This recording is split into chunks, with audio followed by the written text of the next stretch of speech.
Welcome, Mr. Patel, and all the people that are here to observe. This is our annual FBI oversight hearing. We meet today in the aftermath of the political assassination of Charlie Kirk, a school shooting, and the senseless murder of Ukrainian refugees, and also to remember several weeks ago the killings in Minnesota. Charlie Kirk was a man of God, faith, family, and country. I pray for his wife, Erica, children, the whole family. God bless you, Charlie Kirk. I've asked Director Patel for an update today on this matter. As we proceed with the hearing, Director Patel, I'd like to note that you've agreed to one 10-minute round of questioning. That's more time than your predecessor agreed to. When Director Wray appeared before this committee, he left early to go on a family vacation, and he wanted me to think it was business he had to conduct. Since your confirmation, you've been acquainted with the bureaucracy that you must reform and hold accountable, and that's no simple task. You've begun the important work of returning the FBI to its law enforcement mission. According to the FBI, since January 20th of this year, the FBI has been involved in the arrest of more than 23,000 violent criminals. This year, the FBI assisted in the arrest of more than 1,500 child predators and 300 human traffickers. And this year, the FBI helped rescue more than 4,000 children from predators. FBI teams nationwide are working alongside immigration and custom enforcement. This teamwork has resulted in the arrest and removal of a historic number of violent criminal aliens, gang members, and child sex offenders. Those are overwhelming better records than at least two of your past predecessors. During the Wray era at the FBI, the Bureau reallocated resources from child crimes to January 6 work. Director Patel, you've also moved agents from headquarters to field offices to better align with their law enforcement mission. Under your leadership, the FBI has apprehended several most wanted fugitives and secured the extradition of senior leaders of the Central American gangs like MS-13.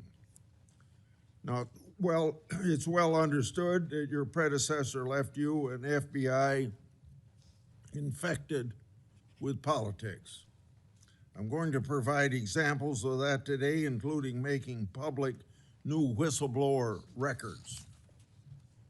At your nomination hearing, I made public records that whistleblowers provided me about Arctic Frost. Arctic Frost was the FBI case opened and approved by antitrust Trump FBI agent Thibault. Arctic Frost then became Jack Smith's elector case against then Citizen Trump and now President Trump. These new records show that Arctic Frost was much broader than just an electoral matter. The case was expanded to Republican organizations. Some examples of the group that Wray FBI sought to place under political investigation included the Republican National Committee, Republican Attorney Generals Association, and various Trump political groups. In total, 92 Republican targets, including Republican groups and Republican-linked individuals, were placed under investigative scope of Arctic frost. On that political list was one of Charlie Kirk's groups, Turning Point USA. In other words, Arctic frost wasn't just a case to politically investigate Trump. It was the vehicle by which partisan FBI agents and Department of Justice prosecutors could achieve their partisan ends and improperly investigate the entire Republican political apparatus. So today, Senator Johnson and I are making these records public for the entire country to see, and I hope a lot of people are interested in seeing what government can do when various agencies have a political agenda. My investigative work has also exposed the political way in which Peter Navarro was investigated and prosecuted. When FBI agent Thibault found out that Biden's DOJ would prosecute Navarro, he said, "Wow, great." That's a quote, unquote. Through whistleblowers, I've obtained an audio recording of Special Agent Giordina and Special Agent Sebastian Gardner's delivery of a subpoena to Navarro. I'm making that audio public today. In a court document filed by the Department of Justice, Navarro's interaction with the FBI was unfairly described as, quote, unquote, the word combative. That intervention with Navarro was just as the justification to later aggressively arrest him. Then we get to the Clinton Annex and the Durham Annex. The Clinton Annex showed that the Comey FBI had evidence necessary to complete the Clinton investigation, the one about her mishandling of emails and classified information, but the FBI never did its job because it never reviewed the evidence at that time. The Durbin Annex showed that the Clinton campaign had a plan to falsely tie Trump to Russia, yet the Comey FBI failed to investigate that information. Instead, the Comey FBI used the discredited Clinton campaign-funded Steele dossier to advance Crossfire Hurricane against Trump. Director Patel, thanks in a large part to you, both annexes were finally declassified. That may be history, but it's history to make sure we don't repeat the history of the past. And the people ought to be concerned when the weaponization of government is used in this way, whether it's done by Republicans or Democrats. Last Congress, I made public an FBI document called 1023 form that alleged a bribery scheme with the Biden family. To date, the FBI has never answered Congress whether they investigated the text messages, the audio files, and the financial records referenced in that 1023. Whistleblowers have provided my office with 2 additional FBI 1023 documents. These documents memorialize statements from FBI sources. These 2 new 1023 documents are from separate FBI confidential human sources during different years. So in total, we now have 3 different FBI confidential human sources providing information about the Biden family and potential criminal conduct. Today, Senator Johnson and I are releasing these records. Let me say this for the partisan media the people that are supposed to be policemen of our Republican form of government. We aren't saying the allegations are true. We want to know what the FBI did to fully investigate their veracity or lack thereof and what they concluded. Let's put this matter to rest one way or the other.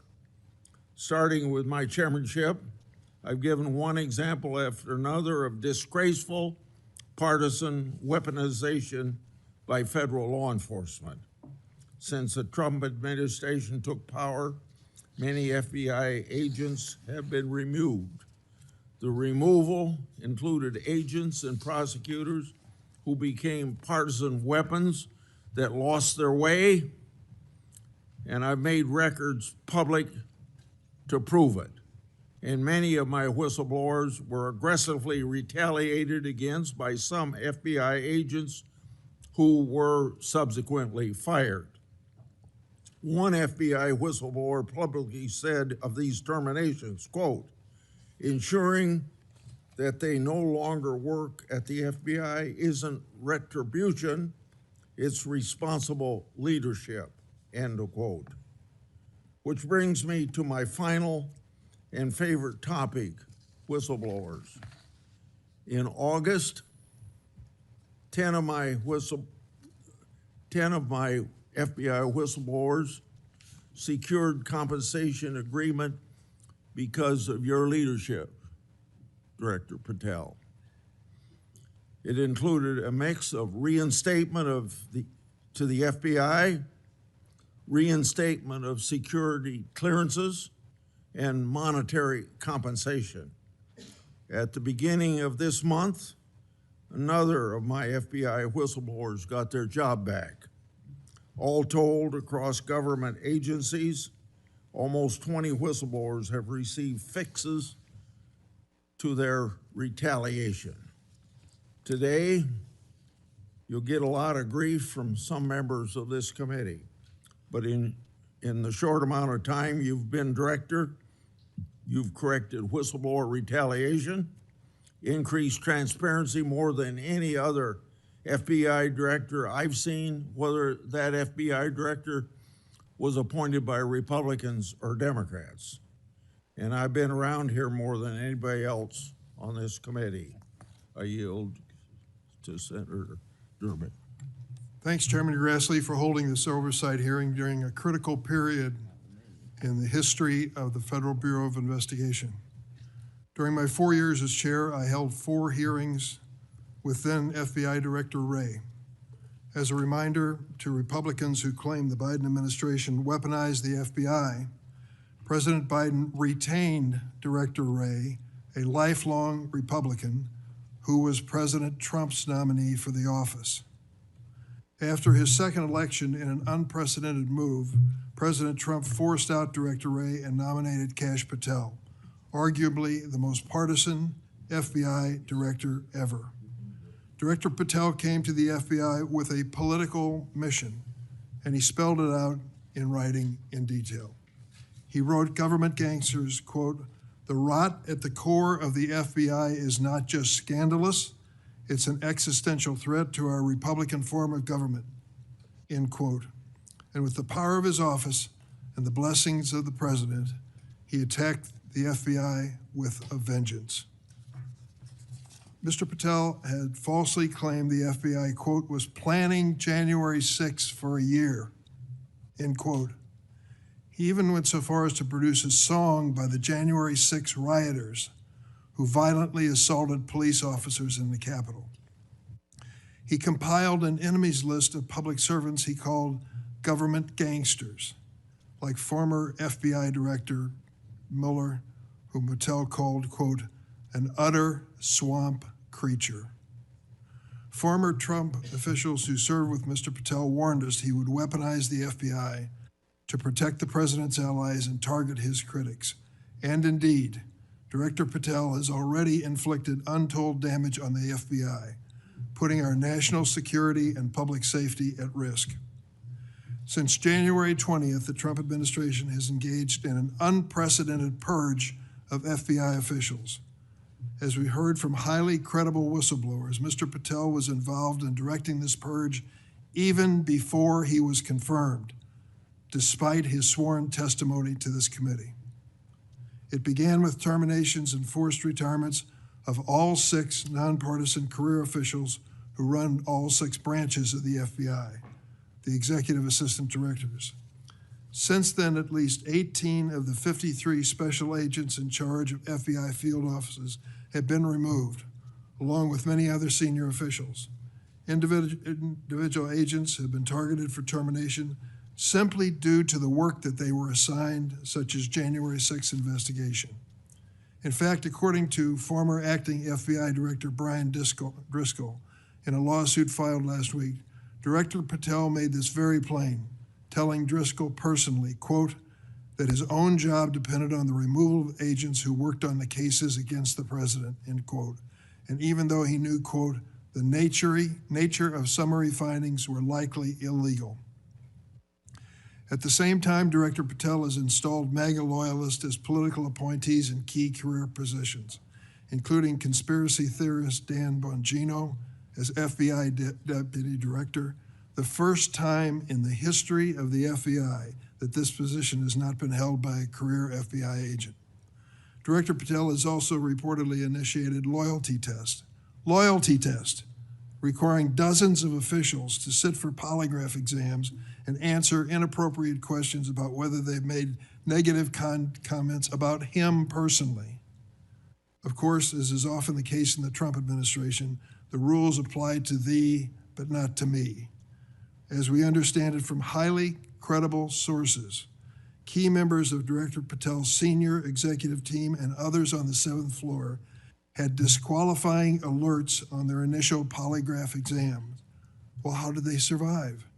They survived because of a personal waiver by either the director or the attorney general to remain employed by the Bureau. Understand the context here. Political operatives in key positions, given the routine FBI polygraph exam, failed and had to receive waivers to continue their positions. They were lucky to keep their political appointments.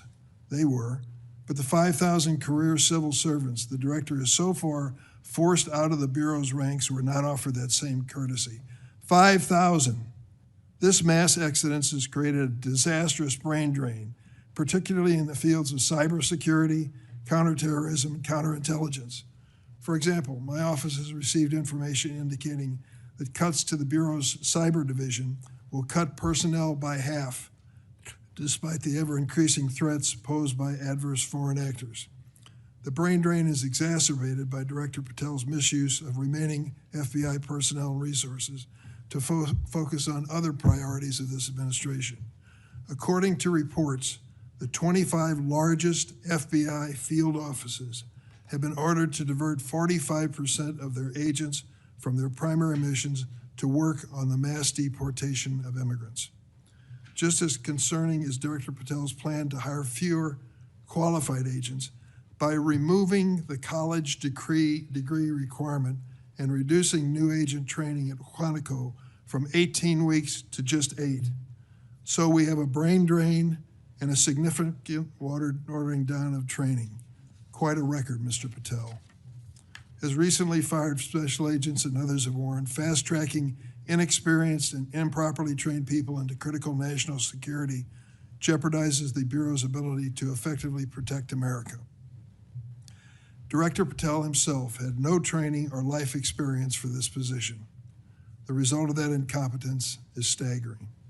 For example, after Attorney General Bondi publicly stated in February that the Epstein client list was, quote, sitting on my desk right now to review, that's what she said on Fox, Director Patel diverted more than 1,000 FBI personnel from their critical missions to work on 24-hour shifts reviewing over 100,000 pages of Epstein-related records. These personnel were instructed to flag any records in which President Trump was named. But that review ended in an unsigned memorandum from DOJ and FBI stating simply, there is no incriminating client list, close quote. Director Patel still has not responded to my letter from 2 months ago asking about his role in this cover-up. On the day of the horrific shooting of Charlie Kirk at Utah Valley University, Director Patel again sparked mass confusion by incorrectly claiming on social media that the shooter was in custody, which he then had to walk back with another social media post. Mr. Patel was so anxious to take credit for finding Mr. Kirk's assassin that he violated one of the basics of effective law enforcement. At critical stages of an investigation, shut up and let the professionals do their job. Notably, Director Patel recently forced out Special Agent in charge of Salt Lake City, Mayim Saeed, a counterterrorism expert with 20 years' experience, who would have led this high-profile investigation. The men and women who serve at the FBI and the American people deserve a director who has the ability and the character to restore the Bureau to its place as the preeminent law enforcement agency. I want to close on a personal note. I came of age in the 1960s. We experienced a number of horrific assassinations, including President John Kennedy, Senator Robert Kennedy, and Dr. Martin Luther King. We are going through a similar period of division and political violence. All of us in public life, on both sides of the aisle, have a responsibility to bring down the temperature and to work to unite the American people. Let's be clear, Republicans are not Nazis and Democrats are not evil, as Mr. Patel has claimed. Democrats are not responsible for the murder of Charlie Kirk, and Republicans were not responsible for the murder of Melissa Hardman. Our political opponents are not our enemies. We are all Americans, and we should be working together to keep the American people safe and protect their constitutional rights. Thank you, Mr. Chairman. Would you please stand so I could swear you? Do you affirm that the testimony you're about to give before this committee will be the truth, the whole truth, and nothing but the truth? So help you God. Please be seated, and you can give your statement now. Thank you. Good morning, Mr. Chairman, Ranking Member Durbin, and members of the committee. It's an honor to be here with you today as the 9th Director of the FBI. I want to providing a briefing into the tragic assassination of Charlie Kirk. It's important that this FBI is transparent as possible without jeopardizing investigations. Charlie Kirk was shot at 12:23 p.m. on September 10th. I think this timeline is critically important. Less than a day later, the FBI, at my direction, released the first set of images of the suspect that we captured based on our analysis on the ground. Later that evening, while conducting extensive interviews and cell phone analysis, and also flying out evidence response teams and hostage rescue teams and evidence tacticians who were collecting evidence in live time and flying them back to Washington, D.C. in our laboratories for immediate analyses, we were able to extract video from the campus feed. And at my direction at 8 p.m., in partnership and in promise to working with the public to bring this fugitive to justice, we released a newly, never before seen video of the suspect. We also released new enhanced photos of the suspect.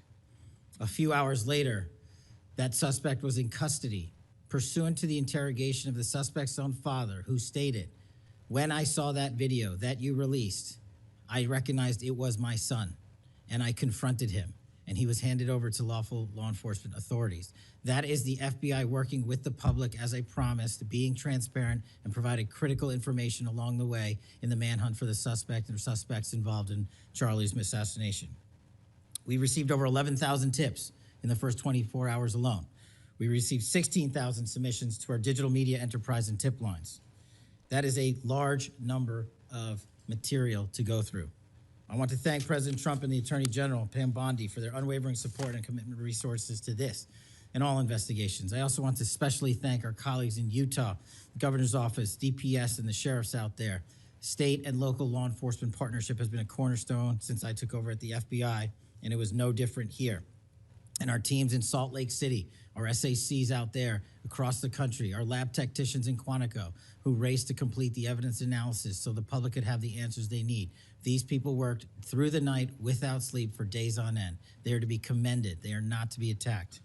And many, many, many more people I don't have time to thank here today. But I do want to thank the American people especially. The mission of the FBI is for them and with them and by, with, and through them.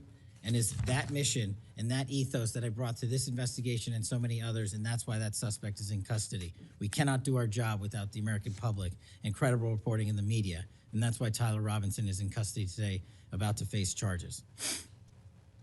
The last time I appeared before this committee was in January for my confirmation hearing.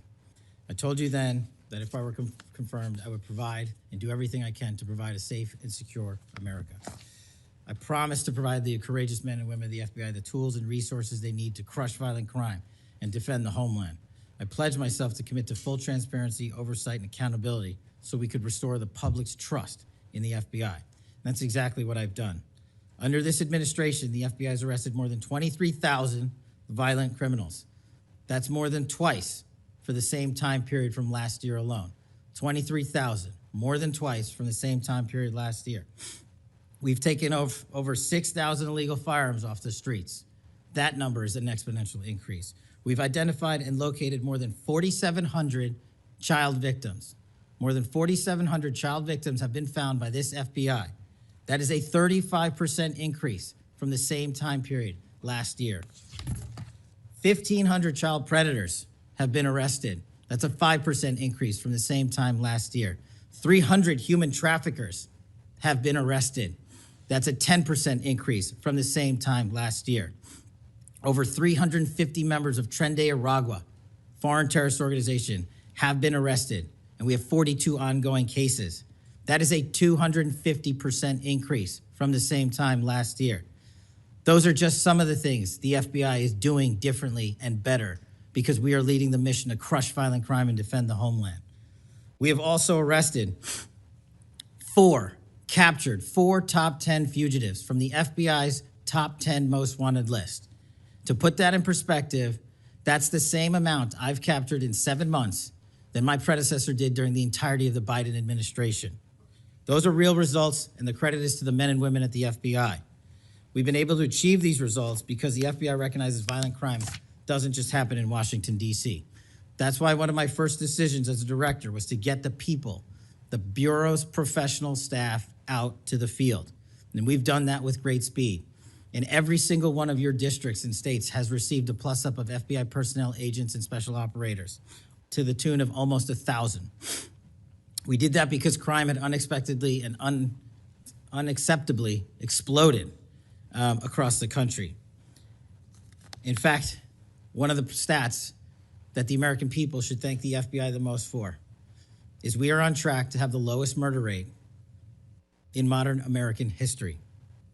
The lowest murder rate by double-digit percentages. A major factor in the drop of this violent crime is the FBI's flagship Operation Summer Heat. We use this initiative at the direction of the President and the Attorney General, surging resources to our major and mid-major cities across America, conducting intelligence-based operations to target the worst of the worst, to target the gangs, to target the transnational organizations, to target the TCOs, and to target the drug trafficking cartels. And we have taken them out city by city. There's a lot of work left to be done, but we're off to a great start. Just ask the citizens of Seattle, Miami, Memphis, Charlotte, Chicago, and so many more places. Specifically in New Orleans and Nashville alone, there has been an increase in the number of violent crime arrests by an average of 250% for each of those cities. And there has been a drastic reduction in crime across the board in mid-major cities across this country, thanks to the men and women of the FBI. How are we doing that? We are attacking the drug epidemic. We've seized nearly 1,000 kilograms of meth and cocaine off the streets of America. We've taken over 1,600 kilograms of fentanyl off the streets. Maybe one of the greatest achievements we have this year, 1,600 kilograms of fentanyl. That's a 25% increase from the same time last year. To put things in perspective, that's enough fentanyl to kill a third of the American populace, 115 million Americans. We're also going after the companies that manufacture these precursors overseas in places like mainland China and their cutting agents. In fact, this month in Cincinnati, we announced groundbreaking charges aimed at the individuals and businesses responsible for flooding these opioids and their precursors and cutting agents into the streets of America. And for the first time that I can remember, we are charging these businesses and enterprises, not just in America, but in mainland China, and seizing their operational necessity to have money by seizing their cryptocurrency wallets. We're also equally important to protecting the homeland. We know we have a no-fail mission. We're committed to keeping our nation safe from terrorism, cyber attacks, and foreign adversaries. Whether stopping threats inspired by foreign terrorist organizations or lone wolf actors or sponsored by hostile nation states. This year, we've already made nearly 60 counterintelligence arrests. 60 counterintelligence arrests this year alone is a 30% increase from the same time period last year for the CI work at the FBI. I'm proud when we can share our successes, such as when an espionage charge was brought against an active-duty U.S. Navy sailor caught spying for the People's Republic of China. But I want the American people to know the FBI is protecting the homeland from foreign adversaries in a way that will never make the news, and a lot of the good work that they do will never be able to discuss in this setting. We're working on cyber threats. We're attacking malware infrastructure, going after ransomware attackers, delivering a new partnership with the private public sector engagements we've taken with the companies who are attacked by these foreign adversaries and nation-state actors and individual enterprise rings from around the world. We are combating Salt Typhoon, Vault Typhoon, Flax Typhoon, and so many other ransomware and cyber threats this nation faces. We're also arresting people such as Tajik national in Brooklyn, who is suspected of sending tens of thousands of dollars to support ISIS. We're going after the new form of what I refer to as modern-day terrorism in America, 764 crimes that involve harming our children by going after them online, causing self-mutilation, suicide, sexual abuse, and steering them in the wrong direction. Currently, we have 3,500 international terrorism investigations.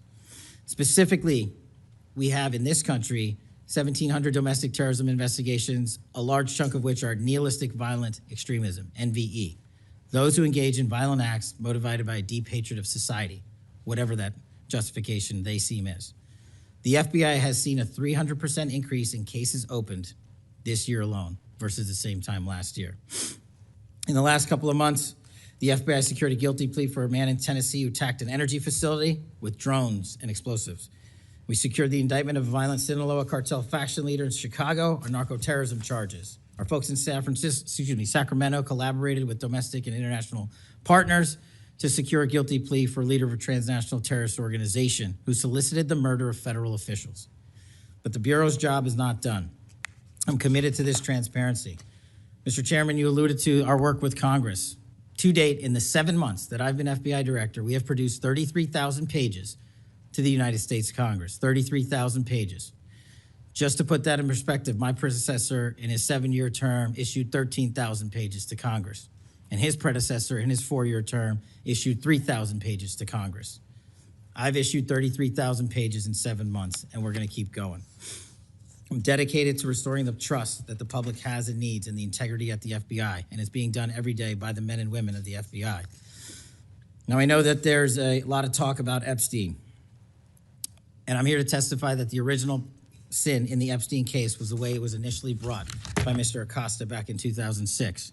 The original case involved a very limited search warrant or set of search warrants and didn't take as much investigatory material it should have seized.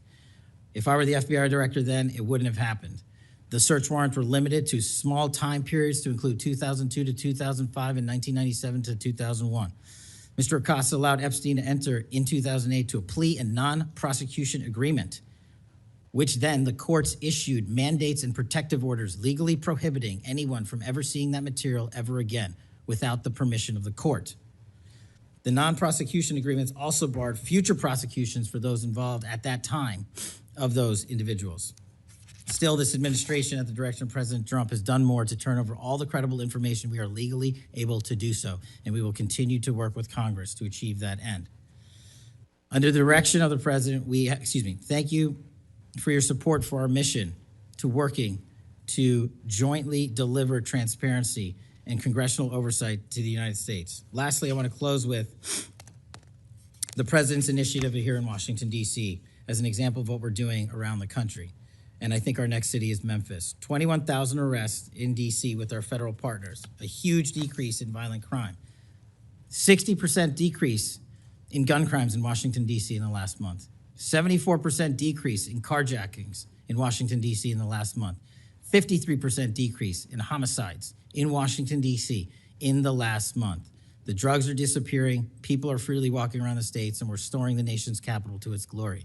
That work is through the interagency process that the FBI is proud to be a part of, and the initiative spearheaded by President Trump and the Attorney General.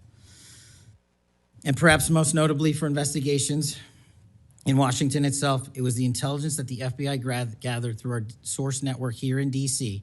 that helped us identify the suspects in the horrific murder of the D.C. intern Eric Tarpinian. We're proud to be a part of that investigation. We're proud to put the resources to bear of the FBI. And in closing, Mr. Chairman and members of the committee and Ranking Member Durbin, I'm honored to be the 9th Director of the FBI. I'm not going anywhere. If you want to criticize my 16 years of service, please bring it on. Over to you.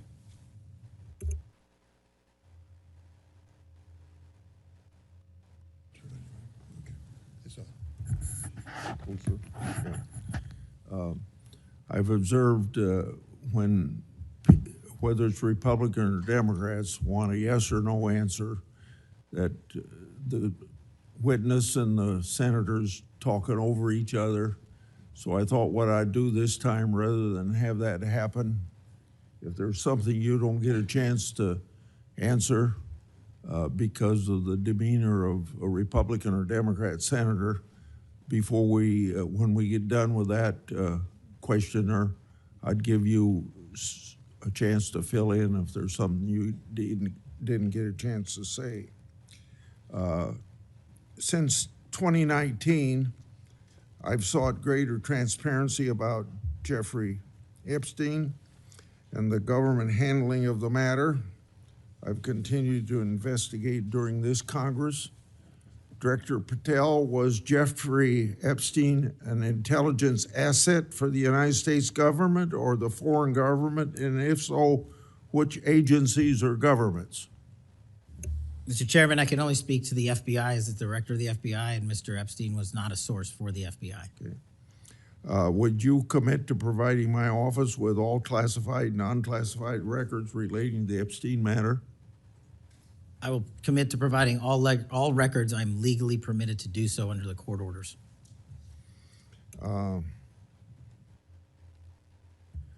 It seems to me that I accept your answer to my question, but the broader intelligence community ought to answer these questions as well. Victims deserve an answer. Regarding the initial FBI 1023 document that I made public last Congress, that document mentioned 1, text messages, 2, audio recordings, and 3, financial records that allegedly proved a bribery scheme with the Biden family and foreign interests. Regarding those records, did the Ray FBI make any effort to determine whether they existed? Did the Ray FBI make any effort to obtain those records? Not to my knowledge, Mr. Chairman.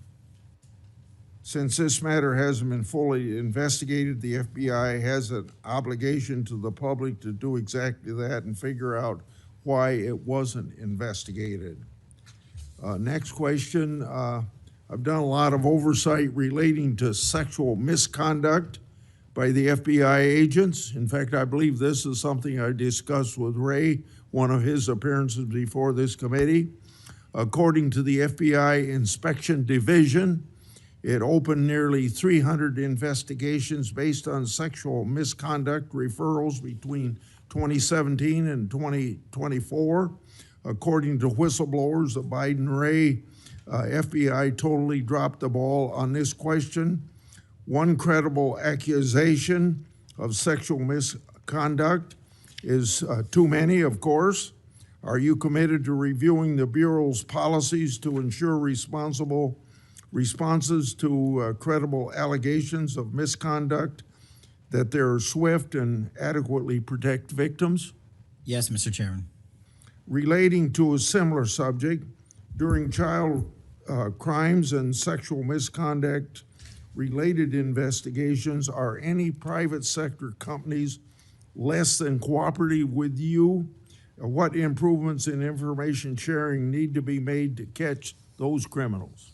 Mr. Chairman, we can always do better with our private sector companies. I've reached out to the leaders of most of them, asking them to provide more material so that we can be responsive and take legal action and protect the youth of this country. I'm happy to discuss, possible legislation that we can do to allow for these companies to continue. Yeah. Say, maybe 1 inch up on the microphone. Sorry. I think you're close enough, but I think it's just a little bit lower. When you raise your head, it's difficult to hear. Director Patel, since 2021, I've raised concerns about the Biden administration failure to properly vet Afghan evacuees. Director Gabbard informed my office that as of August 2022, approximately 1,600 evacuees located in the United States had ties to terrorism and other derogatory information. That's why I and many others have opposed bills giving blanket approval. Are you aware of what steps your predecessor took to investigate these evacuees? And what steps have you taken to investigate them? And what, if any, national security concerns still exist? Mr. Chairman, I can't speak to the steps my predecessor took, but I will make sure we do a sweeping review and get back to you on that. As far as the Afghan refugees and evacuees, as during my tenure, we are going through the databases to make sure that no known or suspected terrorists enter this country to harm our nation. And also, is my resolve as FBI director, one of the first acts we undertook was a manhunt of one of the Abbey Gate bombers and leaders in that crime spree that killed 13 brave Americans. And within 2 weeks, we caught one of the leaders of the Abbey Gate bomber and brought him to justice here in 2 weeks from Pakistan. And so my commitment to you on Afghanistan in all matters is complete and without border. Yeah. Through my and other investigations, we found that the Biden administration lost thousands of undocumented children. We never heard a peep from senators wanting to help find them, even after I invited them to do so. In September 2025, the Trump Health and Human Services announced the creation of an interagency crime coordinator cell to find these and other missing children. That interagency group reportedly includes your agency. What resources and personnel have the FBI assigned to this new interagency effort, and what steps have the FBI taken to assist in locating missing children that the incompetent Biden administration lost? Protecting our youth is maybe the top priority for the FBI.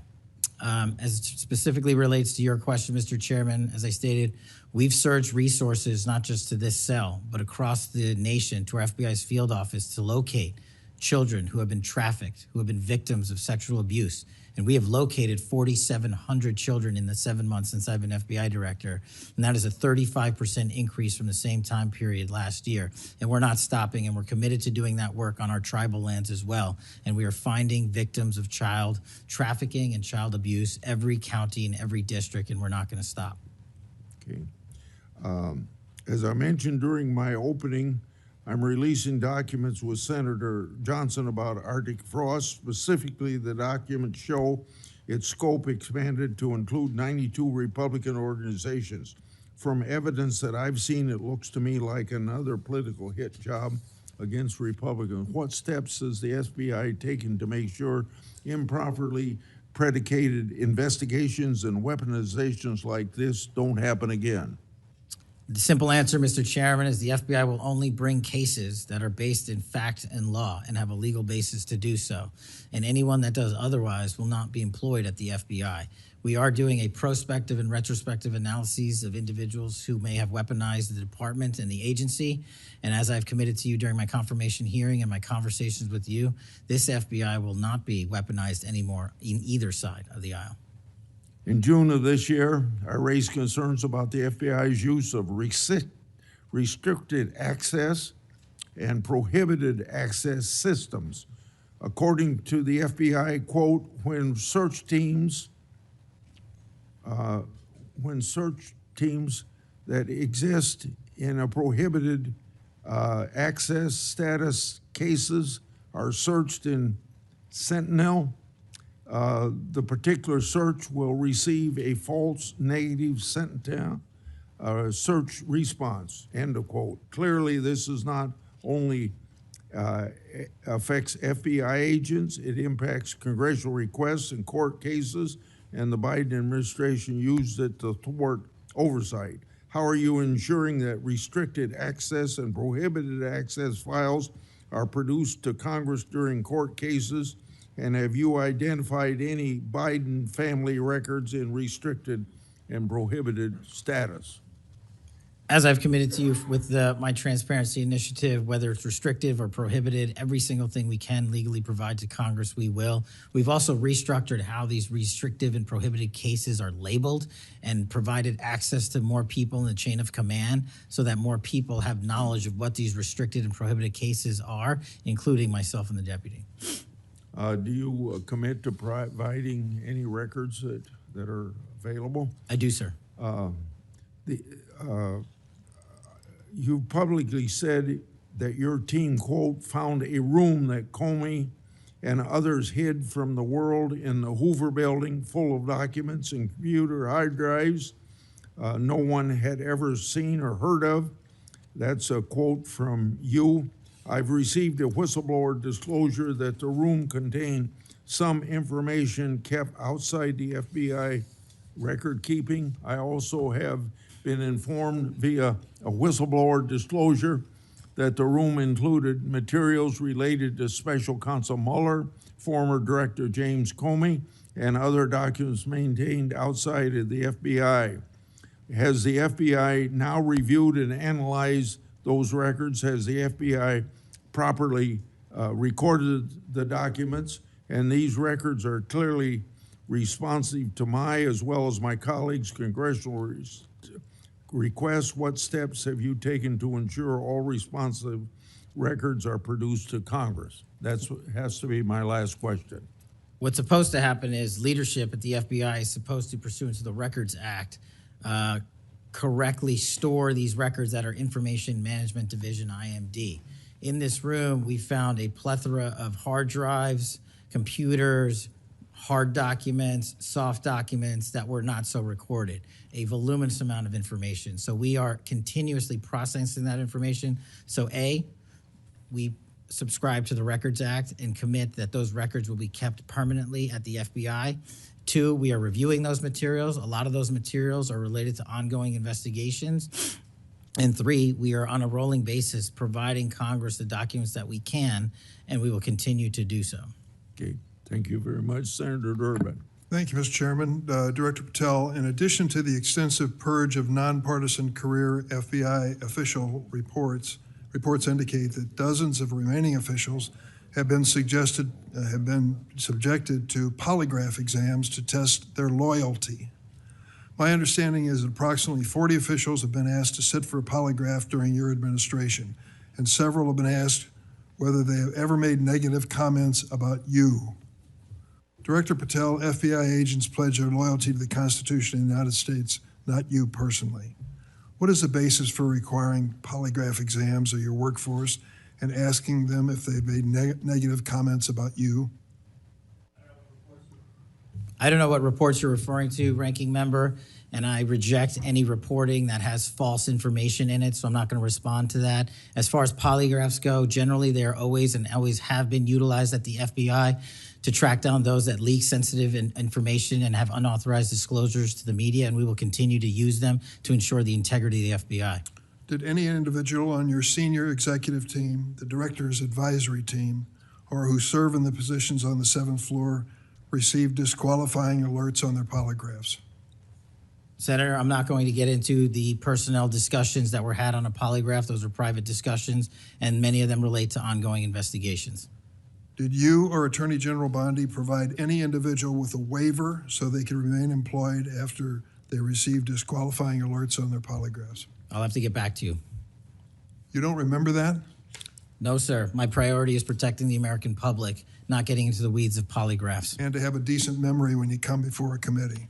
I'm happy to talk about all the good work the men and women of the FBI are doing, including provided the lowest crime rate in American history. If you want to talk about how to protect the citizens, Chicago has seen a 30% reduction in its murder rate because of the men and women of the FBI. You take credit for that? I'll happily do that. You The take credit? interagency partners and the men and women of the Chicago PD have never been more Include powerful. local law enforcement, please. Have you ever seen my testimony across this country where I always lead with our interagency partnerships with state and local law enforcement? It is the pillar of what I am doing. And on the 7th floor, for the first time in FBI history, I have installed police officers and sheriffs right on my 7th floor to report to us every day what's going around the country on the street level, because that is a priority of the FBI and is the only way we are going to work. I don't take credit for anything, but I will defend the men and women of the FBI and the cops that help us get it done. You should.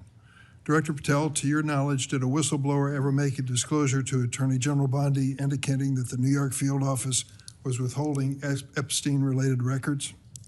I'm not familiar with that whistleblower. You know that there was such a whistleblower? I'm not familiar with that whistleblower.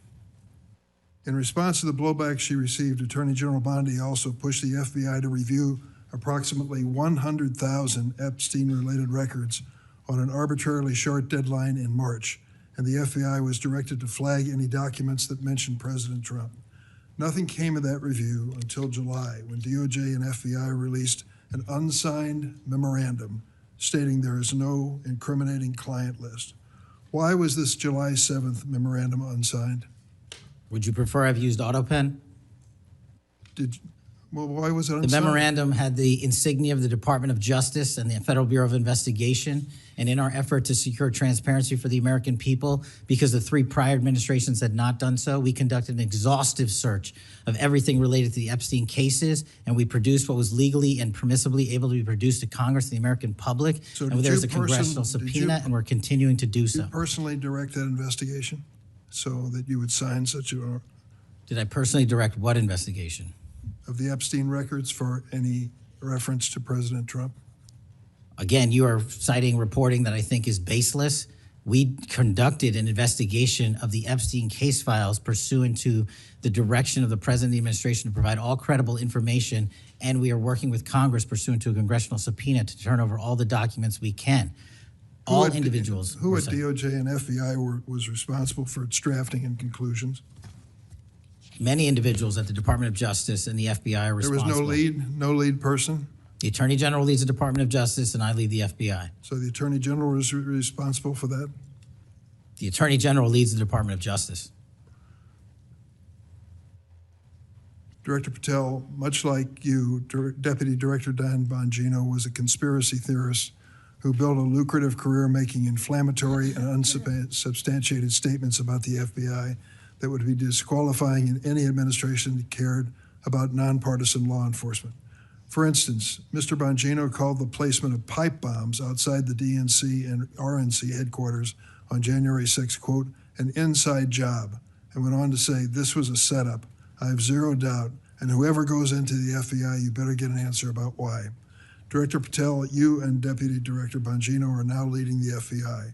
What is the evidence to suggest the pipe bombs placed outside of the DNC and RNC on January 6 were an inside job? I appreciate the opportunity to discuss Director Bongino's mind record. So many on this committee and the media jettison our 31 years of public service. Can you answer the question, sir? I'm answering the question. You're questioning the integrity of the Deputy Director of the FBI and mine. If you found any and I'm going to evidence. answer the question. I'm The pipe asking- bomb investigation is ongoing, and I'm not going to discuss the Ongoing? details of the pipe bomb investigation. Mr. Bongino was a Secret Service agent for 15 years, a police officer for 5. I served this country in multiple administrations for 16 years. We were also private citizens, and we are now back in government service. And what we have the ability to do is set aside our personal beliefs to deliver the mission of justice for this country, and we're doing it day in and day out. And I find it disgusting that everyone and anyone would jettison our 31 years of combined experience that is now at the helm of the FBI, delivering historic results at historic speeds for the American people. So you have no evidence? I got a lot of evidence, and I'll give it to you when I can. Yeah, looking forward to it. There's a New York Times story this morning about Chris Meyer. As I understand it, he was your personal pilot, at least for some period of time. Mr. Meyer has quite a record himself. Flew over 350 hours as an Air Force pilot on 3 aircraft types in Afghanistan.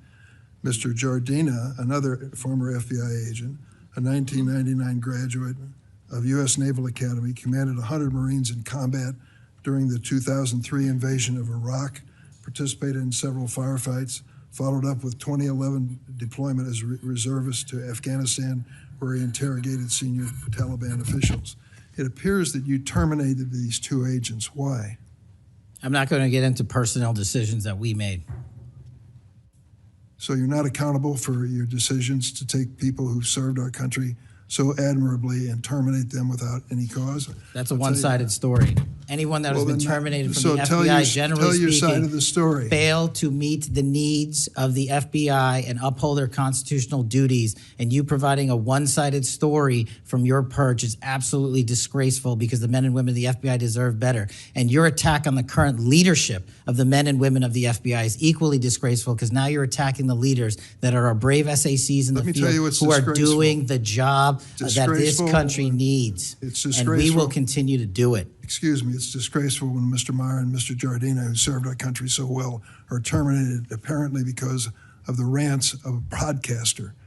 That is your opinion. It is not a fact. Well, it's certainly my opinion. I can back up with fact. Let me ask you to explain the situation in Baltimore, if you will. Did you read the story about the termination of the project in Baltimore? Which story? 764 Group. Sorry. Which story? 764 Group. The Baltimore agents were investigating. Are you familiar with that? No, sir. Well, I'm not going to go into detail. It would take too long to do it. But apparently that this group, 764, a nihilistic, violent extremist group, seeks to blackmail children to perform vile acts on a camera, under investigation by Baltimore, which was terminated by you. I'd like you to respond in writing, if you will, as to the circumstances of that termination. Sure. Our operations against NVEs, as you're referring to, has been historically high, and we've taken down multiple NVE rings, including 764 rings, who are harming children and causing them to be mutilated and Last question. suicide. Can you explain why you are eliminating the requirements for a college degree for your agents? I appreciate the opportunity to address that. You said in your opening statement, we are reducing the training requirements at Quantico. We are not. We are expanding them. You are referring to an 1811 crossover program, because I believe the men and women of places like the DEA, the ATF, and the Marshal Service and the Secret Service who want to work at the FBI should deserve that opportunity in a shortened, abridged program, which we provided. We are also keeping the 18-week BFTC as it's traditionally been held at the FBI. So we're not reducing any requirements. We are increasing those that we bring into the FBI. Did you change any of the requirements on college degrees? We are allowing police officers who have served for a number of years to come into the FBI who did not obtain the requisite college degree to apply to be federal agents, because we feel they have the street level experience we need to conduct this mission. I yield, Mr. Chairman. I have to respond to this business about you not treating employees properly, because I served under the previous administration when Democrats willingly turned a blind eye to Biden administration retaliation against my whistleblowers. They didn't get due process when their careers and lives were upended. I'm talking about people like Dina Perkins, Jeffrey Veltri, Timothy Dunnan were removed from their positions. Several whistleblowers were reported that they targeted FBI employees for their political beliefs by suspending and revoking security clearances. One FBI whistleblower said that Perkins, Veltri, Dunnan, and other FBI leaderships were, quote, responsible for what happened to me and my family. Ensuring that they no longer work at the FBI isn't retribution, it's responsible leadership. Another whistleblower that is a registered Democrat said they spoke out against abuses in security clearances processes committed by FBI senior leaders, particularly Veltri and Perkins. Then Perkins and Dunnan suspended their security clearances and put them in unpaid leave. I'm going to put some more examples like this in the record so I don't take up a lot of time for my colleagues. Senator Graham. Thanks, Senator Graham. Welcome to the committee. The numbers sort of speak for themselves. You've done a lot in a small period of time. So all those folks out there making this happen, thank them for me. Well, sir. As to how to be an FBI agent, you've made a decision that local law enforcement folks, people who've served in law enforcement without a college degree are able to apply now. Is that correct? Yes, sir. Makes sense to me. So experience out in the field might be as valuable as a college degree, believe it or not. Venezuela. We're blowing boats out of the water in the Caribbean because they're connected to international narco-terrorist groups. Is that correct? Yes, that mission is being led by the Department of Defense, sir. Okay. What legal authority do we have to do that? Sir, I would defer the questions on legal authority to the Attorney General and the department. Fair enough. Do you believe that Maduro runs a narco-terrorism state in Venezuela based on? I believe based on the intelligence and prosecutions and investigations we are currently running, a large portion of the cocaine that exits out of South America, its origination point is in Venezuela, and using transshipment points through Haiti, they're using the navigable waterways in the Caribbean to the end state delivery, which is the United States of America, and we will hunt down every single one of those narco traffickers with the authorities. There's we some have. actual indictments of Maduro as an individual for being involved in that. Is that correct? Senator, I think you're referring to the DEA indictment on that one. Right.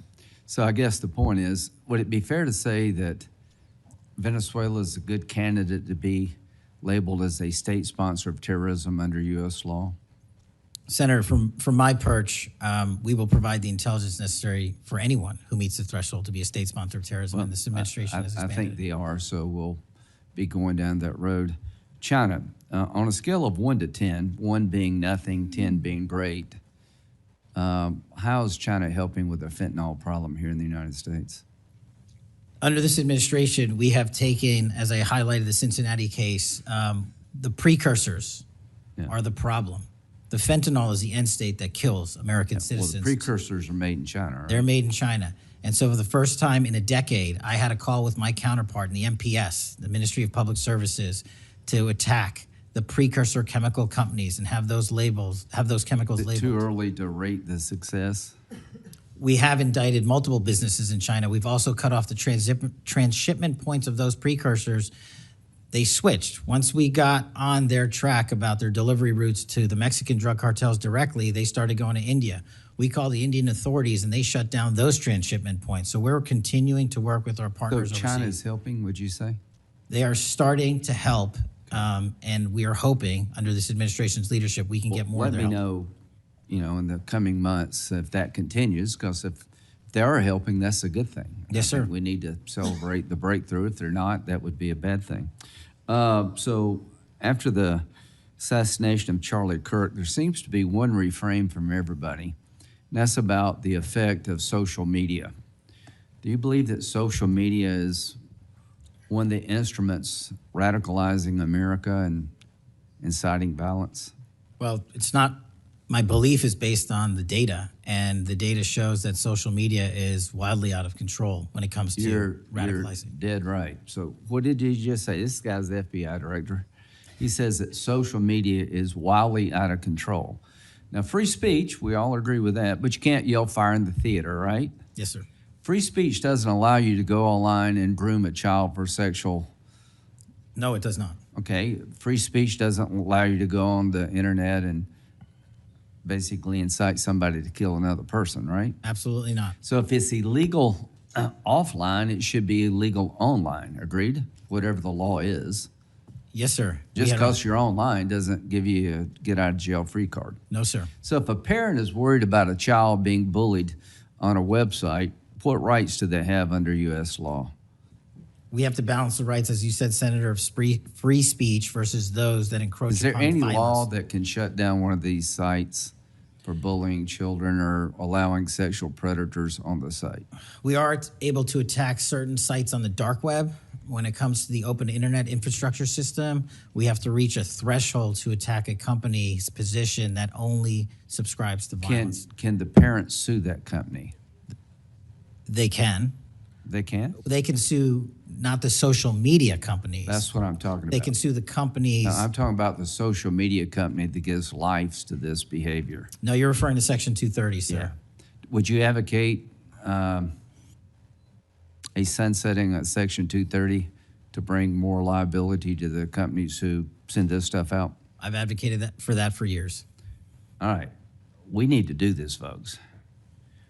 These companies are taking content that it makes you sick, that could get you killed, get you poisoned, and there's nothing we can do about it under our law. A person can do about it because of Section 230. So if your child is being sexually groomed online or bullied online, and you go to the social media company and ask them to take it down, they refuse, you have like zero rights. How many images of sexually exploited children are purveyed every year on social media sites? The number is astronomical. And Senator, if I can just add one step to that analysis. Please. It's not just what's on social media that is quote unquote real. It's the introduction of artificial intelligence and Right. generative AI that is creating even more child sexually abuse material and even more sexually violent acts online and mimicking people. Would you say that the way social media is structured today, really no accountability, 36 million images in 2023 of sexually exploited children, that this is a public health hazard? It is. Would you say that it's a mental health problem, particularly for younger people? It absolutely is. Do you agree that some of these sites are designed to be addictive? I think not only are some of these sites designed to be addictive, unfortunately, the reality is some of these sites are designed to generate income, and many people are generating income based on this illegal trade. Do you think it's now time for America to deal with this problem? I'm all in. I have been all in, and I'm happy to work with Congress to do so. Well, I tell you what, having the FBI-Director all in is great news for me, and I hope the committee will respond and that we'll be all in, trying to fix a problem that I think is doing a lot of damage to our country. When it comes to John Bolton, was there new evidence involved in the raid on his home? Sir, that investigation is very much ongoing. As you know, there was a raid of his house pursuant to a legal Was there a search warrant obtained to go in? Absolutely, sir. Okay. All right. We're looking to have that search warrant unsealed Okay. at the Yeah, appropriate I time. think that would be good, quite frankly. In December 2023, Director Wray said he sees blinking lights everywhere regarding to foreign terrorist threats against our homeland.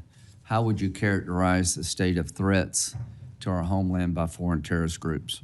Foreign terrorist organizations have adapted and started utilizing online platforms, and so is the FBI.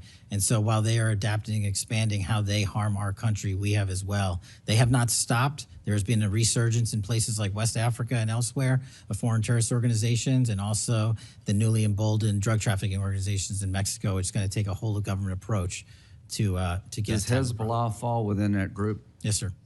So Hezbollah is involved in not only terrorism, but narco-terrorism? Yes, sir. So do you consider Hezbollah a threat to the United States? Absolutely. All right, finally, do you have enough people Sorry. to do all this? Do you need more people? You're involved in a lot of things, and the numbers speak for themselves. You have FBI agents helping here in Washington, D.C. You have FBI agents helping in illegal immigration. That's good. You've got a chance here to tell us if you need more people. Seems to me that the threat level of this country is pretty high right now. You got thousands of domestic terrorism cases. How many are being investigated? I think 3,500 off the top of my head. 3,500, okay. Anyway, it seems your plate's pretty full. I would urge you to get with your people. And if you think you need more people, now's the time to do it. It would be a shame to miss an opportunity to plus up the FBI if the threats justified it. Will you look? I will look, sir. Okay, but are you comfortable you have enough people right now? Right now, I'm comfortable with the reallocation of agents and personnel outside of Washington, D.C. and plussing up states like South Carolina in double-digit numbers, and I'll get back with my team on this one. Thank you for your service. Senator Whitehouse. Boy, is my timing good. It is very good. Director Patel, welcome. Thank you, sir. When you were here for your confirmation, we talked about your so-called enemies list. It appears to me that there have been adverse actions of various kinds taken against about 20 of the 60 people on your enemies list. You've been in office for 7 months. At that rate, you've got 14 months until you've hit all 60. Can you explain that? Again, that is an entirely inaccurate presupposition. I do not have an enemies list. You can continue to characterize it as you wish. The only actions we take, generally speaking, for personnel at the FBI are ones based on merit and qualification and your ability to uphold your constitutional duty. You fall short, you don't work there anymore. Well, there was a list. You don't like it to be called an enemies list, and it had about 60 names, and about 20 have had an adverse action. So those are, I think, pretty clear facts. Let me move on to your grand jury testimony, which we also talked about when you were here. I think you indicated that you understood that a witness in the grand jury is free to discuss afterwards whatever they told the grand jury. And you then went on to suggest, saying, I can't go into court orders granted by the DC District Chief Judge, and you want me to violate a court order. In those remarks, you fairly plainly suggested that there was a court order of some kind that somehow restricted or limited your ability to discuss your own testimony to that grand jury. Since then, that chief judge that you mentioned, Judge Boasberg, has written, and I'm quoting him here, Federal Rule of Criminal Procedure 6E allows witnesses like Patel to divulge the contents of their testimony, meaning that nothing was preventing him from doing so before the committee. Can we confirm here today that there is no court order of any kind that limits your ability as a witness before the grand jury to discuss your own testimony to that grand jury? We can confirm that pursuant to my action, that grand jury testimony has been released, the transcript.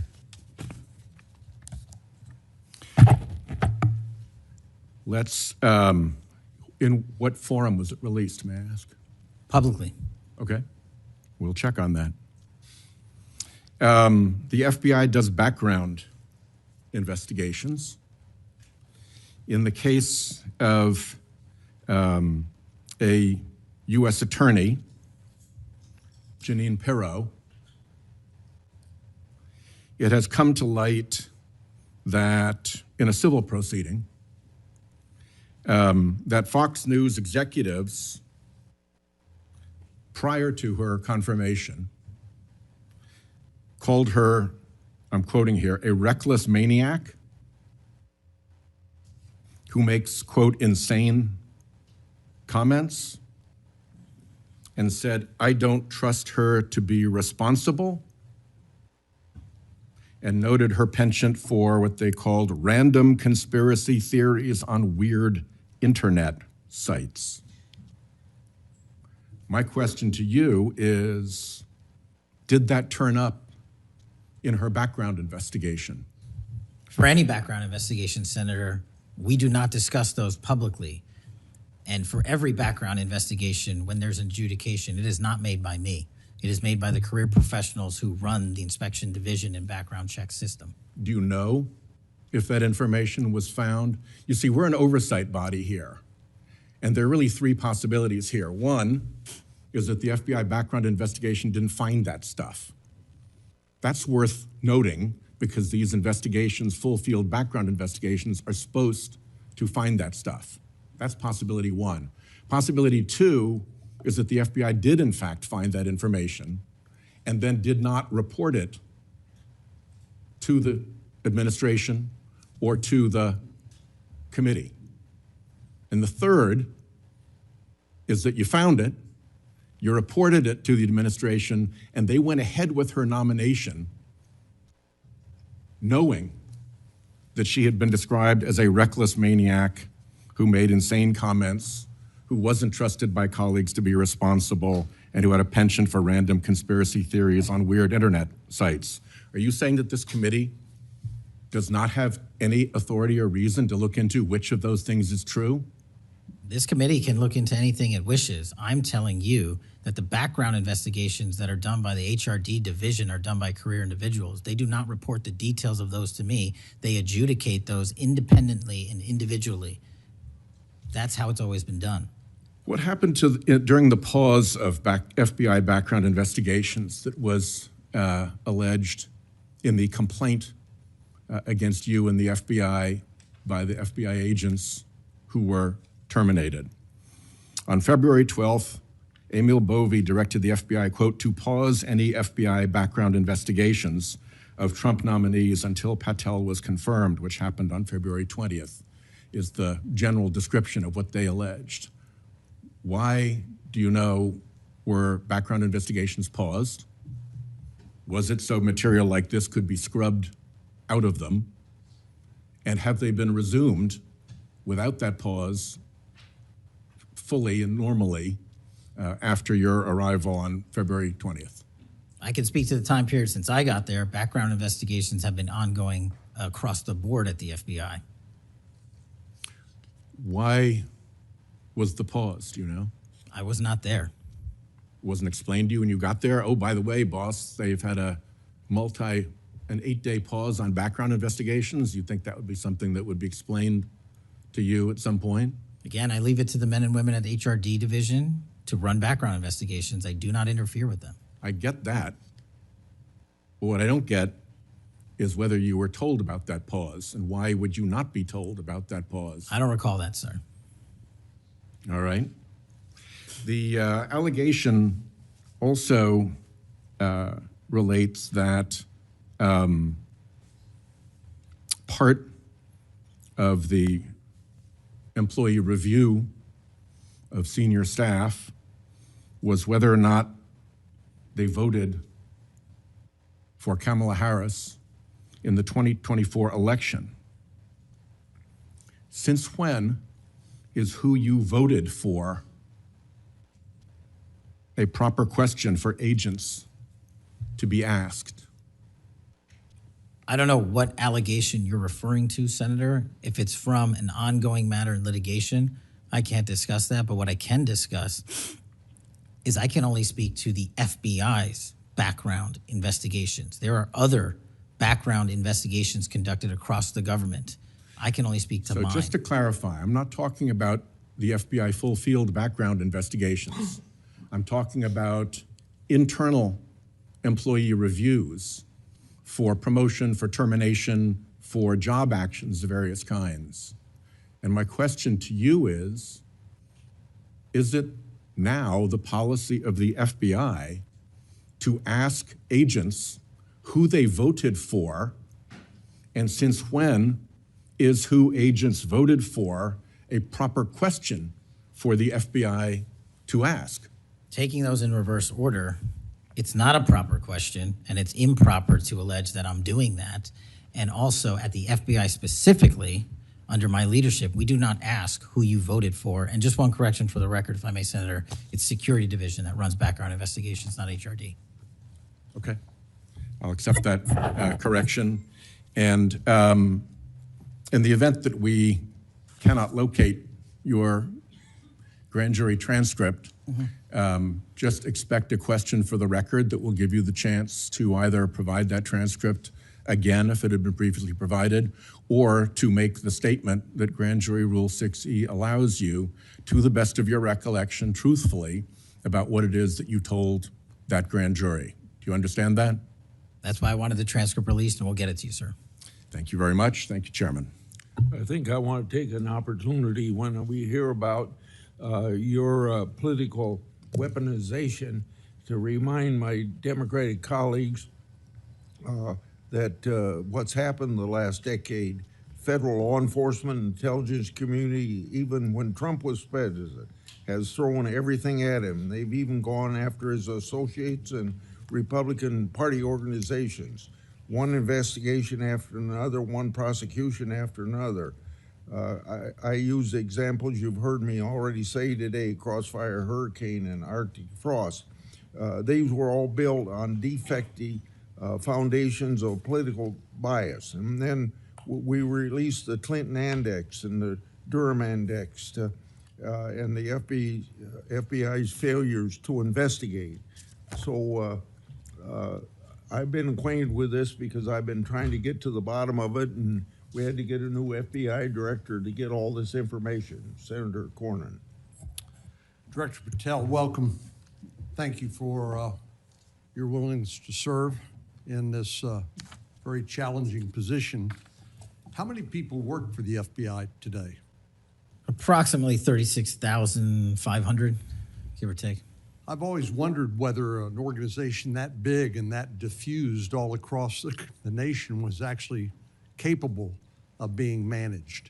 Have you experienced any surprises in terms of the, as the director, in terms of your management of the organization? In my experience, Senator, the leaders in the field are supposed to lead. So we have empowered and we've changed the structural operation of the FBI to empower SACs in the 56 field office, 55, 56 come 1 October, to lead the mission. We've also empowered the respective assistant directors and operational directors to lead the mission. That is how you manage 36,500, 37,000 people. No one or two people can do it. And that's been the transition, is the power structure is being pushed out to the field operations. It sounds like a very practical way to approach it. And how is morale? Morale, when I travel around the country, in my experience, has never been higher. The FBI and the police officers that we work hand in glove with across this country are excited to do the work. And the stats that I'm citing are no achievement of mine. The stats that I'm citing in the 7 months that I've been there, such as a 42% increase in cyber arrests alone this year, is because the men and women at the FBI have been empowered in the field. They want to do the work. They're getting the opportunity to do the work. And with our great partners in the respective states like Texas, and where we just returned a top 10 most wanted fugitive in Cindy Singh, are getting the ability to make those prosecutions a reality. By the way, Senator Durbin was asking about polygraphs. Aren't polygraphs a standard part of the standard test given to people with security clearances across the intelligence community? They are. As a condition to maintaining your security clearance? I believe they are.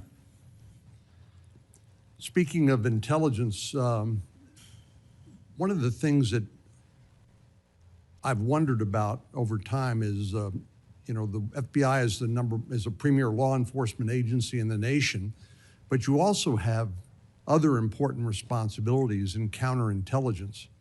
And there's been different debates or people wondering whether, including me, whether that's an appropriate role for the FBI to play. And I guess the most challenging part of that is if it's not at the FBI, where would it go?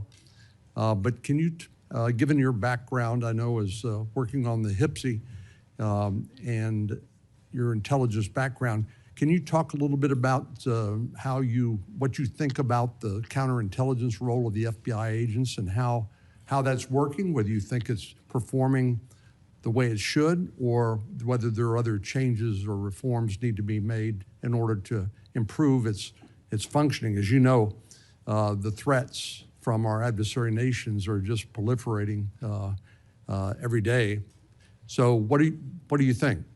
The espionage activities of our adversaries have never been so high, and I think the counterintelligence mission is properly housed within the FBI because we've been vested with those authorities for Congress, and I believe that mission set is working.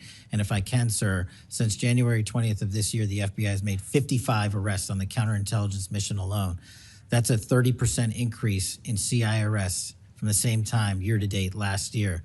We've arrested 33% increase in PRC counterintelligence arrests, an 83% increase in Russia counterintelligence arrests from the same time last year, then a 60% increase on Iran counterintelligence arrests from the same time period last year. So we are already on total exceeding the entirety of the number of arrests from the previous year on counterintelligence matters across the board. And in my opinion, the FBI is the only agency that can do it. Now, we work with the interagency to do it, and we need them, but we have the mission set. Thank you.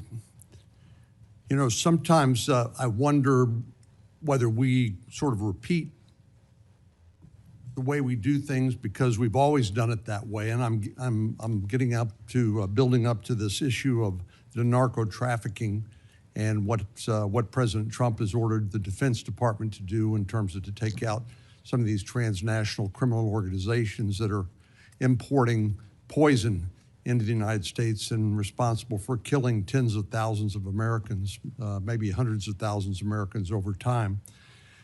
Do you think a law enforcement model for dealing with these narco traffickers is adequate to deal with the threat? Or do you think we need to start thinking about this in maybe new and different ways? Obviously, we're not engaged in a war per se, although it is a war metaphorically. And the law enforcement model seems to be not working from the standpoint of dealing with the volume of the threat and the magnitude of the threat. Do you think we need to start thinking about how do we deal within constitutional legal parameters to deal with this problem in a different way to be more effective in protecting the American people? Absolutely. And the way to analogize this and why I've advocated for the designation, and I'm thankful that the Trump administration has designated these cartels and narco traffickers as foreign terrorist organizations, is because we must treat them like the foreign terrorist organizations post 9/11. We must treat them like the Al-Qaedas of the world because that's how we're operating. And just treating them with law enforcement capabilities alone was wholly insufficient to wipe out the targets in their entirety. They always had the next man up philosophy. If you take out the leader, they got 10 guys behind him. But in order to eliminate, and that's the key, eliminate the drug trade, and eliminate the pouring into this country of narcotics, we have to use our authorities at the Department of War and the intelligence community to go after the threat like we did terrorists when we were manhunting them. And now we have that ability, and we're seeing that in live time, whether it's on the strike on the boat or going down into Mexico and working with our Mexican authorities with these intelligence assets to say we've located not just the person in charge, the cadre in charge, but the entire network. And we are now able to dismantle that entire network. It's going to take time. The manhunt after 9/11 took some years, and this is going to be a years-long mission. Well, I'm glad you mentioned the counterterrorism mission because we've had a lot of experience, the U.S. government writ large, with dealing with terrorism in the Middle East and elsewhere. And obviously some of our friends and allies, like Mexico, for example, are very sensitive about sovereignty and being able to control what happens on their territory. But yet we're beginning to see more and more cooperation, as you point out, in that regard. And so in your opinion, has the counterterrorism model, have the lessons learned by the U.S. government writ large, are they being aggressively applied? Are there other things we need to do to make sure that those skills, those lessons learned are applied more broadly to the threat of narco trafficking?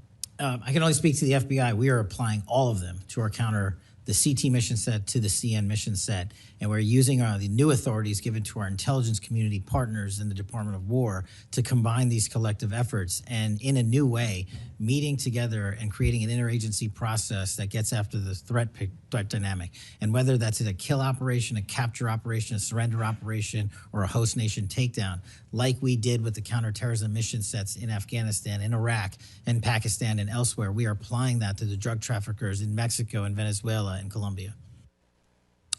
Thank you very much.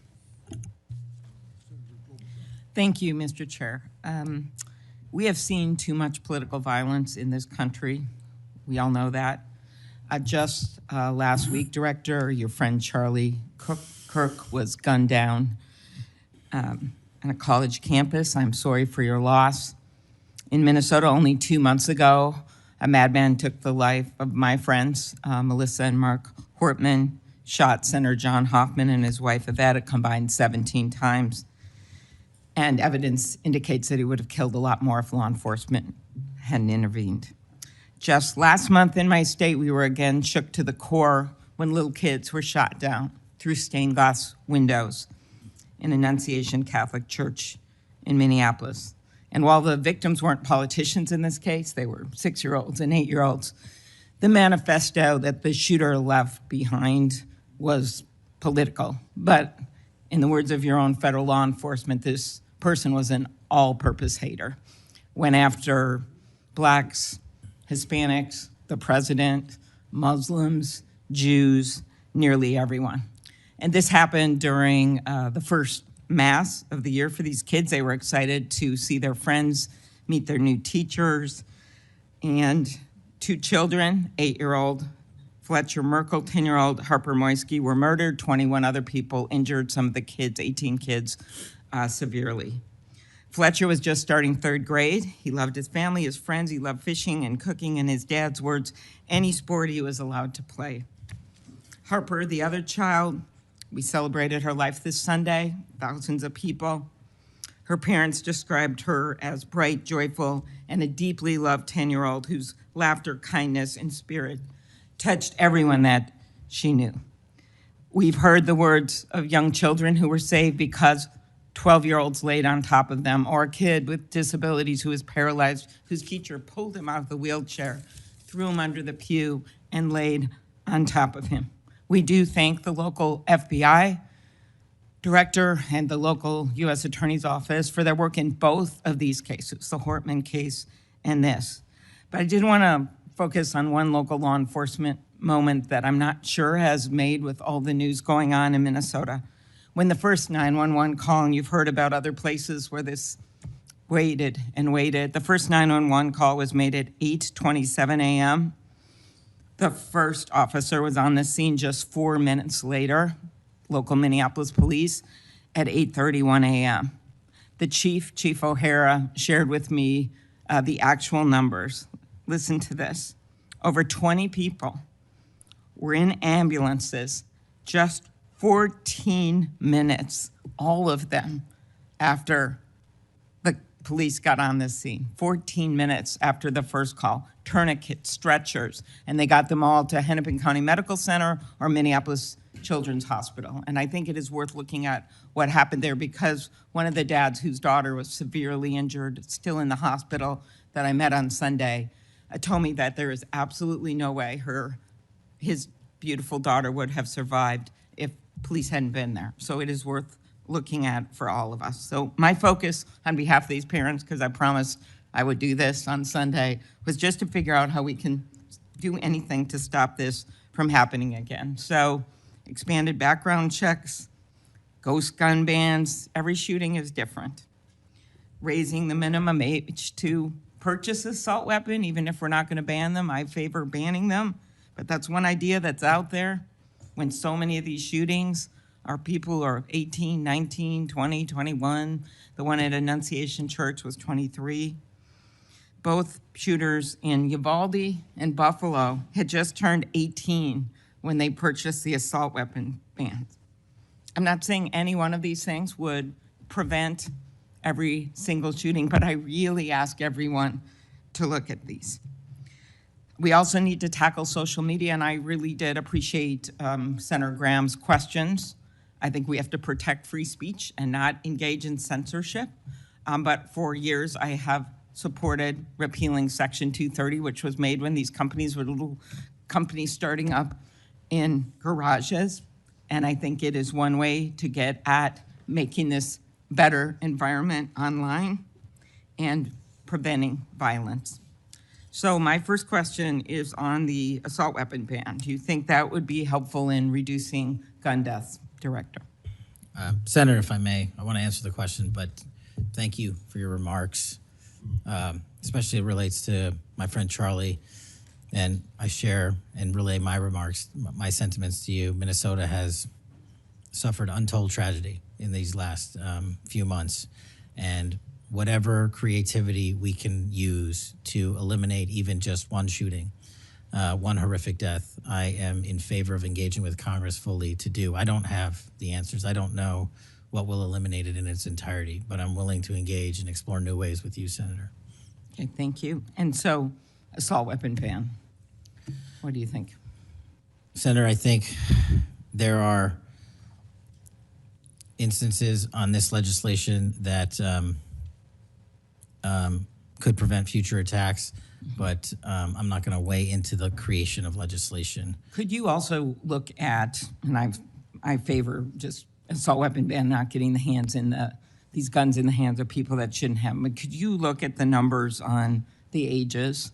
Yes. Because from 18, even going from 18 to 21, which wouldn't have prevented the shooter in Annunciation Church from purchasing that gun. He purchased several the same day. Over 100 rounds were fired from the assault weapon through the stained glass windows. So if you went up to 25, it would have stopped that immediate purchase and probably saved the lives of these kids.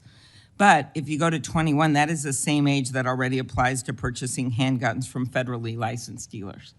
So I prefer another approach, but I was hoping that our Republican colleagues would at least look at that, given Uvalde, Buffalo, and some of these other mass shootings, trying to be practical, but thinking that it could make a major difference. Strengthening background checks, could you also look at that? And then banning ghost guns and bump stocks. What do you think of that? So, Senator, you're talking to my heart here on one of the core missions at the FBI, which is our SPIEGEL facility in Winchester, Virginia, which is our hub for our NICS checks, our NCICs, our capabilities on when we have, I think it's 19,000 state and local community law enforcement come to us for these background checks. We're trying to make that processing as fast as we can so we can get them real-time information. I think we have a 93% clearance rate in 15 minutes as it relates to ghost guns, but we can do better. All right, well, just if you could get back to me on all those and talk to the White House. Threats against elected officials have increased exponentially. Members of Congress received more than 9,000 threats last year, up from 1,600 in 2016. There's been a lot of talk about the rhetoric and the like. And if we want to move forward on things like Section 230, or even look if we can do anything on guns, I do think we're going to have to be honest about this all-purpose hater issue, and it has bothered me, this thing, we're going to go after this group, we're going to have to go after this group. I just want to, for the record, show that the murder of Speaker Hortman and her husband, it was Democratic lawmakers on his list. He went to the ones whose addresses he had, by the way. Planned Parenthood was on the list, as were businesses and law firms. Doctors. I already mentioned the ones with the Catholic Church shooting. So it is not just, as the radicals on the left, what's a quote from the president, are the problems or destructive movement of left-wing extremism that Vice President Vance said. According to the Anti-Defamation League last year, all the murders were committed. And I'm not actually going to say this because I don't even want to go left-right with this, but you can imagine it wasn't from the left. Cato Institute, conservative think tank, published a study just last week that found terrorists from the right were responsible for 6 times more deaths than people from the left. I actually don't want to go tit for tat on this, but what I am asking for is that this rhetoric of blaming one side or the other stop, if you could convey that to the president, and that we actually work on things that are solutions. So could you commit to me, Mr. Patel, Director Patel, that you will do that? Absolutely, Senator. Okay, thank you. Last, you were asked about social media, and I will put some more questions on the record about that. I think we could make major movement on that. The local FBI helped when the city of St. Paul was a victim of a cyber attack, and I'm concerned about some of the cyber attack cuts. I'll ask you that on the record. AI, I'm glad you raised that. I think we have to do more, but also including election interference because they're using AI videos. I just had one happen in this very committee on me, and I just think they're going to start using it in democracy, election. They could be foreign. Do you think some of this is foreign entities, Mr. Patel? Generally speaking, we have traced a lot of this to loose groups overseas that don't have any sort of central cluster. There's going to be a lot on you then. And then last, I'll put on the record just my concern about protecting journalists. The new guidance that came out of the department. Have you deployed any FBI resources to investigate members of the media for activities related to news gathering, reporting, or reporting on government whistleblowers, something near and dear to the chairman's heart? The only time we would involve an investigation of a journalist if they've conducted or committed an allegation of separate criminal activity, most prominently leaks of classified information. Thank you. Senator Hawley. Thank you very much, Mr. Chairman. Director Patel, good to see you. Thank you for being here. You're leading the FBI at a very critical time for that agency and also a critical time for our country. And I want to start by talking to you about the tide of violence that we have seen, ideological violence against people of faith, particularly Christians. You just think here, take a rough catalog. Just in the last couple of years, we've seen shooting at the Covenant School, Christian school in Nashville. We've seen school shooting at the Annunciation School. We've seen church shootings multiply. We've seen acts of crime and violence, vandalism, arson against churches and parishes all across the country. And then, of course, last week, Charlie Kirk, who said, "I want to be remembered for my courage, for my faith," was shot on a college campus. Let me just start with the assassination of Charlie Kirk. Is the FBI, and I appreciate the tremendous work the FBI has done in this investigation, is the FBI investigating the Kirk assassination as part of this broader pattern of anti-religious, anti-Christian violence?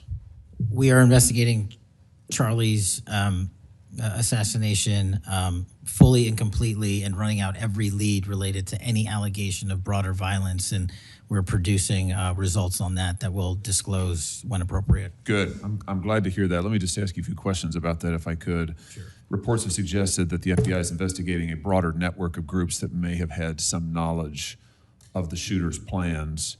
Can you give us any details on that, following up what you've already said in public? How's the FBI working to find other potential accomplices, folks who may have known about the shooter's plans, folks who may have encouraged him? Any update on any of that? So in terms of what we do for an interrogation perspective, we go and reach out to the family and community immediately. And we've conducted those investigations and interrogations with local law enforcement, and we're continuing to do that because those closest to the suspect are going to hopefully know the most about the suspect and his beliefs and his ideology. On top of that, unfortunately, it has been leaked that there was a Discord chat, and for those unfamiliar with it, it's a gaming chat room online that the suspect participated in. So what we're doing, we've already done, is serve legal process, not just on Discord, so that the information we gathered is sustained and held in a evidentiary posture that we could use in prosecution should it be decided to do so. And we're also going to be investigating anyone and everyone involved in that Discord chat. Okay, very good. I see the public reports that the Discord thread had as many as 20 additional users. It sounds like you're trying to run down all of that to see if that's accurate, who else may have been on that thread, what they may have known. Is that fair to say? It's a lot more than that, and we're running them all down. It's a lot more than 20? Yes, sir. And you're running all of that to ground? Every single one. Yeah, fantastic.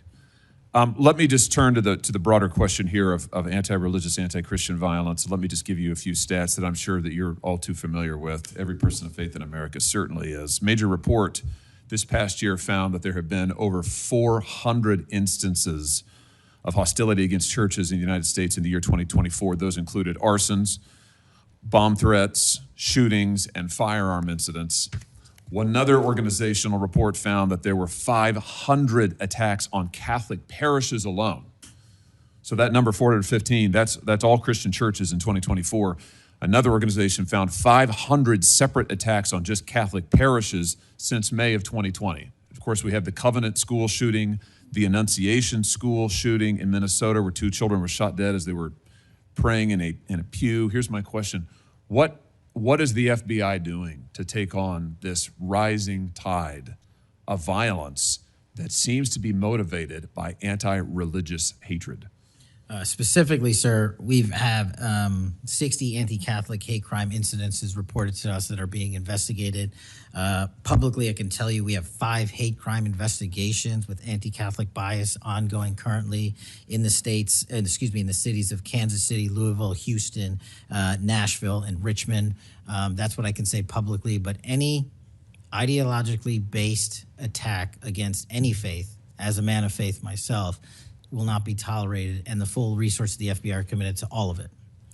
Are you investigating any domestic cells that instigate or encourage or fund or in any way support attacks on churches or other houses of worship? Senator, you raise an incredibly important point that most people don't look at. I've always said we follow the money, and whether it's terrorism or attacks based on ideology or attacks on institutions of faith or people of faith, someone's paying for it, and we are reverse tracing those steps. We are not stopping at the perpetrator themselves. We are reverse engineering to hold those accountable in our investigations to who funded them and knowingly funded them, and we will bring the appropriate steps against them with our partners at DOJ. Good. I'm glad to hear that. We look forward to hearing reports on that progress.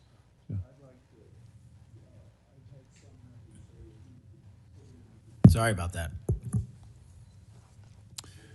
Let me just ask you this in the same vein, Director. Since the Dobbs decision, the FBI has advertised $25,000 rewards for information on attacks on abortion clinics. Will the FBI similarly offer rewards for information on attacks of houses of worship? Yes, when it is appropriate, the rewards are any reward, whether it's an attack on a house of faith or on a homicide or whatever, is determined by a group within the FBI, but we will work with them to make sure that rewards of monetary value are put out for all ideologically based attacks. Good. You just rattled off some statistics, which I was glad to hear, about the number of investigations you have open, the incidents you're tracking against Christians, against houses of worship. Let me just ask you if you consider designating a senior official as a liaison to houses of worship, to Christian and other religious organizations, to publish metrics on investigations and arrests related to church attacks, church threats, vandalism, arson, etc. Will you set up a system for liaising and then reporting so that everybody can see, this committee and the public can see just how many attacks we're talking about, just what the level of threat and violence is and what the FBI is doing to combat it? Senator, you're speaking my language. The private-public sector partnership on this specific issue, just like the other ones we've talked about, is equally transformative to finding those involved in these criminal activities. And with your assistance, I would ask you if you're able to identify someone who's an expert in that area, we will work with them. We will take their information, because as great as the FBI is, we're only as good as the information we can get, and we don't have the reach that the private sector does in some of these areas. Very good. Happy to help on that. Let me ask you about something specific to the FBI, because sadly, as you know, the FBI, when it comes to anti-religious animus, has been part of the problem before you got to this agency. And I know that you remember the infamous memo generated by the FBI that attempted to recruit informants in houses of worship, in particular in Catholic parishes. Your predecessor testified when this information, I just want to reiterate, this memo became public because of a whistleblower. It was not turned over to this committee. It was not disclosed to this committee. In fact, we were told it didn't exist, and then a whistleblower published it, showing that indeed the FBI had recruited informants, attempted to, into Catholic parishes. Your predecessor then testified, sitting right where you are today, he testified that this, I'm going to quote, was a single product by a single field office, end quote. That was a lie. Because we then had additional whistleblowers come forward and say, no, actually, multiple field offices contributed to the drafting of the report. And indeed, there was a second anti-Catholic memo that the FBI generated. And indeed, those memos were distributed to over 1,000 FBI agents across the country. You know all of this. You and I talked about it when you were here for your confirmation hearing back in January. I just want to follow up and see, have you been able to determine how this memo got written and distributed? How is it that the Federal Bureau of Investigation came to be recruiting informants in Christian churches in this country? Senator, we did dig in, and we are doing our investigation simultaneously with Congress. And just to put it in perspective, we've provided 700 documents on the Richmond Catholic memo specifically to this committee, whereas my predecessor provided 19 pages. And not only that, but we looked into how the source recruitment structure at the FBI was conducted during this time. And we made adjustments and permanent fixes to ensure that sources are not put into houses of worship unless there is an actual ongoing criminal or international terrorism threat. We will not use sources at this FBI to investigate and cull information just for the sake of culling information in houses of worship. Has anybody been fired for this? There have been terminations related to this and resignations. Good. There need to be, because if this is going to be standard at the FBI, nobody can trust the FBI. You want to talk about violating the First Amendment? This has got First Amendment violation written all over it. It's one of the most revolting chapters in the FBI's history. And considering what we're seeing more broadly in terms of the acts of violence against people of faith, this has absolutely got to end. The FBI has to lead the way. So I count on you to do that, Director. Let me just, in the minute or so that I have remaining, let me just shift gears and ask you about something else you said earlier. You said that protecting our youth is maybe the FBI's top priority. It's great to hear. Let me ask you about the role of AI chatbots in that, which you've talked about a little bit already today. Are you investigating any cases of AI-generated child sex abuse material? You issued a PSA earlier this year warning that synthetic child sex abuse material, that's where the AI generates it using maybe a real kid's image, but then generates sex material, sex abuse material. You warned that that was illegal under federal law. Is the FBI investigating any instances of this synthetic CSAM material generated by AI that you could speak to? We are investigating dozens of those matters because, let me just say this, as far as the FBI is concerned, generative AI that produces CSAM, child sexual abuse material, under our investigative authorities is treated as equally as if it were actual child sexual abuse material. There's no difference for me in the FBI on this. Let me just ask you one other thing in this vein. I'm sure you've seen the reporting that Meta's AI rules, their own internal guidelines, allowed their chatbots to have sensual, that's their word, sensual conversations with children. We've had instances, multiple instances of children, minors, taking their own lives at the behest of chatbots that instructed them with specificity on how to do it. What's the FBI's role here in investigating what is going on with these chatbots, with these AI companies encouraging? I mean, listen, if an actual person did that, we would say that's grooming. We would say that's child abuse. These companies are doing it. Their own guidelines allow it. What can we do about that? You're referring to NVE, nihilistic violent extremism, and the 764. It has been made a priority of the FBI because they are targeting children, and these chatbots and these generative AI are getting coupled with actual humans who are using them and releasing them because they can do the work faster and quicker than humans can and get into spaces like social media where humans have a difficulty in engaging.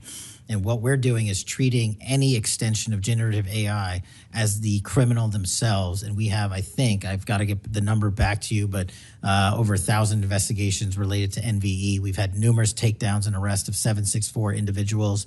And we are educating, this may be the most important part, I'm directly engaging with the social media and media companies, the internet service providers, to find a way to shut down. There's nothing I can do at the FBI to force them to shut it down, but work with you in Congress to find a way to work with our partners to get that shut down permanently. Senator Coons.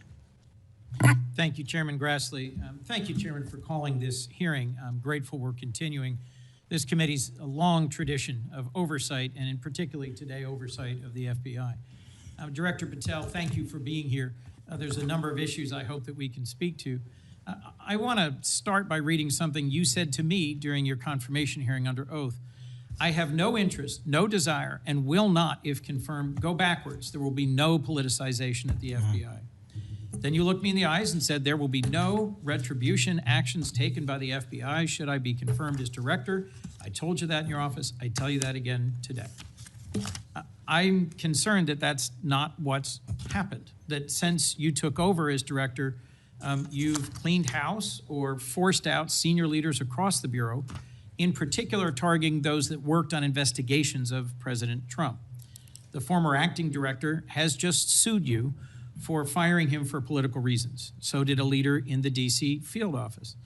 And the well-respected leader of the Salt Lake City office was pushed out last month, leaving that office shorthanded at a particularly difficult time.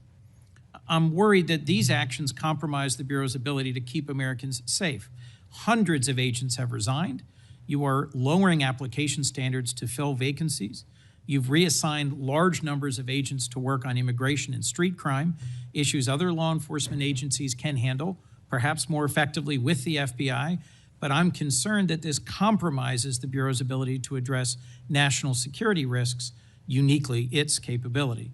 In fact, you've shut down the Office of Integrity and Compliance, which makes sure that agents act in a lawful and ethical way, and reassign staff away from domestic terrorism investigations exactly at a moment I think we are all concerned about it.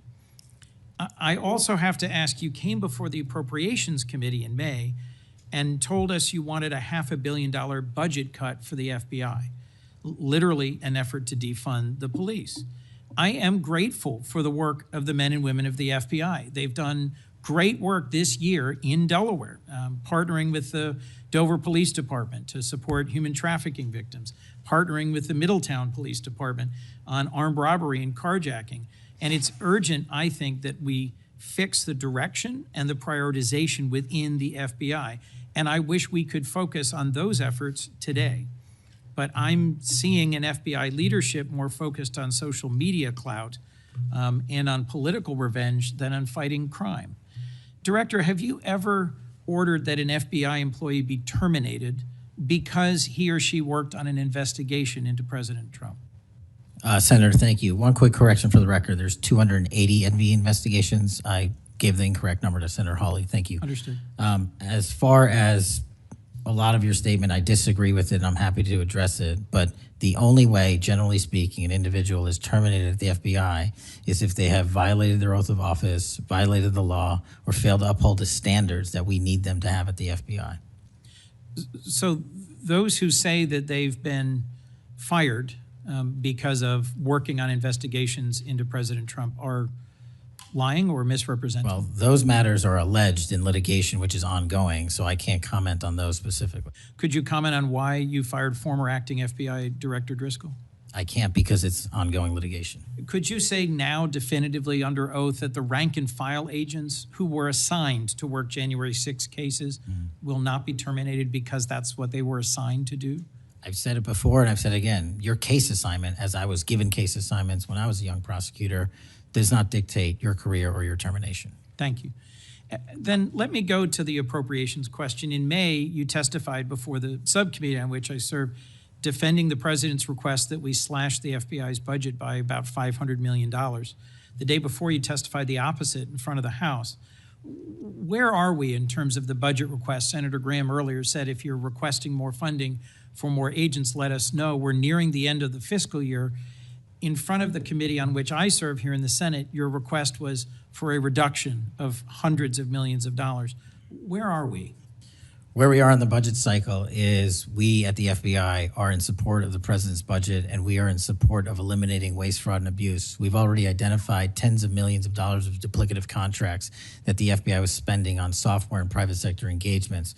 We've also identified duplicative workloads. So we are transitioning those folks out of doing the same thing twice over and into the field.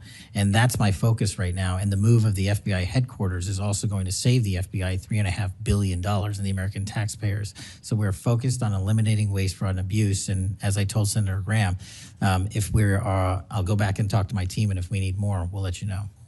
Are you planning any additional reductions in force, Director? No.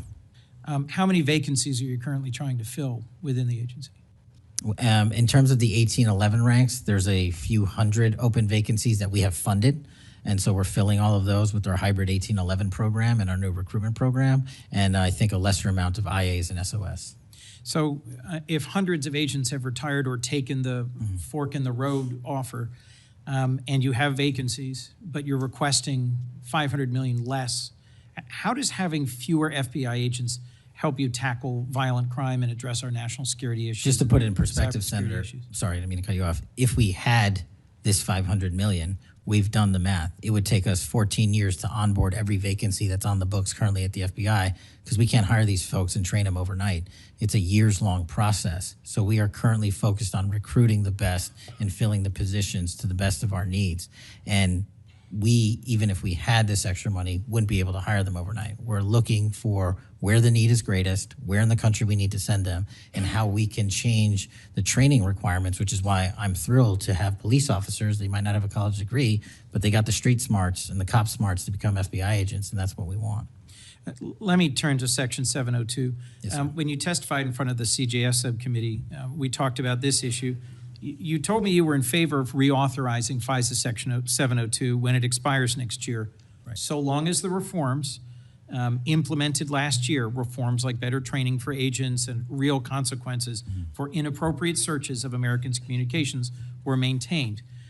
You also said that you had some ideas about how to make Section 702 better going forward.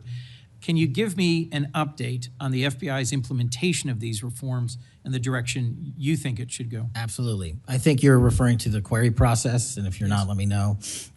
But any instance of abuse or mistakes that were made in the query process have now been changed. It used to be you can make multiple mistakes and continue to access the query database system. I've changed that. If you make a mistake, you're immediately sidelined, a review is conducted, and if it was an actual mistake, i.e., there should have been S on the end of that name and there wasn't, then we put you back in. But we have to review those matters. So that's happening. And if there was an intentional mistake, you have no more access to the 702 query system and its database. So we've also done an audit of the entire 702 system and the query databases. And now we are nearly 100% of the audit. And I think we found one or two, I'll have to get back to you, quote unquote mistakes within that system, which are currently being reviewed. Thank you. You had told me in May that you'd send me updated statistics about the Section 702 searches of Americans' data. I haven't received it. When will I get that? I'll work with my team to get that to you, Senator. And frankly, in May, when you were testifying that you were implementing these reforms, you were also closing down the Office of Internal Auditing at the FBI. Now, that was the office created in the first Trump administration to improve the Bureau's compliance with Section 702. How is that working out? How can you continue to advocate for robust civil liberty protections but shut down the office that was created to enforce those safeguards? Help me understand this. Absolutely, Senator. This is a great example of sort of duplicative work. Both, there was two divisions in the FBI working on this, and all we did was the inspection division, which is the leader in this query system and this audit system, has now been given the single source mandate to conduct these. So the OIA, its elimination is just taking folks who were working there and were experts in it and folded in under the inspection division, and then taking other folks that we didn't need because we had enough manpower and pushing them elsewhere in the FBI. I'm concerned about the rise in threats against members of our judiciary. What are you Yes, sir. doing with the U.S. Marshal Service to help protect our federal judges and with state and local judicial systems to help provide some of the expertise of the FBI in protecting them as well? I share your concern, Senator. We have 35 open investigations, 17 against federal judges, and the remainder against state court judges and threats that they have received. And as you know, federally, there's a specific statute which prohibits that. So we are working up those cases and referring them to prosecution where we can meet the threshold for evidence. In your written testimony, you referenced how counter-UAS legislation expires and we need to resolve the conflict in jurisdiction and authority. I agree, this is an urgent concern. I have heard from state and local law enforcement about it, from the folks responsible for major events, whether it's sports or concerts or public events. Given the tragic increase in political violence, I'm very concerned about the misuse of drones and the potential of there being a catastrophic event. What could we do to address this challenge? Well, obviously, reauthorizing the capabilities that we have under the counter-UAS program. But just to highlight what the FBI is specifically doing, we've been given the mandate to work with DHS to secure not just the Club World Cup that we had, by the way, which occurred in 32 matches across the country without any significant incident, which we're proud of, and we're taking that model for the next World Cup and also the Olympics. But the reason I bring that up is because we pushed out our counter-UAS programs to address the security needs, and that's where our focus is on events like that. Mr. Director, thank you for your testimony. I look forward to working on actually solving criminal problems and reducing the extent to which what we're going back and forth about is more political and partisan point scoring and more actually solving crimes for the American people. Yes, sir. Senator Kennedy.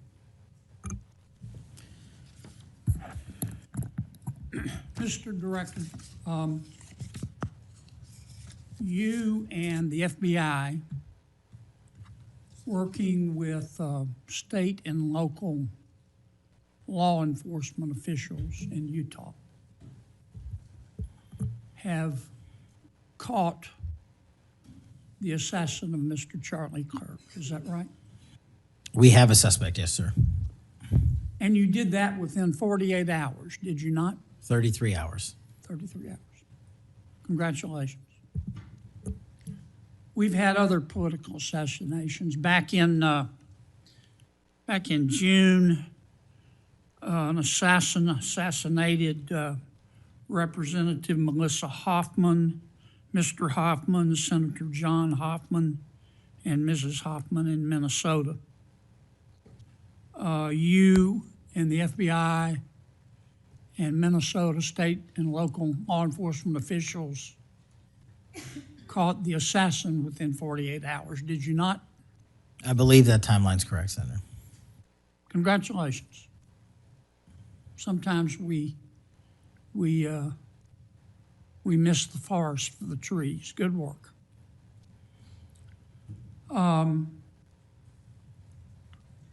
Did Mr. Kirk's assassin act alone?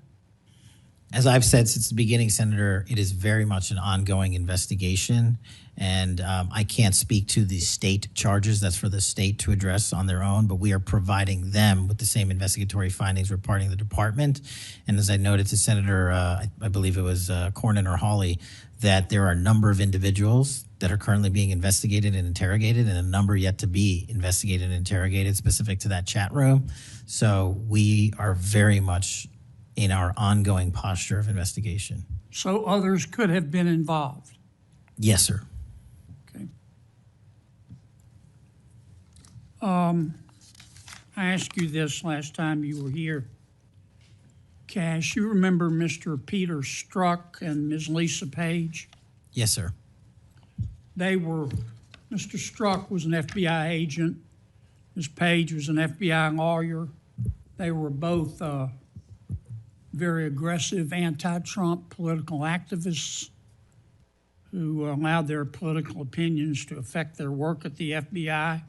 Is that a fair statement? I believe their text messages and their testimony that was secured by the OIG and DOJ speak for themselves. In fact, Mr. Strzok and Ms. Page were having an extramarital affair, and at one point, Ms. Page texted Mr. Strzok, quote, "Trump's not ever going to be president, right? Right?" And Mr. Strzok replied, "No, he won't. We will stop it," end quote. Ms. Page resigned from the FBI. Mr. Strzok was fired. They promptly sued the federal government and the FBI and Justice Department for releasing their emails, which revealed all of this. The FBI settled that lawsuit for $1.2 million, gave Mr. Strzok $1.2 million cash, gave Ms. Page, who resigned. She wasn't fired, she resigned, she quit. Gave her $800,000. Who at the FBI made that decision to give them money? That settlement was reached in the Biden administration when my predecessor was the director. Who? Are you saying that Chris Wray did? The only people that can decide that settlement are the Attorney General in conjunction with the director and the administration. Okay, so you're telling me that Attorney General Garland and Director Wray decided to give them the money? Is Yes, that sir. right? Yes, sir. Okay. Now, when you took over the FBI, did you find instances of where, under the Biden administration, the FBI had weaponized the agency to push the political beliefs of President Biden? Sorry, the last part. When you took over the FBI, did you find instances of where the Biden administration had politicized the FBI to prosecute its political agenda? Well, I won't speak for other people. having been a target of that weaponization, having been a staffer on the House Intelligence Committee, having had the Justice Department weaponized against me for making the findings and leading the investigation of Russiagate, I know what that feels like. And that's why, as the FBI director, I'm committing to not ever have that ever happen again. But I'm also committed to fully investigating what was done, and that matter is still ongoing. So I assume, I take it your answer is yes. Yes, sir. And you're firing those people, is that right? Anyone that politicizes their job at the FBI will not work at the FBI. Okay. You've heard some of my colleagues either implicitly or otherwise suggest that you have politicized the FBI to prosecute the political beliefs of President Trump. Is that true? I don't know how that can be true when the stats that I cited, to include the 23,000 arrests, 6,000 weapons seized, 1,600 gang and criminal enterprise organizations, 4,700 children found and rescued, more enough fentanyl seized to kill a third of America. The men and women of the FBI are now on an apolitical mission, and this is why the numbers are historic in 7 Have you months. fired people because they voted for Vice President Harris?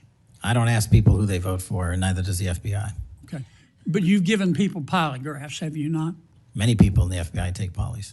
The FBI does that all the time. Yes, sir. Does it not? Yes, For sir. a long time, is that correct? Decades. All right. I want to ask you about the Epstein files. Have you seen the Epstein files? I have not reviewed the entirety of it myself, but a good amount. Would it be fair to say that Mr. Epstein trafficked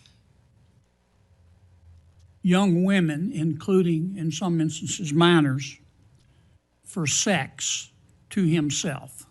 That was specifically the allegations in the 2018 indictment in the Southern District of New York. Okay. Who else did he traffic these young women to? In terms of what the investigation, again, going back to 2008, Mr. Acosta, who limited the investigation and limited the search warrants and limited the parameters of the investigation, the only thing we are able to speak to publicly, because he was given a non-prosecution agreement by Mr. Acosta, is that first time period from, I believe, don't quote me on this, 97 to 2001-ish. And then when the Trump administration courageously reopened it. Ash, excuse me for interrupting, but I'm going to run out of time. You've seen most of the files. Who, if anyone, did Epstein traffic these young women to besides himself? Himself. There is no credible information. None. If there were, I would bring the case yesterday that he trafficked to other individuals. And the information we have, again, is limited. So the answer is no one For the information that we have in the files? in the case file. Okay. Now, President Trump has deferred to the FBI and the Department of Justice with respect to the Epstein records. He says it is your call about releasing them. And I understand that the department and the agency have decided to release them in cooperation with the House committee. Is that correct? Yes, sir. So you're releasing them a little bit at a time. Is that correct? We're releasing as much as we can, but we are limited by 3 different court orders, and the department went back to each of those judges to waive those court orders or have them lifted, and each of those judges declined. Will you release all of them, or at least as many as you can? We will release everything we are legally permitted to do so. We are continuing to work with the House on the subpoena request. We have substantially complied with it, but we will continue to release whatever we are legally permitted to do so. Okay. I strongly encourage you to do that. Kash, this issue's not going to go away. And I think the essential question for the American people is this. They know that Epstein trafficked young women for sex to himself. They want to know who, if anyone else, he trafficked these young women to. And that's a very fair question. I want to know that answer. And I think you're going to have to do more to satisfy the American people's understandable curiosity in that regard. Mr. Chairman, may I just respond to that? I agree, Senator. And what we have done, and just to remind folks, the Epstein case files existed in the two prior administrations, in the Obama administration and the Biden administration. And they didn't release anything. And there was President Trump in the first administration that renewed charges against Mr. Epstein. And I know it's a little complicated to understand, but what exists in the Epstein case files was a direct result of the limited search warrants from 2006 and 7, which hamstrung future investigations because of the non-prosecution agreement. And multiple administrations had the opportunity to look at the entirety of that case file and recommend prosecutions against anyone that was trafficked under Mr. Epstein and anyone that participated in that trafficking.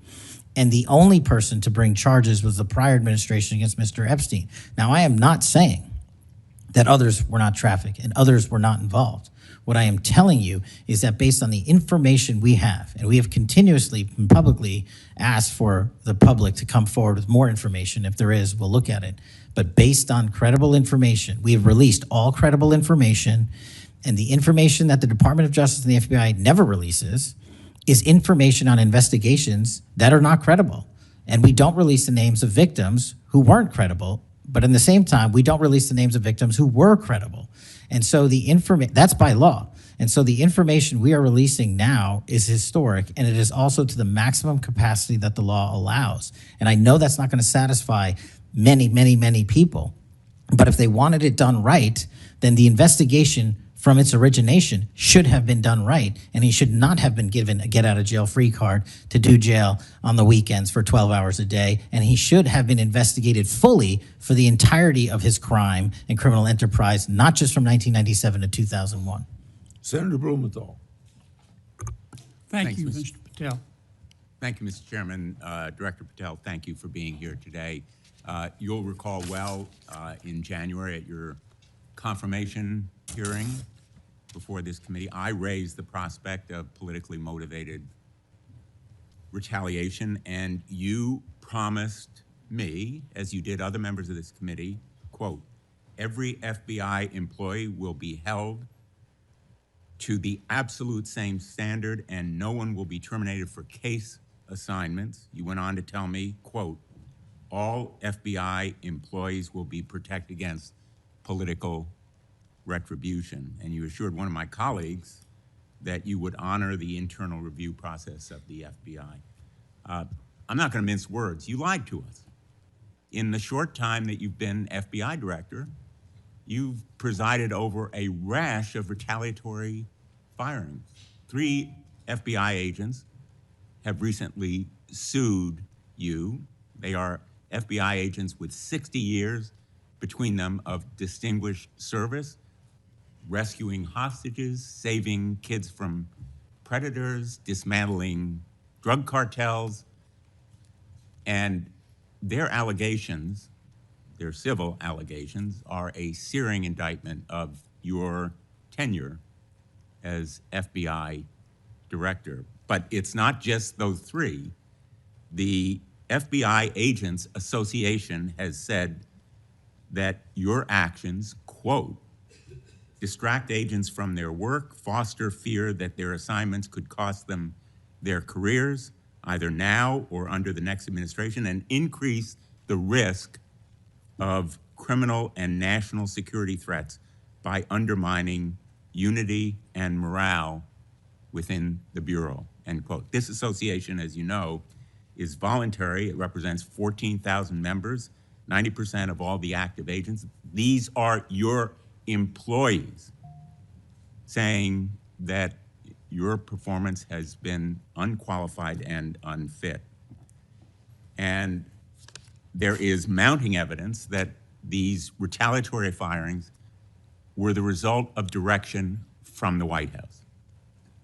There have been instances in the past history of the Bureau of political interference and political direction from the director's office, but not the kind of institutional interference that we're seeing from the White House right now. I'm going to ask you, has anyone from the White House contacted you about personnel decisions? I completely disagree with your entire premise that I have lied or am misleading the FBI. If I were, the results that I announced today by the men and women of the FBI and the historic records we are doing to keep this country safe would not be possible. The men and women of the FBI are responding to our leadership and this administration's priorities. The only way people get terminated at the FBI is if they fail to meet the muster of the job and their duties, and that is where I will leave it. And you accusing me of lying is something I don't take lightly, but I'm not going to get into a tit for tat with you. Well, let me just ask you to answer my question. Has anyone from the White House contacted you about personnel decisions? Generally speaking, we always discuss with the White House, OMB, during the budget process, how many personnel we need, who we need where. Answer is yes. For budgetary You've been purposes directed and to real life. fire people, agents, because they participated in investigations of the president. I don't receive directions to do that. Has anyone I make the suggested it? decisions. Has anyone asked you to do it?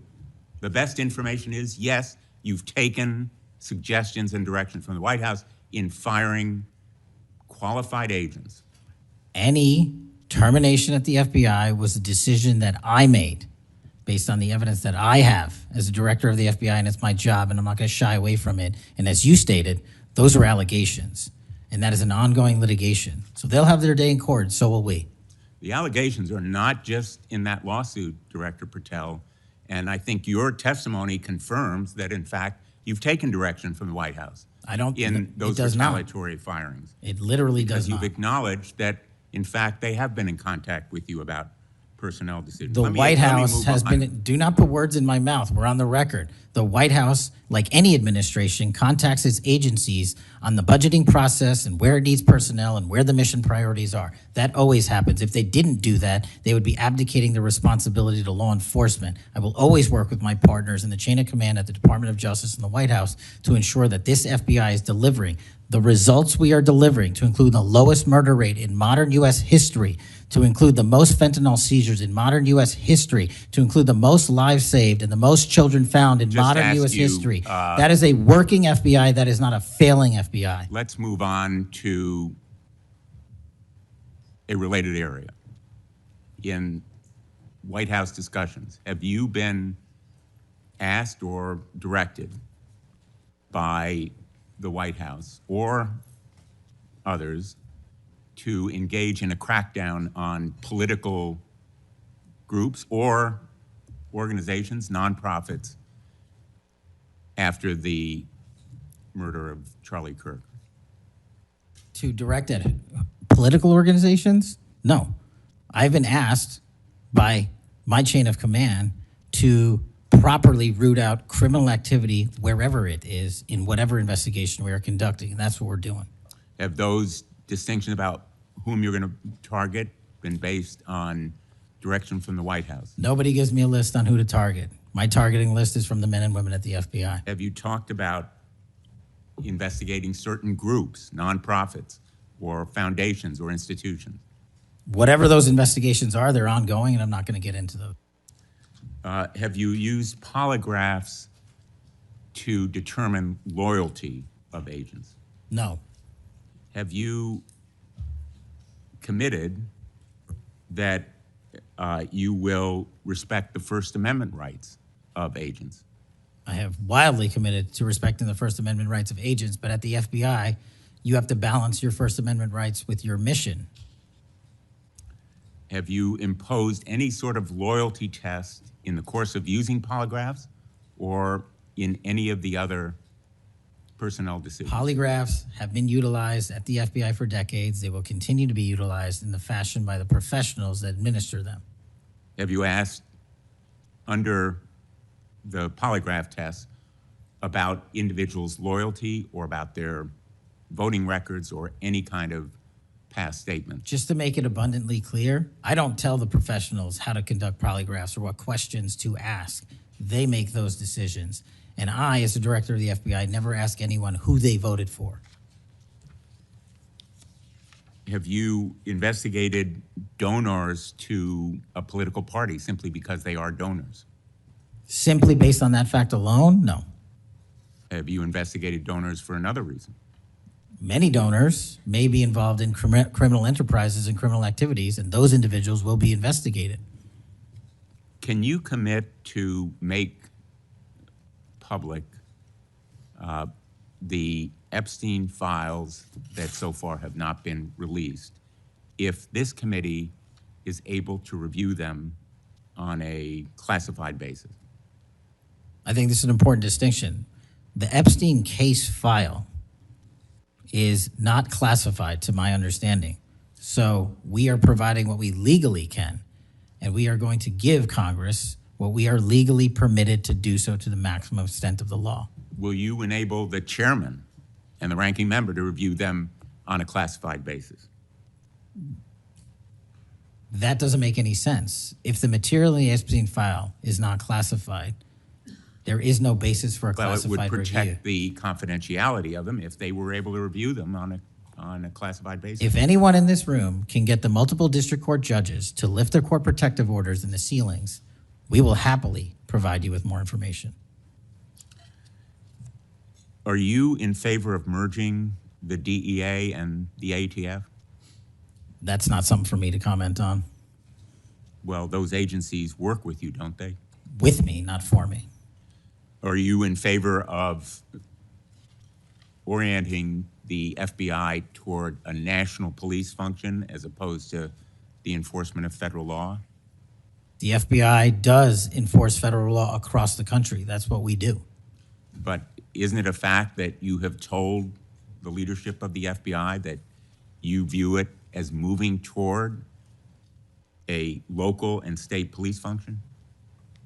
No, we are prioritizing working with our local and state partners, and they will tell you that that has never happened with this much engagement in the history that they have been serving as local law enforcement officers. I believe local cops are the best intelligence source and the best understanding of their communities, and I folded in my FBI agents under that direction to work with them to get the job done.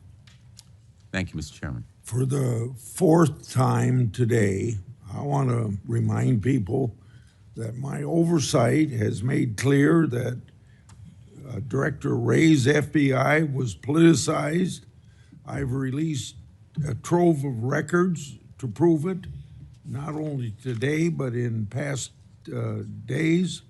I've also said some FBI personnel who have been fired, retaliated against my whistleblowers, and I don't remember my Democratic colleagues defending my whistleblowers when their careers were ruined. Senator Schmidt. Thank you, Mr. Chairman. Before I get into the thrust of my comments and questions, Director, I want to thank you. In our meetings prior to your confirmation, during your confirmation, we talked about your desire to get more agents out into the field, out of Washington, and take on violent crime.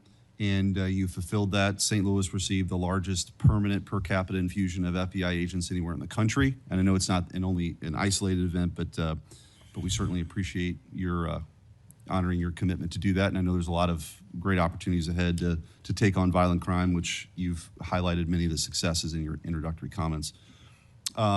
It's obviously no secret that this hearing takes place in the wake of a horrific American tragedy, the assassination of Charlie Kirk. For those of us who knew him, I know you did too. It's still sort of difficult to put into words what a tragic loss that is, not just for his family, but for our country, for free speech, for a belief that we can have a free exchange of ideas. And he was quite literally shot in the throat in an attempt to silence him and take his life. And so you have this task now of this investigation. There's been an arrest. But I think that we face an even larger crisis that law enforcement alone can't tackle alone. It's a crisis that is culminated in the assassination of Charlie. But it doesn't end there. It's I think every bit present right now, and the challenge is greater than quite frankly, I would have imagined. Seeing some of the comments that have taken place after the assassination, and something that I think as a country we have to reckon with. And it's something deeper much deeper than a rejection of law and order or the norms of civil society. We've entered a very dangerous time, I think, in our country. And that should be clear to everyone. Political violence is a sign of a deep and corrosive sickness in any society. But in America today, the problem is just not political violence in the abstract. It is the specific kind of political violence which is overwhelmingly driven by a specific set of actors and groups. None of this emerged out of thin air. Over the past week, leaders from across the political spectrum have come out and forcefully condemned Charlie's murder and political violence more broadly. For that, we're all very grateful. We should be grateful. There have been calls to unite and come together in the wake of Charlie's murder, and I want to do that. I do. Someday I pray that we can be united as a country again and go forward together as a one people and under one flag, but we are not united. Upstream from the dehumanization and demonizing political violence and rhetoric tearing apart our country is a divide on how we view America and Americans. Is America good? Is America evil? Is there something inherently special about Western civilization, or is this 2,000-year project rotten to the core? And if it is something worth fighting for, which I believe, how do we do it? With words and ideas like Charlie did, or with firebombs and assassins' bullets? Political violence is always wrong. Period, full stop. It doesn't matter which side, in the name of any ideology or cause, it's wrong. But in America today, political violence is not a problem that falls equally upon both sides. We have to be honest about this. We must reject an attempt to paint it as some kind of random phenomenon with no particular creed or ideology, a kind of spontaneous insanity, which takes place outside of any broader social context and has no pattern at all. That's wrong. So free speech, yes. Political violence, no, but we have to be honest about what's happening. Already, we're hearing people talk about Charlie's assassination in those terms. We're told that we can't possibly know what drove a killer to plan and carry out a murder of the most prominent conservative activist in America. But that's a lie. We do know. The facts are plain and clear, and we have to speak truth in this moment, or there's no other side of the mountain. The vast majority of Americans are against political violence, but there is a vocal, active minority that encourages and celebrates it, and that minority is overwhelmingly on the left. Just last week, a YouGov poll found that a full 25% of those people who describe themselves as very liberal say it can be justified for citizens to use violence to achieve political goals.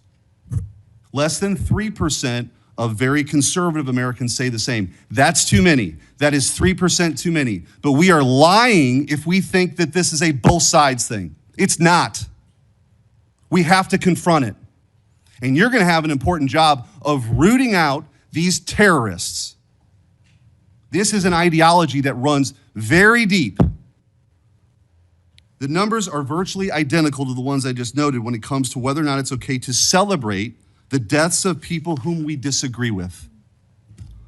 And while large majorities in both parties were opposed to celebrating political violence, Democrats overall were nearly twice as likely as Republicans to believe that it is usually or always acceptable to celebrate the death of a public figure they oppose. What in the hell is going on? Earlier this year, a poll found that more than 55% of people on the left believed that it would be at least somewhat justified to murder Donald Trump. These are not just some abstractions on a page. These are our fellow citizens. How can we come together with people who believe these things? We've all seen the flood of posts on social media over the past week, not just a fringe few, but thousands upon thousands of people gleefully celebrating a father of two young children getting gunned down in broad daylight. I wish I wouldn't have seen that video. I wish my kids would not have seen that video. Blue Sky, the left-wing alternative to X, was so overwhelmed with these posts that the platform was forced to issue a statement warning its users to stop glorifying the murder. And it wasn't just random social media trolls. It was journalists, elite college professors, and even politicians, all but saying Charlie's assassination was justified because of what he thought, because of what he said. We saw the flood of hit pieces, the most powerful media outlets in the nation dishonestly attacking and villainizing Charlie for the most vicious possible terms. How can you ask us to unite under that? There can be no unity between good and evil. Somebody has to win this thing. And as a country, we have to absolutely reject it. And don't tell me it's both sides. It didn't happen in a vacuum. Over the past decade, we've seen an explosion of political violence, not just one-off lone wolf attacks, but organized, systemic political violence at a mass scale. It is not organic. It is the offspring of a dark and clandestine system funded in part with our own tax dollars, winning with a large network of foundations, NGOs, activist organizations, and front groups. This system lurks behind every radical leftist movement in our nation today. The George Soros empire has financed a vast ecosystem of radicals, all working together, dropping off bricks at riots to unleash a tidal wave of violently anarchists on our streets and to prop it up in an army of researchers and experts and journalists and propagandists who downplay the political violence. What he's doing is serious. I'm going to ask you, because I don't have a ton of time, The opposite of what we should be doing as a committee. and I would point out, we've heard years of the left, their loudest voices calling anyone on the right extremist MAGA Republicans, fascists, Nazis, an existential threat to democracy. Check yourself. And don't give me this both sides bullshit. Mr. Director, I want to ask you.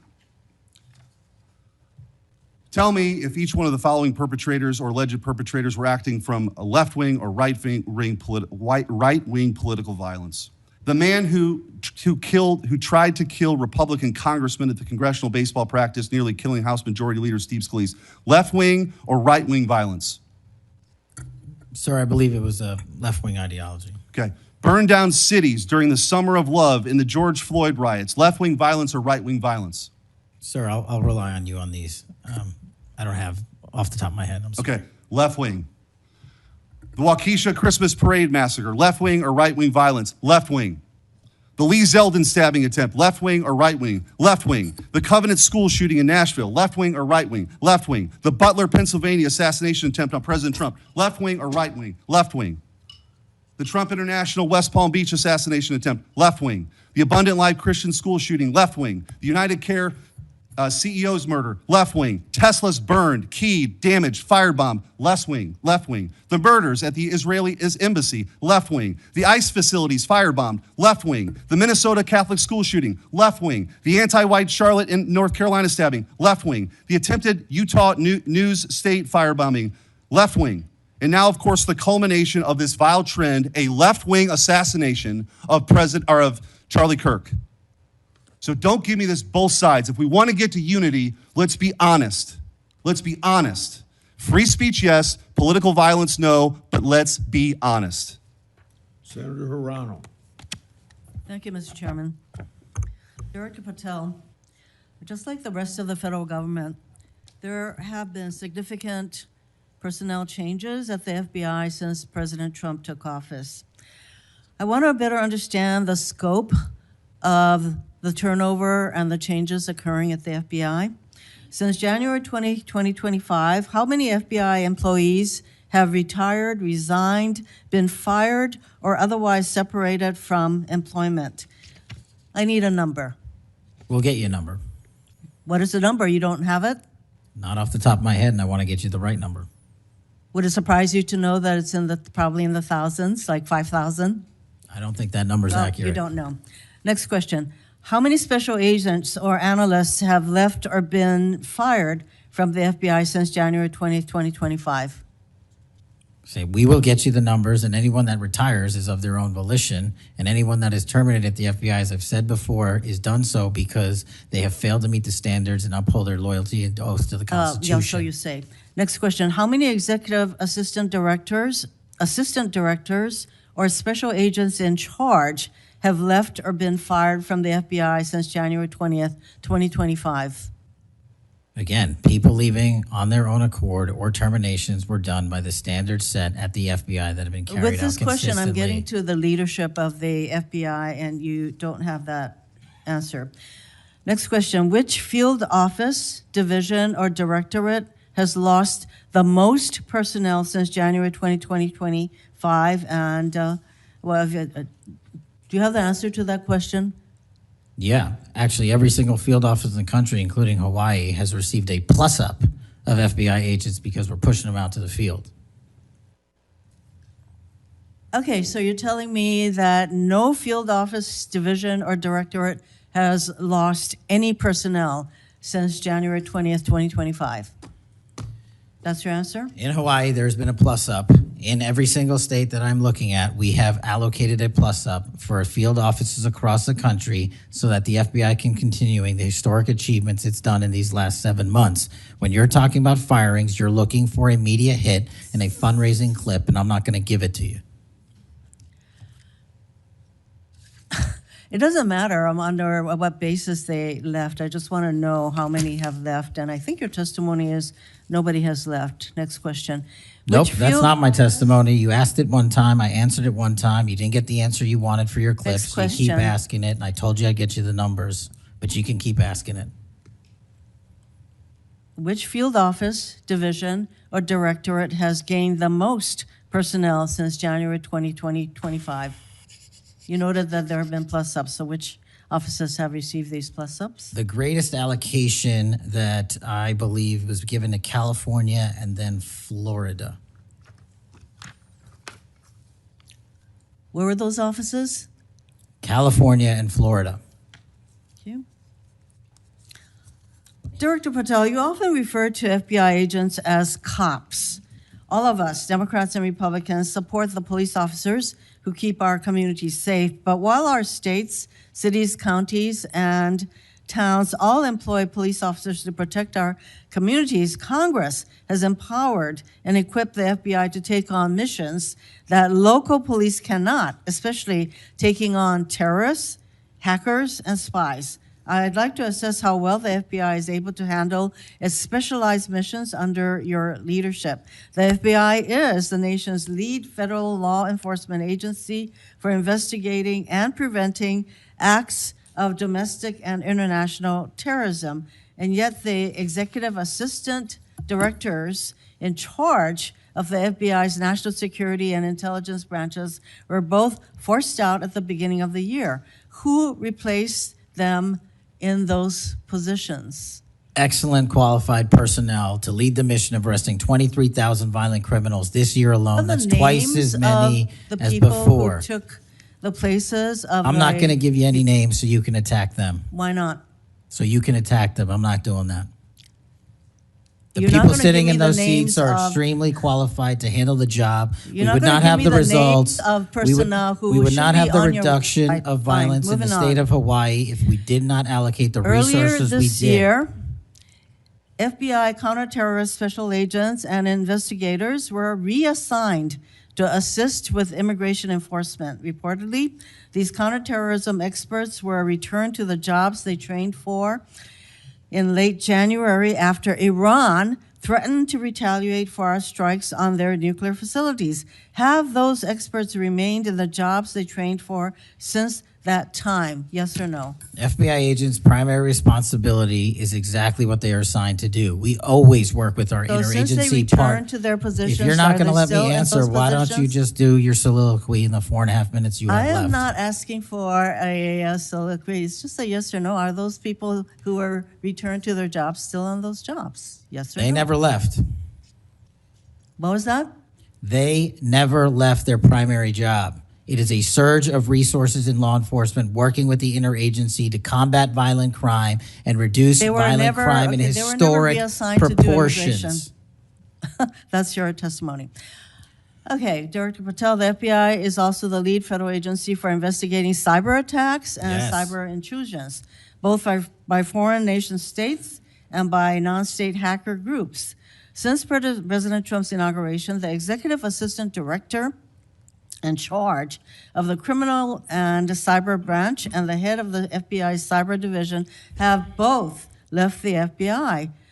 What are the names of the people who replace them in those positions? The cyber branch is one of the most impressive at the FBI. 409 arrests this year, 169 convictions. That's a 42% increase from the same time last year. It's that So branch, any Mr. suggestion that Patel. the FBI cyber division is not operating at full capacity and better than ever before, the leadership at the branch is implementing these changes necessary to attack the cyber and ransomware infrastructure operators You from know Iran, why China, they're and Russia. important? I want to know who has those positions, since the people who originally were there. Supremely are no longer qualified there. individuals have those positions. Are they? Supremely qualified Who individuals. are they? What are the names? You're not You getting don't them. know. Special agents who investigate cybercrime were also reassigned for immigration enforcement. Have those expert investigators returned to their duties? Yes or no? All agents remained on their primary duties while surging to allocate resources for interagency operations to the Homeland Security task forces across this country. So are you? Am I what? See, I'm not getting the yes or no answers. I get all this explanation. So there you go. No, you get the work that Are the men you and women of the planning FBI are doing. You don't want that. Additional personnel cuts to the cyber division in the future? The only people that will be terminated at the FBI will be those that violate their oath of office or fail to meet the high standards at the FBI. Director Patel, the FBI is meant to be the tip of the spear in combating terrorism against the United States from both foreign and domestic sources. It's also our lead agency in fighting the hackers who target our businesses and critical infrastructure. But instead of a specialized role fighting these kinds of terrorists, hackers, and spies, you have the FBI playing the role of local police and helping with immigration enforcement. I'm going to move on to my, you've been asked some questions about changes to your hiring standard, and including college degrees and possibly the age. But, one question I had is,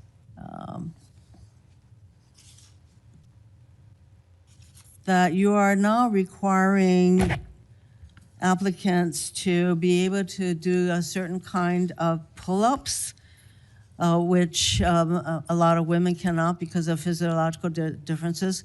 Are you requiring these kinds of pull-ups?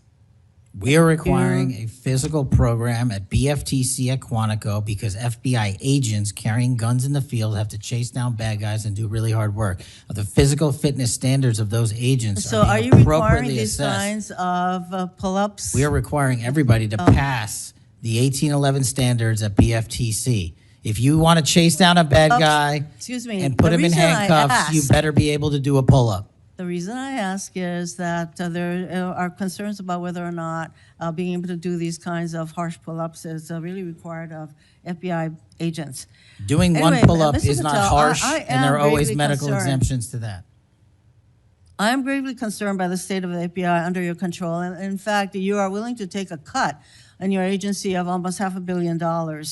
So the FBI is losing dedicated employees, decades of expertise and specialization, leading to loss to early retirements, firings, and reassignments to immigration enforcement or conducting local police work. Thousands have already left. For as long as you remain as the head of the FBI, I fear the number of departures and summary firings will continue to grow. Mr. Patel, before the vote on your nomination of this committee, I noted that your most significant qualification, this is not just something that I noted, but others, your most significant qualification was your 100% loyalty to President Trump. And I fear that that continues to be the motivating factor in your position as FBI Director. Thank you, Mr. Chairman. Mayor, Mr. Chairman. Director Patel, did you have Yes. anything you wanted to say now? That is an entire falsehood. You can delete my 16 years of government service to multiple administrations all you want. The fact is that I was a public defender. I was a national security prosecutor. I was a House intelligence staffer. I was a deputy director of intelligence. I was a chief of staff to the Department of Defense and the Secretary of Defense. I led the counterterrorism missions for the White House. Those are just some of the jobs I held in my 16-year career. There was no loyalty then. There's no loyalty now to anything but the Constitution. Senator Britt. Yes. Well, before I begin, I want to thank Senator Hirono for what she said, acknowledging that there are physical differences between men and women.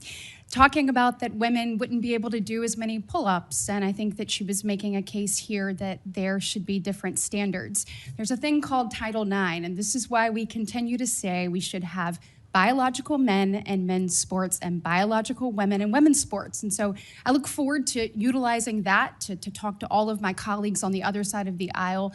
Maybe they will stand with us in helping us protect women's sports. I think she made a great argument there for it.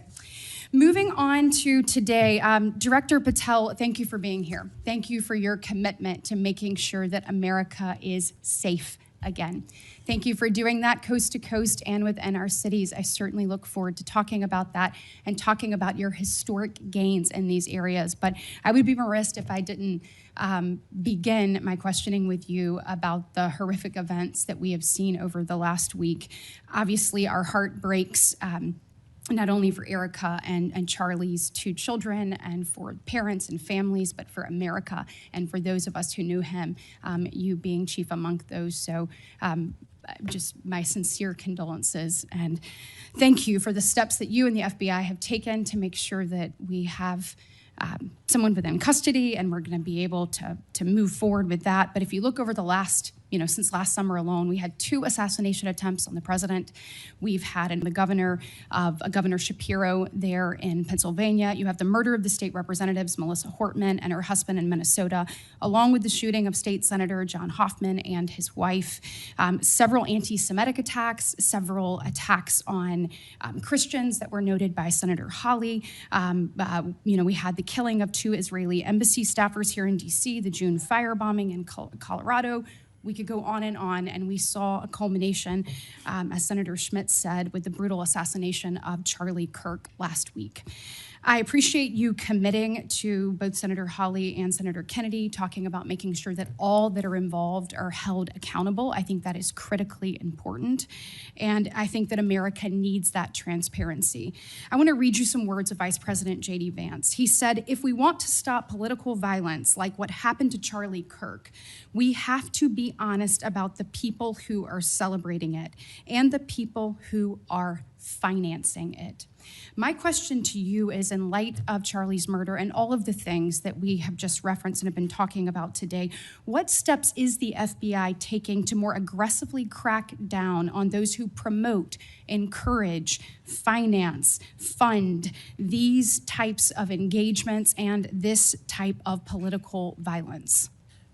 Thank you, Senator, for your kind words. So in terms of how we crack down on the root cause of this violence, for now putting aside the ideological motivations and how they got there, the monetary issue is a real issue. And as I've said before, we follow the money. So we work with our partners at the Treasury Department to trace where the money came from, how these individuals paid for the training they received or the platforms they were using, and also how these individuals collectively got together in whatever groups they were on whatever social media sites they were on, to utilize clickbait to make money for their ideology. And so to trace all of those, we are using, not just in in Charlie's investigation, but others, lawful process and serving 2703D orders on any entity that is related in any way financially to any of these criminal acts of violence. And we are going to hold them accountable with our partners at the Department of Justice. Excellent. I would love to stay abreast of that, and just we must get to the bottom of it. We must follow the money. Someone is funding this discourse. Do you believe, obviously there are people here, unfortunately American citizens, that may be engaged in that, but do you also believe that some of this may be coming from overseas? Yes. Okay, let's get to the bottom of it and let's make it stop. Yes, ma'am. I want to ask you about the Dobbs decision. So we know that it was leaked in May of 22, and then we had the Marshal Service say we found nothing in January of 23. I find that absolutely mind-boggling that we can't figure out who leaked that opinion. We know it was done in attempts to undermine the process, and then the intimidation of the justices occurred after that. Tell me what you can do as FBI director to help us get to the bottom of what happened and actually hold someone accountable for their actions. So I can't speak to what the marshals did and how they conducted their investigation. I can tell you, generally speaking, the FBI has taken over the investigation on the leak because it was such a detrimental leak. So you commit to getting to the bottom of it? We are utilizing the full resources of the FBI as we usually do on leak investigations, and we will make sure our results are public at the appropriate time. We need answers. I want to talk about child sexual exploitation. Thank you for making protecting our youth your top priority. We know that that is the greatest gift that we have. That is our greatest treasure here in the United States, is the next generation. And finally, we have an FBI director that is putting that at the top of his list.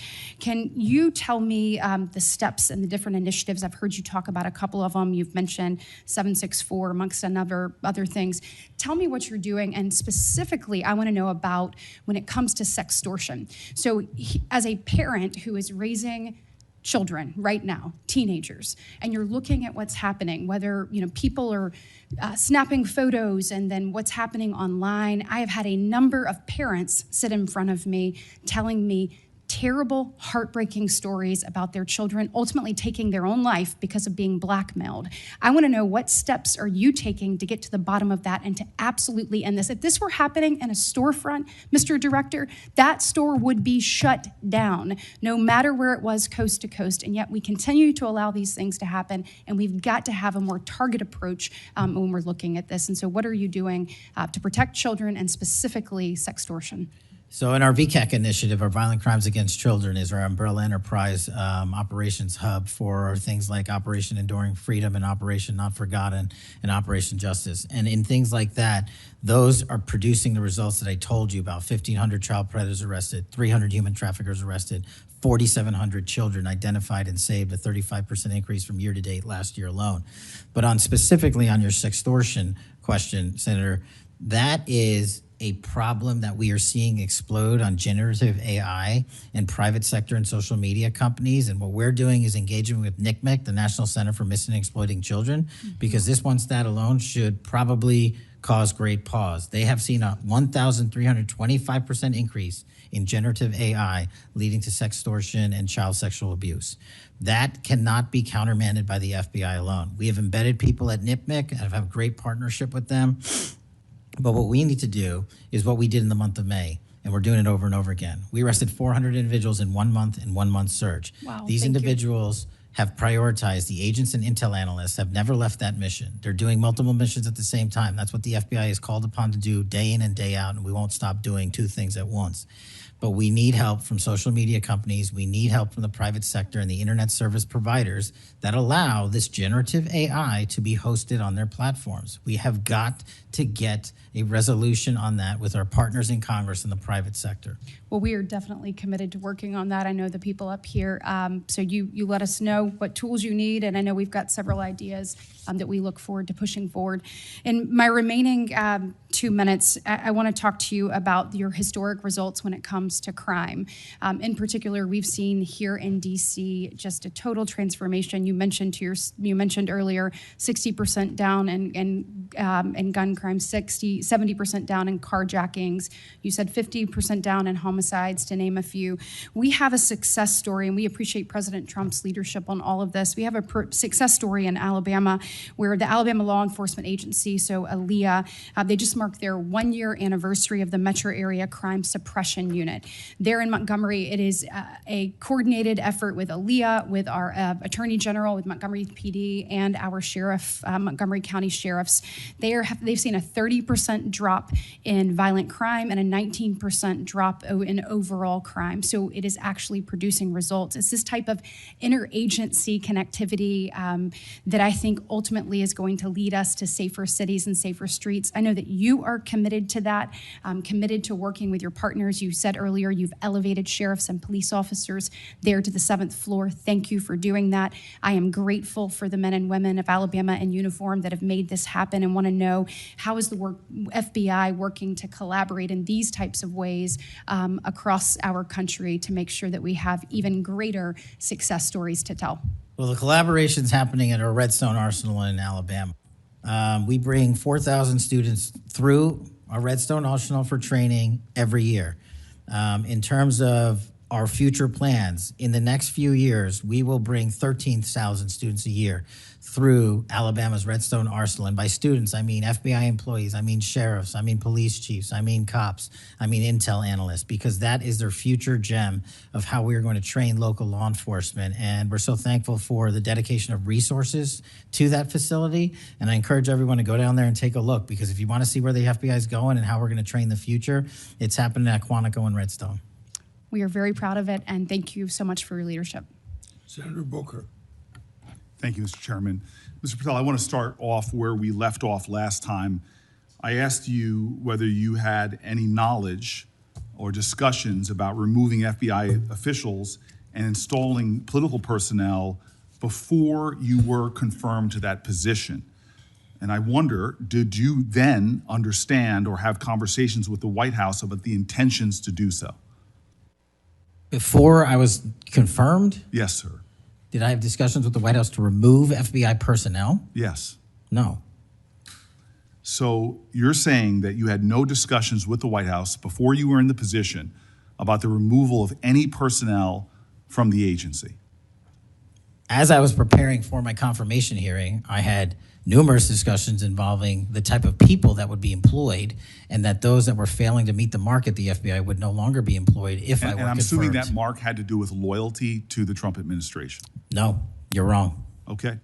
I'd like to revisit another subject from that hearing. Did you testify, you did testify before the grand jury that President Trump had declassified the documents at issue in the Mar-a-Lago classified documents case. Is that correct? I don't have the grand jury transcript. That's why I released it. Whatever it says is the best evidence. That's what you said to Senator Whitehouse, that your grand jury testimony was publicly released. It has not been. In fact, in July, a court denied a news outlet's bid to get that transcript. But the court said quite clearly that you are free to discuss your grand jury testimony.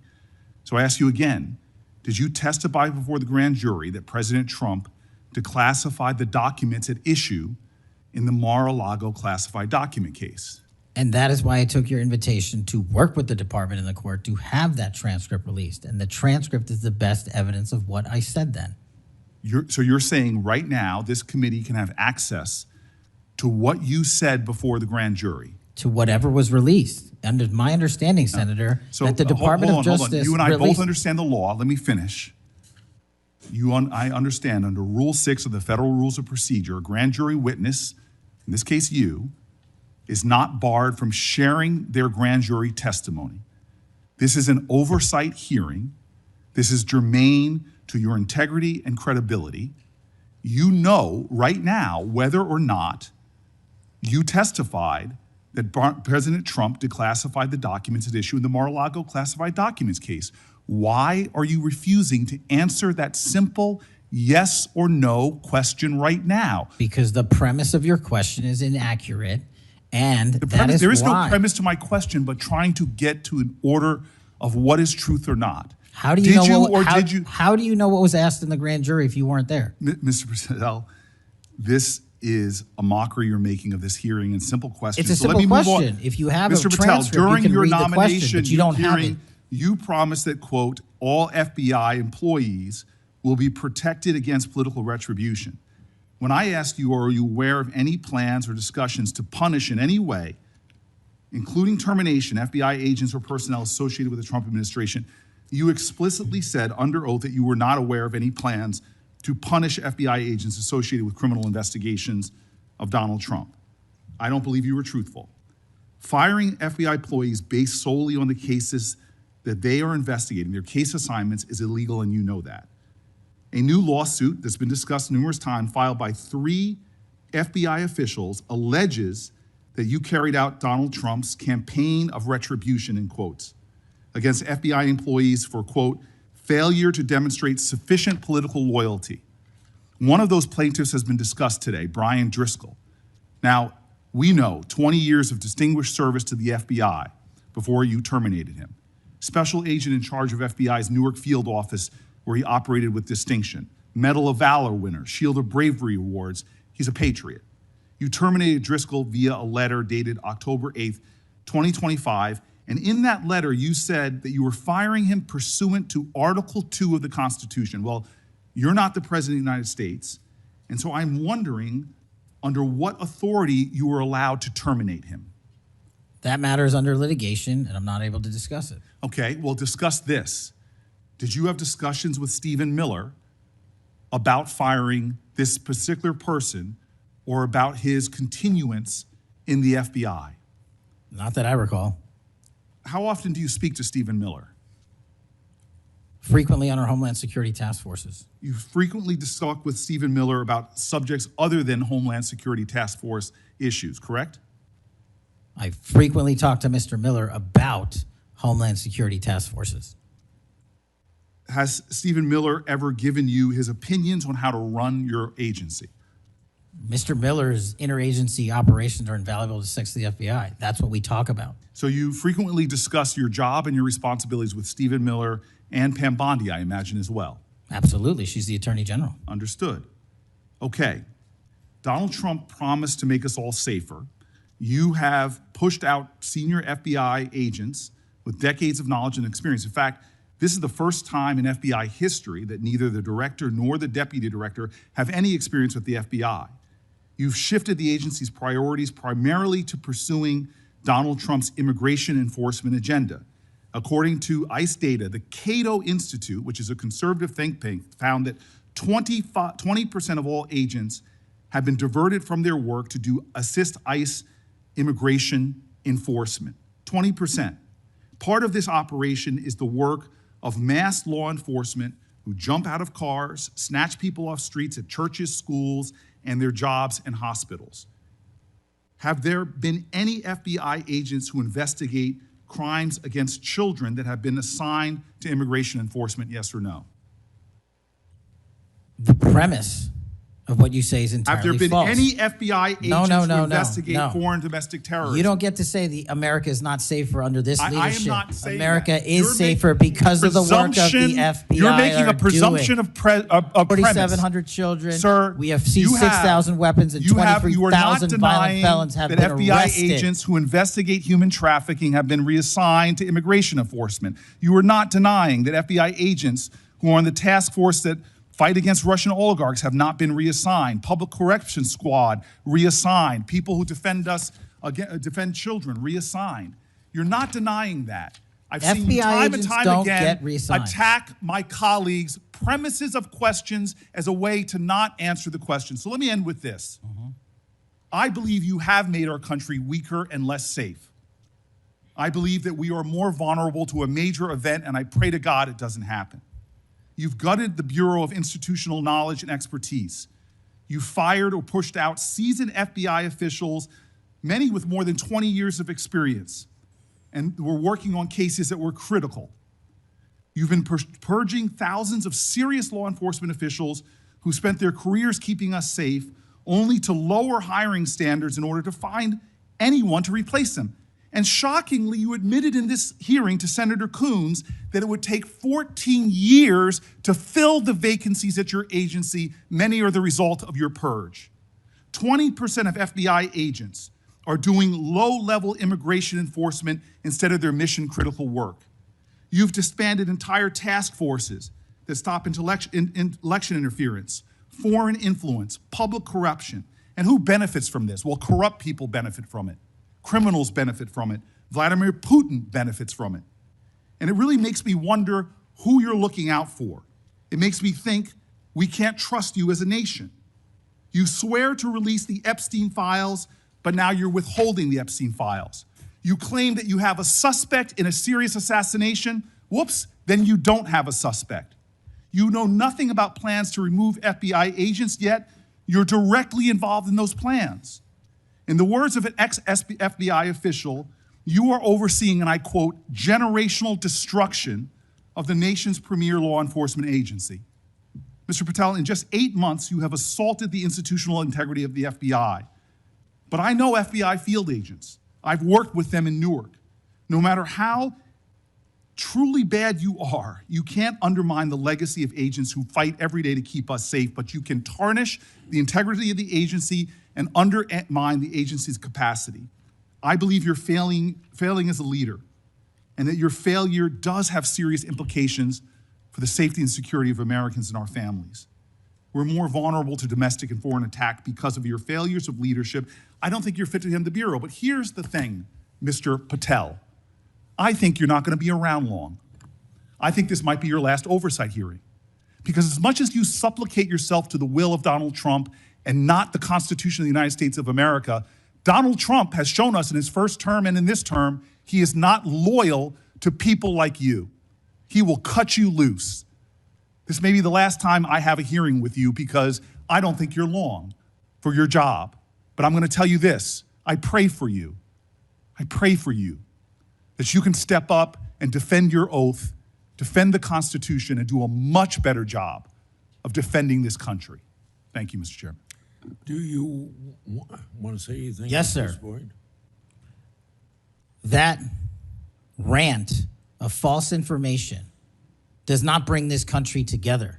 If you want to work on bringing this country, it's my time, not yours. My God. If you want to talk about dividing this country, it is my I follow time. you on your social media posts that It is tear my this country time apart. to address There should be a your unifying- falsehoods. Oh, You are an you can try embarrassment all to the you division want in this country. to not take Senator, it is responsibility my time. for what You you had have your said. time. Sir, you're Your making a time is mockery of this over. committee. Sir, you don't tell me my time is over. You The know how people far of New we've Jersey come tell me since what my Utah? time is. Senator- You can't lecture me. You can tell me Sir, my time's over? You may be the charge of the I'm not FBI, going anywhere. but I am not afraid of you, sir. Mr. Chairman. Not afraid of you. Mr. Chairman, point of order. Senator Booker, I announced at the beginning of this meeting that this back and forth, talking over each other, doesn't work. And I said if that happened, I asked Patel not to respond, and I was going to give him some time after the senator's time was up to respond. And he has the privilege to do that uninterrupted. Mr. So Chairman, go- one point of Go order. ahead, Mr. I've Patel. watched him talk over us, and you've never once criticized him for us not even being able to get our questions out. Well, he has been rude and disrespectful to senator after senator. And when the senators were not giving him a chance to answer, I didn't stop the senator either. Go ahead, Senator. Thank you, Mr. Chairman. If the FBI, under my 7-month leadership, were failing this administration in this country, why do we have 23,000 violent felons arrested this year alone? A double increase from that time last year. Why is it that we have seized 6,000 weapons? Why have we found 1,500 child predators and arrested them? Why have we have 300 human traffickers in jail? Why have we found and identified 4,700 children? Why have we seized 1,600 kilograms of fentanyl, enough to kill a third of the American public, a 25% increase alone from last year? 88,000 kilograms of cocaine seized, 7,000 kilograms of meth seized, and that's just on our criminal operations in summer heat. How is it possible that we are taking 8 kilograms off the streets of the cities in New Jersey and preventing the deaths of 607,000 people this year alone, a failure of the FBI and my leadership? How is it that we have counterintelligence arrests already this year exceeding the numbers from the entirety of last year? 33% increase in PRC, 83% in Russia, 60% in the CI space as it relates to Iran, and we haven't even talked about CT, the southern border, the northern border. Before Senator Cruz, I kind of feel like a broken record today. All this interest in FBI termination, yet my colleagues showed no intent or interest in when my whistleblowers suffered retaliation over the past years, particularly the past 4 years. Indeed, one whistleblower has alleged that Brian Driscoll's insubordination, whether an agent is on a hot button case or not, they ought to be held accountable for misconduct and weaponization. Senator Cruz. Thank you, Mr. Chairman. You know, I have to say, it used to be that to see theater, you had to go to the Kennedy Center. Now, apparently, you need only go to the Senate Judiciary Committee and see our Senate Democrats berating the director of the FBI, which, okay, it's not, partisan politics is not new in the United States Congress. But what is remarkable is what Senator Booker was berating Director Patel about.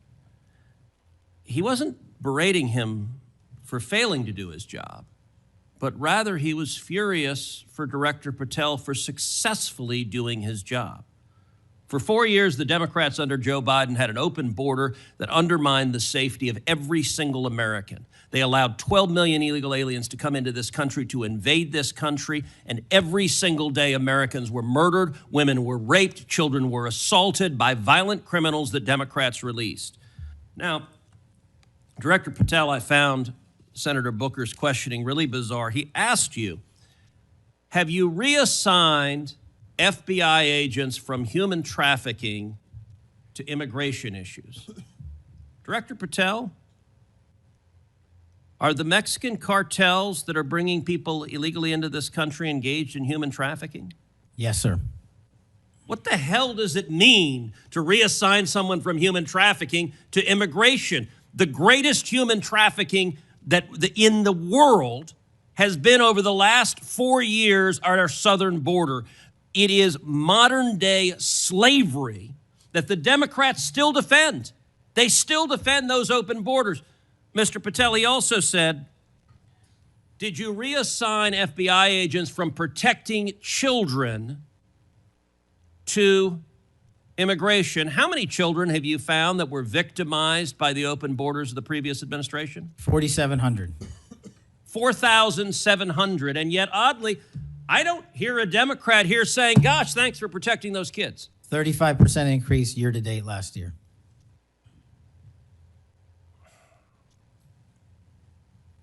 All right, I want to shift topics. And I want to shift topics to what happened last week. Charlie Kirk was assassinated. He was assassinated because of his political views. We're living in a time of enormous division and tragically hatred, and hatred that manifested in evil that we saw last week. Now, the FBI, working in concert with state and local law enforcement, apprehended what appears to be, in all likelihood, the murderer. And you did so in just 33 hours. So I want to start by just congratulating you and the FBI agents and state and local law enforcement for successfully apprehending the murderer in less than a day and a half.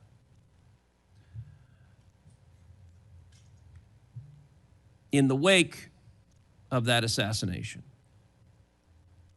we have seen far too many people on the left celebrating the assassination.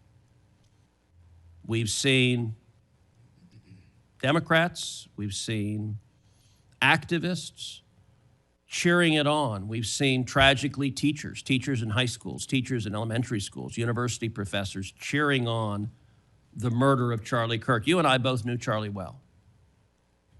He was a good friend. He was an extraordinary man.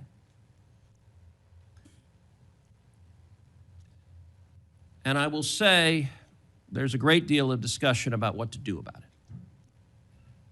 Under our Constitution, under the Bill of Rights, the First Amendment, speech is protected. And that's true even for vile speech. Someone can stand up and say the most hateful thing, and it's protected by the First Amendment.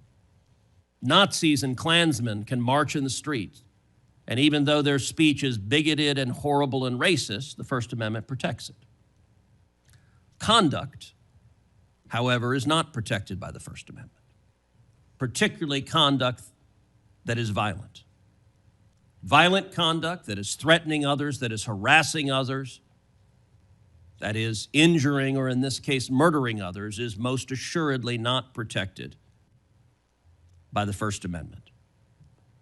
And so I would encourage you and the FBI to focus on conduct. Now, speech can guide you to those engaged in conduct. And I will say one question that I have and many have, and I recognize this is an ongoing investigation, so I don't want you to say anything that would compromise the investigation. But what can you tell us at this point about what evidence there exists of other individuals who may have had prior knowledge of this assassin's plans to murder Charlie Kirk on September 10th?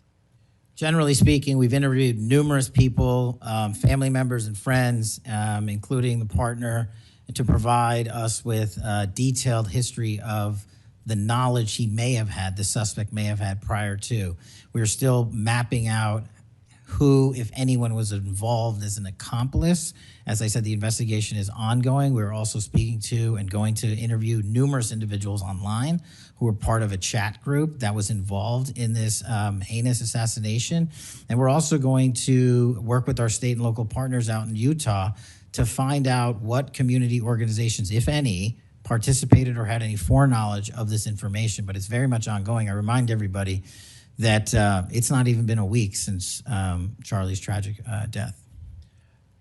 Is it accurate, it's been widely reported that the assassin's roommate was a transgender man who was transitioning to be female, and it's also been reported that they may have been romantic partners. Is that accurate? Yes, Senator. And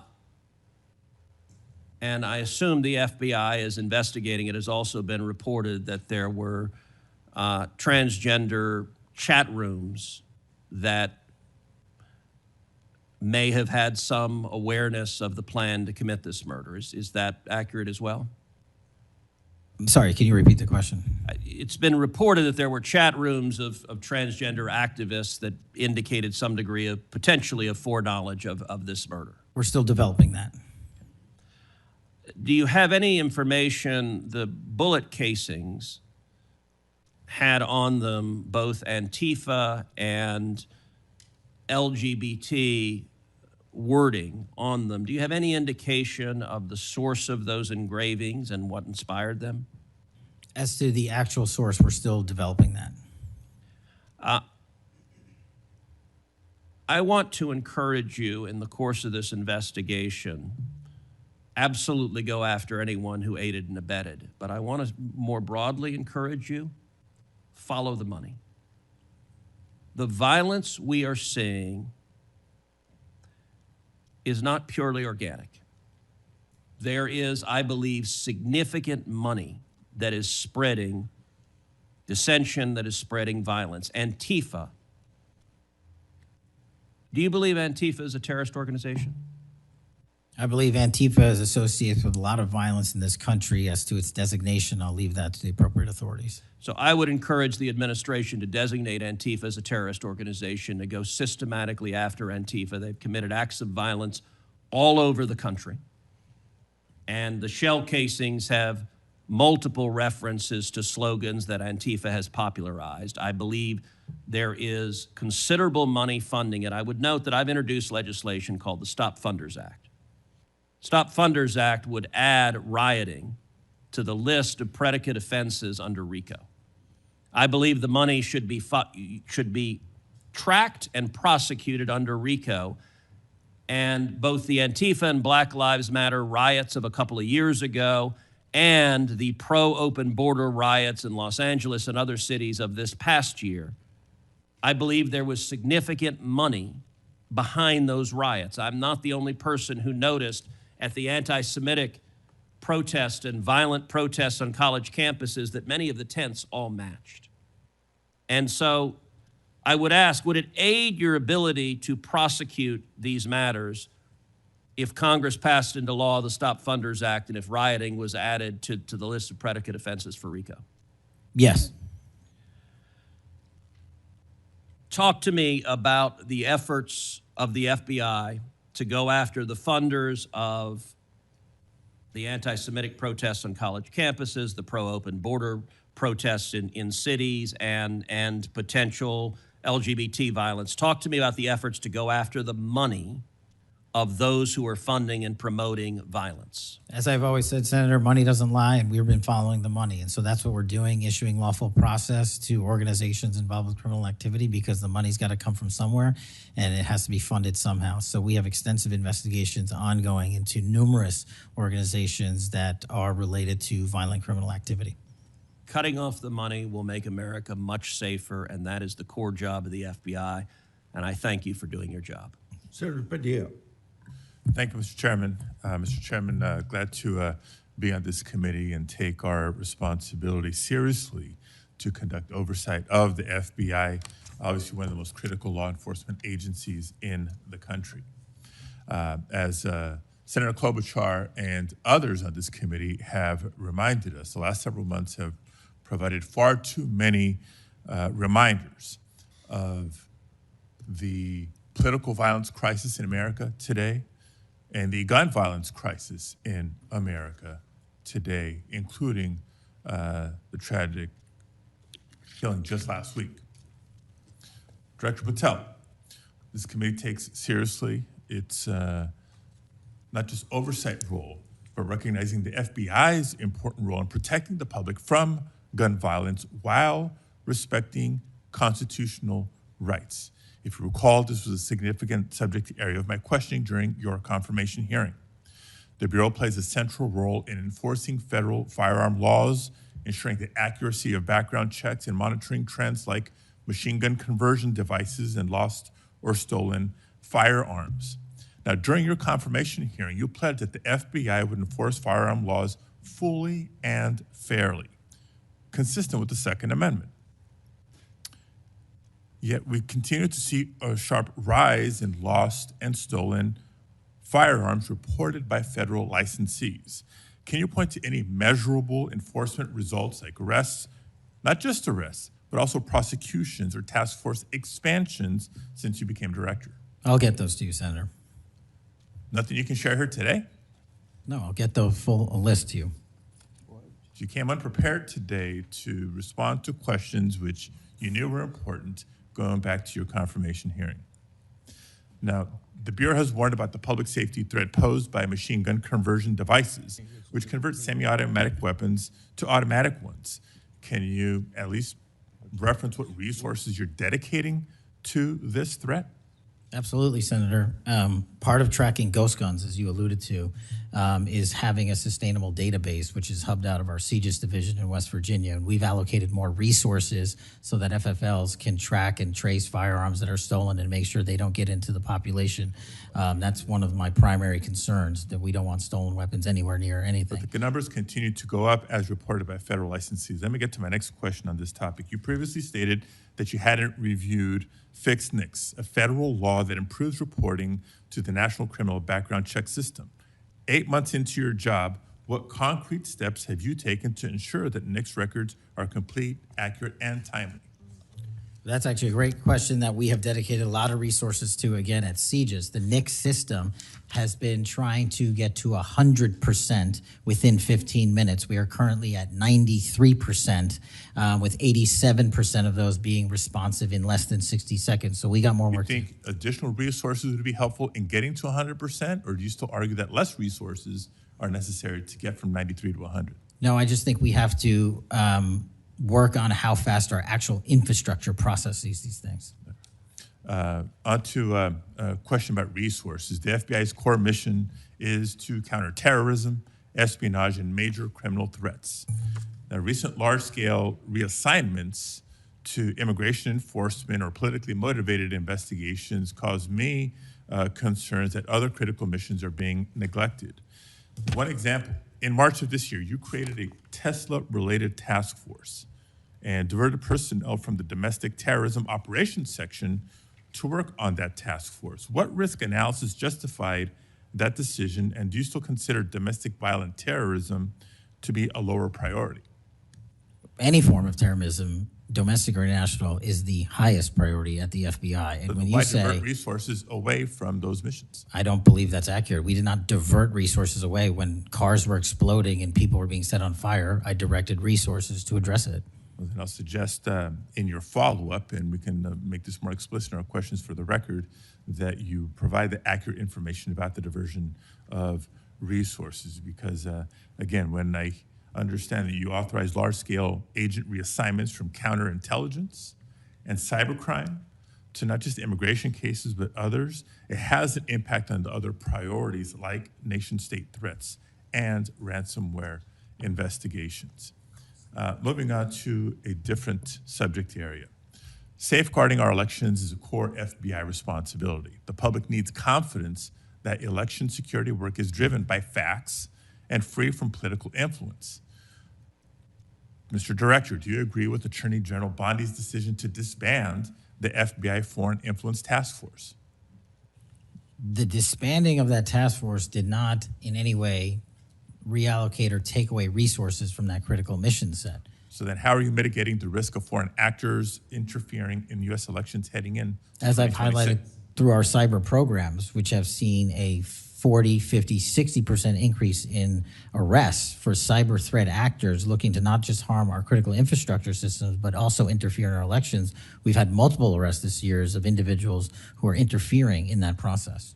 Did the Department of Justice's Election Integrity Task Force seek statewide voter lists and driver's license data?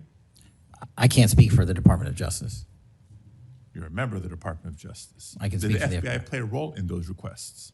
Whatever request that we had pursuant to the department's direction were provided. So then you can speak for the to FBI. Those actions. For the FBI. So you can speak to those actions. For the FBI. So what role did you play in those requests? Whatever requests we get from the department, I don't have those details in front of me. We provide whatever requests they have. I have not many details in front of you on a lot of the questions coming from this side of the aisle. So I do hope that there are substantive and accurate responses to our questions in writing. In my time left, Mr. Chairman, I just want to call out a couple of observations. The director before us has tried to explain, I won't say explain, tried to explain how he doesn't need another $500 million to do the job. And specifically that even if the FBI had an additional $500 million, it would take years. I think he referenced 14 years to fill the vacancies. But in the meantime, relying on partnership with local law enforcement to fulfill the mission of the Bureau. As we've discussed in other hearings and in other committees, by the way, given this immigration mass deportation agenda of the administration, the FBI is not the only one leaning on local law enforcement to do the job. ICE has made it clear that they're doing the same. Other law enforcement agencies within DHS is doing the same. So much so that ICE's recruitment, because they're not only not advocating for cuts, they're actually requesting additional dollars and have issues about policy with them. But if ICE's plan to do the job is not just hiring up significantly, they don't seem to have that as a concern, but the FBI does. Both ICE and the FBI are citing partnerships with local law enforcement, which, look, partnership and engagement is great. But having come from local law enforcement at the outset of my public service career, I also know that capacity and resources at the local level are strained, particularly in times like this. And when ICE is going on a hiring spree, and you have local law enforcement agencies worried about their ability to recruit and retain local law enforcement officers and not losing them to the federal government, then our reliance on those local law enforcement agencies is a perilous strategy to take and could undermine local law enforcement's ability to address crime at the local level, whether it's white-collar crime, organized retail theft, violent crime, et cetera, et cetera, et cetera. And in my final minute, I will also suggest this. Director Patel has referenced earlier in the hearing that one of the most significant value addeds of partnering with local law enforcement is that they have the best intelligent, they are the best intelligent source. Is that correct? For on the ground. Yet, when local law enforcement is put in a perilous position of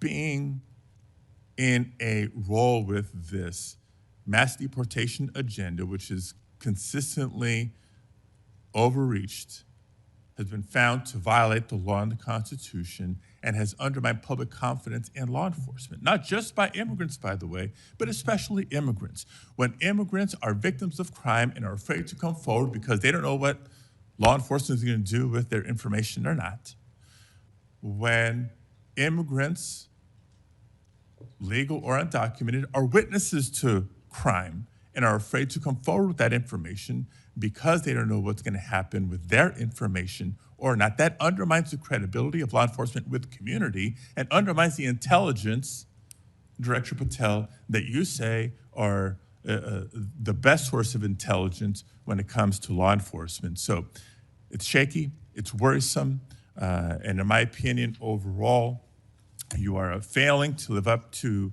the role and responsibility that you have been confirmed to, and I associate with myself with everything Senator Booker said earlier. Thank you, Mr. Chairman. Okay, before we go to Senator Blackburn, without objection, I want to introduce into the record a recently declassified document thanks to Director Patel. The document is a Director Ray FBI analysis of Nellie Orr's false statements to the Congress. Orr never suffered consequences for advancing the phony Trump-Russia narrative and attempting to cover up her involvement in the hoax with false statements. Yet time and again, the American justice system has been weaponized against President Trump and his associates, such as Peter Navarro, with reckless abandon. The DOJ's inaction on Nellie Orr's criminal referral, despite the obvious incriminating evidence provided in the FBI's own analysis, undermines public trust in the rule of law thanks to Director Ray's utter failure. Senator Blackburn. Thank you, Mr. Chairman. And Director Patel, thank you ever so much for being with us today. And I want to thank you for your commitment to fight violent crime in Memphis. And when you first came to meet with me before your hearing here, I gave you the stats on Memphis, Tennessee, and their crime rates. And then you committed then and again at your confirmation to help us. You have been true to your word, and we are very, very grateful.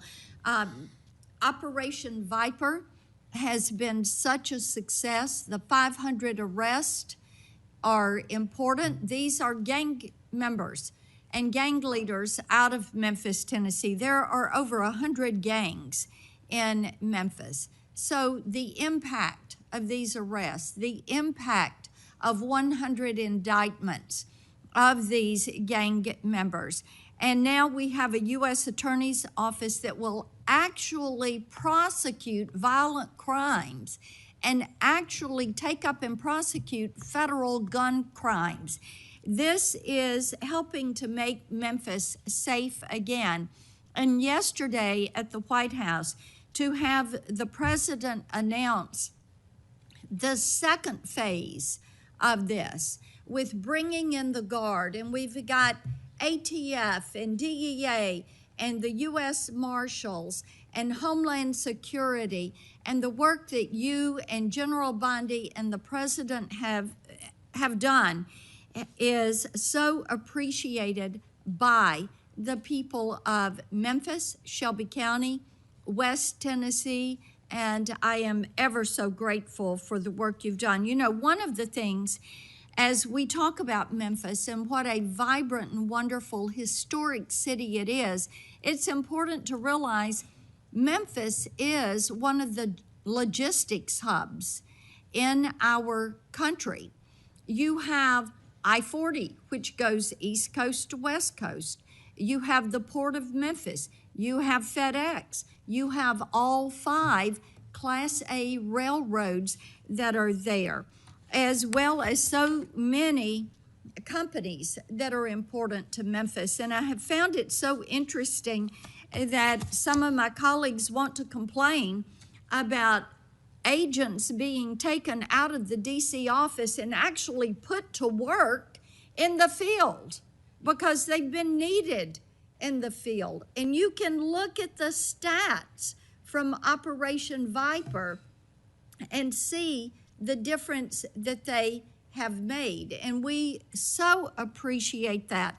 I do want to drill down just a little bit on the issue of cargo theft, which ties into the logistics hub in Memphis. We've got a lot of companies that go through there.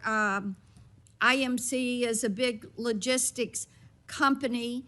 People in Memphis know what it takes to keep America moving. But what a lot of people may not realize is that many of these criminal gangs have been focused on cargo theft. This is how they pay for their activities. So in addition to the carjackings and the home robberies and the smash and grabs and some of the human and sex trafficking, they've gotten into cargo theft. And cargo theft in Memphis has increased over 5,000%. 5,000%.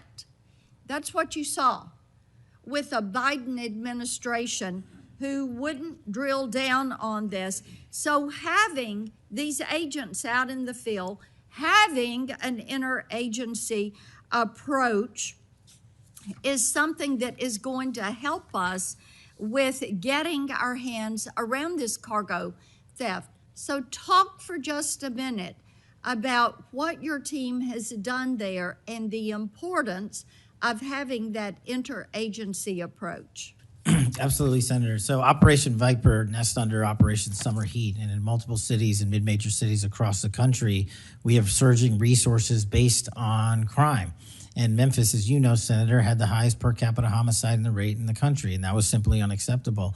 And so what we did was what we call Phase 01 of operations at the president's direction. We went into some of these cities quietly to collect the intelligence that was necessary to start these operations, to start seizing these firearms, which we've seized, I think, over 115 firearms off the streets, to start taking narcotics off the streets, and also to infiltrate the gang network, this criminal street gang network that is providing these guns and drugs to the public in these communities, allowing for these shootings.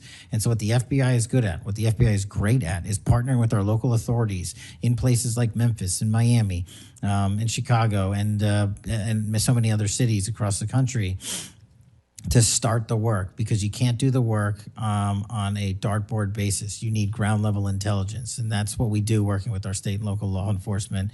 And the results, I think they said over 100 indictments federally just in this 3-4 month surge, and now we're going to go in there with more resources to finish it.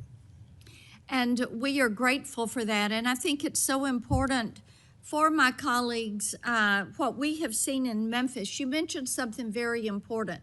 Your agents go in and they go in quietly. There was no press conference. There was no fanfare. You went in there to work. And very importantly, you gathered the intel. Who are these gang leaders? Where are they? Figuring out who was doing what, and then setting up the process to apprehend these individuals. And it requires infiltrating those networks and having that data to work from so that you are working in partnership. And as I have talked with elected leaders in Shelby County and Memphis, as we have talked with those in law enforcement, they have been so grateful to have this support and this additional education that comes, because local police are learning from your agents when they are learning how to track these gangs and infiltrate these networks. We know that phase 2 of this operation is going to kick off.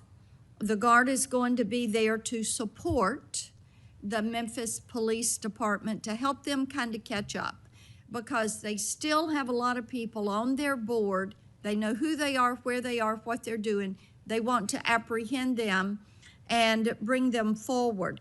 So talk a little bit about how phase 2 is going to continue to work to support the law enforcement efforts in Memphis. Well, it's just like what happened here in Washington, D.C. It takes a whole of government interagency approach where we're working with the Attorney General, the DEA, the ATF, the U.S. Marshals, Department of Homeland Security, because each one of those agencies has specialized capabilities.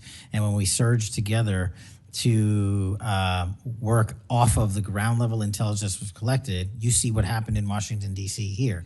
And that's the next phase of it, because you are able to utilize the National Guard to set up border perimeter operations. So when you go into an area, you have the secure workspace to get in there and stay in there. The key here, Senator, is sustained criminal investigations and sustained prosecutions that clear Memphis, like we did Washington, permanently, and leave behind a blueprint for what local law enforcement can do with our federal partners to sustain that. We don't want to go backwards, and that's critical, but we're in the next step. Sustaining it will be the last one. Well, and we certainly appreciate that. I do want to touch on Operation Restore Justice. And Senator Britt mentioned some of this very briefly, and I know that you and A.G. Bondi have done a tremendous amount of work in protecting children. I appreciate that. And we passed my Report Act last year, and the President Biden signed it, and this does require social media to report to NCMEC so that we can have these perpetrators followed up with and apprehended. That's a good start. We're still trying to get the Kids Online Safety Act passed. That has been a bipartisan effort. We have looked with disdain at what has happened with Discord and Charlie Kirk's alleged killer.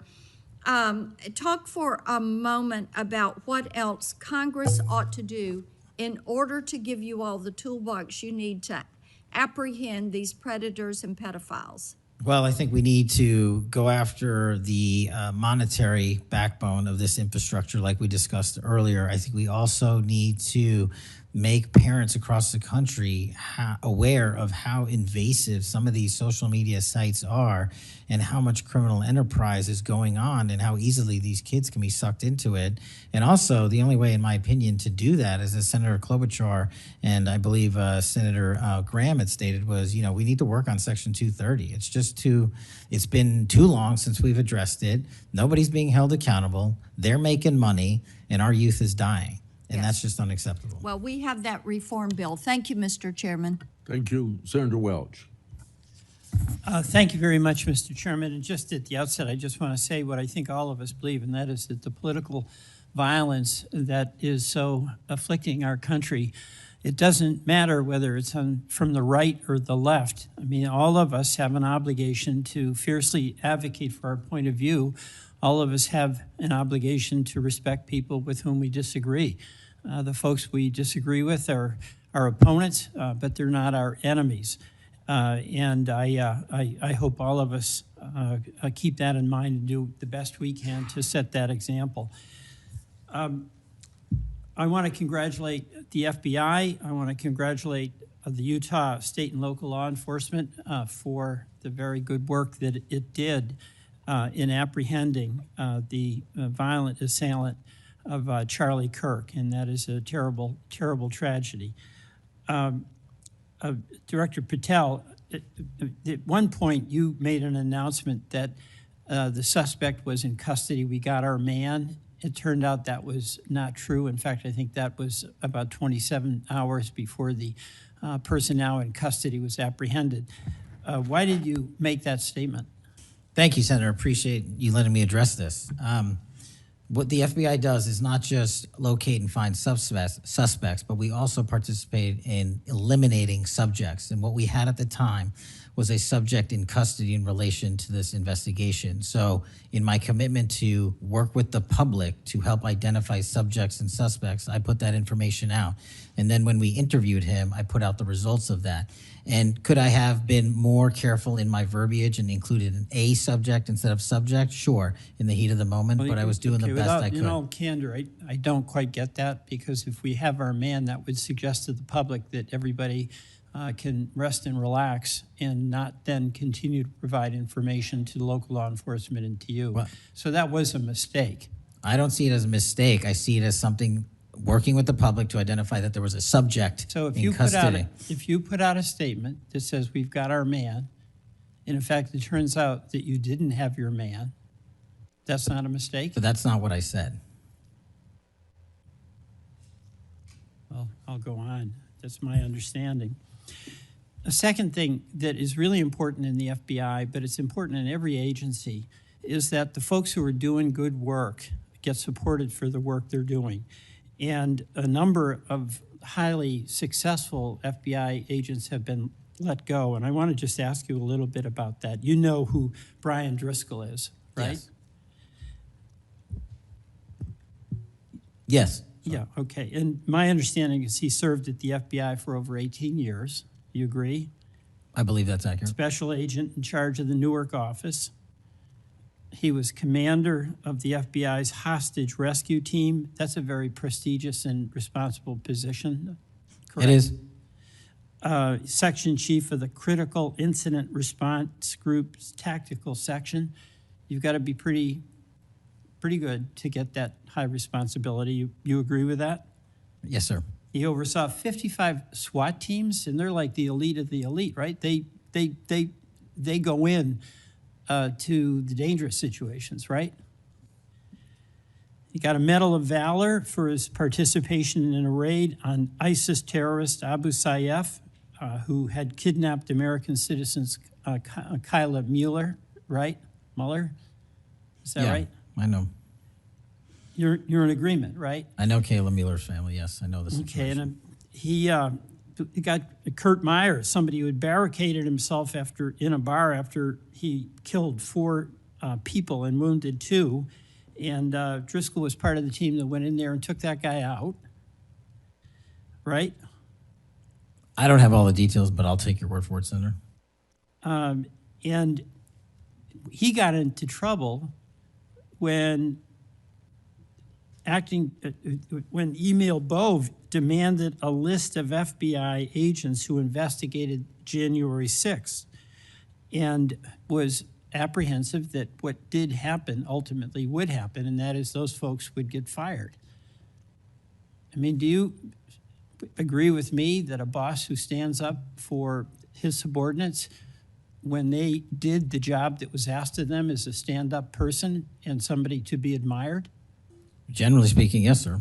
Pardon me? Generally speaking, yes, sir. But Driscoll got fired, right? Again, that matter is under litigation, and the matter you referenced occurred before I was Okay, but director. let's just keep it fairly narrow here. He's fired, right? Yes, he was terminated. And he has to be, there's somebody communicates to him that he's terminated, correct? That's my job. That's your job. So you communicated to him that he was fired. I did. So, you know, I have a hard time with this because that record suggests to me that this person is like worthy of consideration for the Presidential Medal of Freedom, and he got fired. But there's also a record of other information that was available, and now that this matter is pending litigation, we will get that out in due course. But as you can agree. So you've got, quote, other information that you see as a valid basis to fire somebody who, from what I can tell, had an absolutely outstanding record and who crossed the threshold of getting in trouble because he was standing up for agents serving under him who did work that was assigned to them that happened to be related to the January 6th uprising. Again, you're correlating based on your information the reasons for his termination, and I'm telling you. No, that's right. Let me ask you another question. You know, when you were here, you were rightly critical, not here actually, I guess it was on Kash's corner. You were rightly critical of the way that the previous FBI director used the FBI jet. And you said you wanted to ground Chris Wray's private jet travel that he pays for with taxpayer dollars to hop around the country. Let me ask you this. You know, on the weekend of, according to flight tracker data, on the weekend of March 7th, an FBI plane flew round trip from D.C. to Las Vegas, and you attended a UFC fight with Mel Gibson, and I'll show you that. Is that you, and is that true? Yeah, you want to know the difference? I live in Las Vegas. I'm allowed to go home. I didn't leave a congressional hearing early on an FBI jet to dodge questions. All right. Then on April 5th, you attended a hockey game in New York City. You don't live there, right? No, I don't. By the way, everyday FBI agents who are assigned in Washington don't get to fly home on a private jet. Well, this is a great point. Do you know why I have to use a private jet? Because Congress made it mandatory. Okay. In April 5th, well, we didn't make it mandatory that you go to UFC games with Mel Gibson. Are you telling me I can't go home? You got to use some judgment here. So when I'm at home, I can't do what I'm doing when I go home. Everybody else is allowed to go home, Let just me not keep me. going. No, I'm glad you go home. I love to go home. But I don't go home on a private jet. On April 5th, They're not mandated to do so. You attended a hockey game in New York City with Wayne Gretzky, and Flight Tracker says the FBI jet took you to and from New York City, where you don't live, right? That's correct. And on April 12th, on the following weekend, you attended a UFC a fight in Miami, also on the FBI jet, right? That's correct. So what's the cost to the taxpayer for those 3 flights?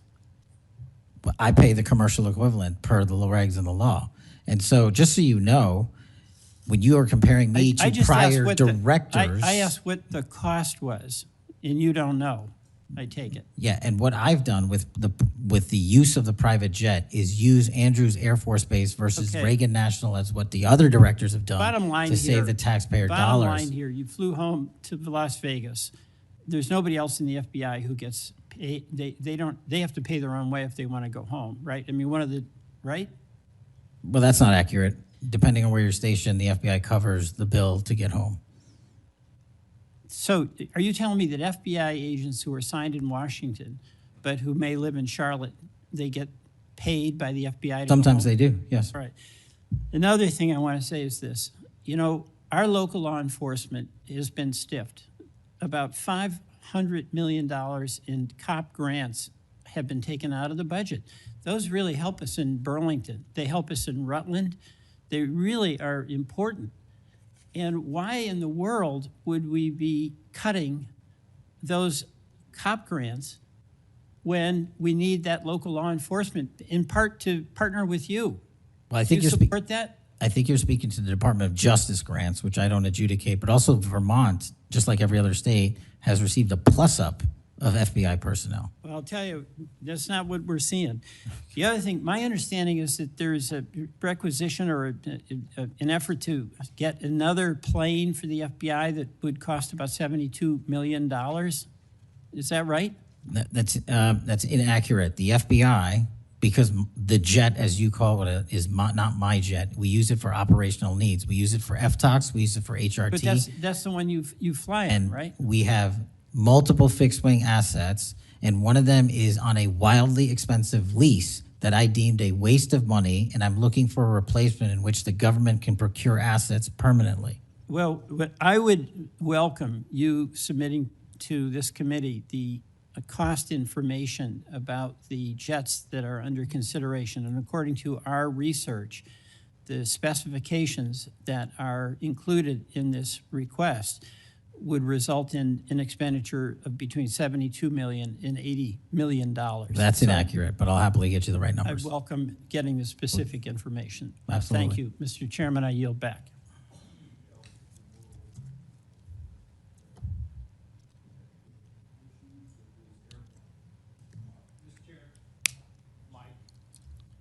It's on, but I can get closer. Comey became FBI Director 2013, and then something like when I became ranking member in the middle of a Congress, or I was ranking member, Comey needed an excuse to come to Des Moines, Iowa, or someplace in Iowa for a family reunion. He wanted to meet with me in Waterloo, Iowa. I think nothing more than an excuse to say he did something official on that trip.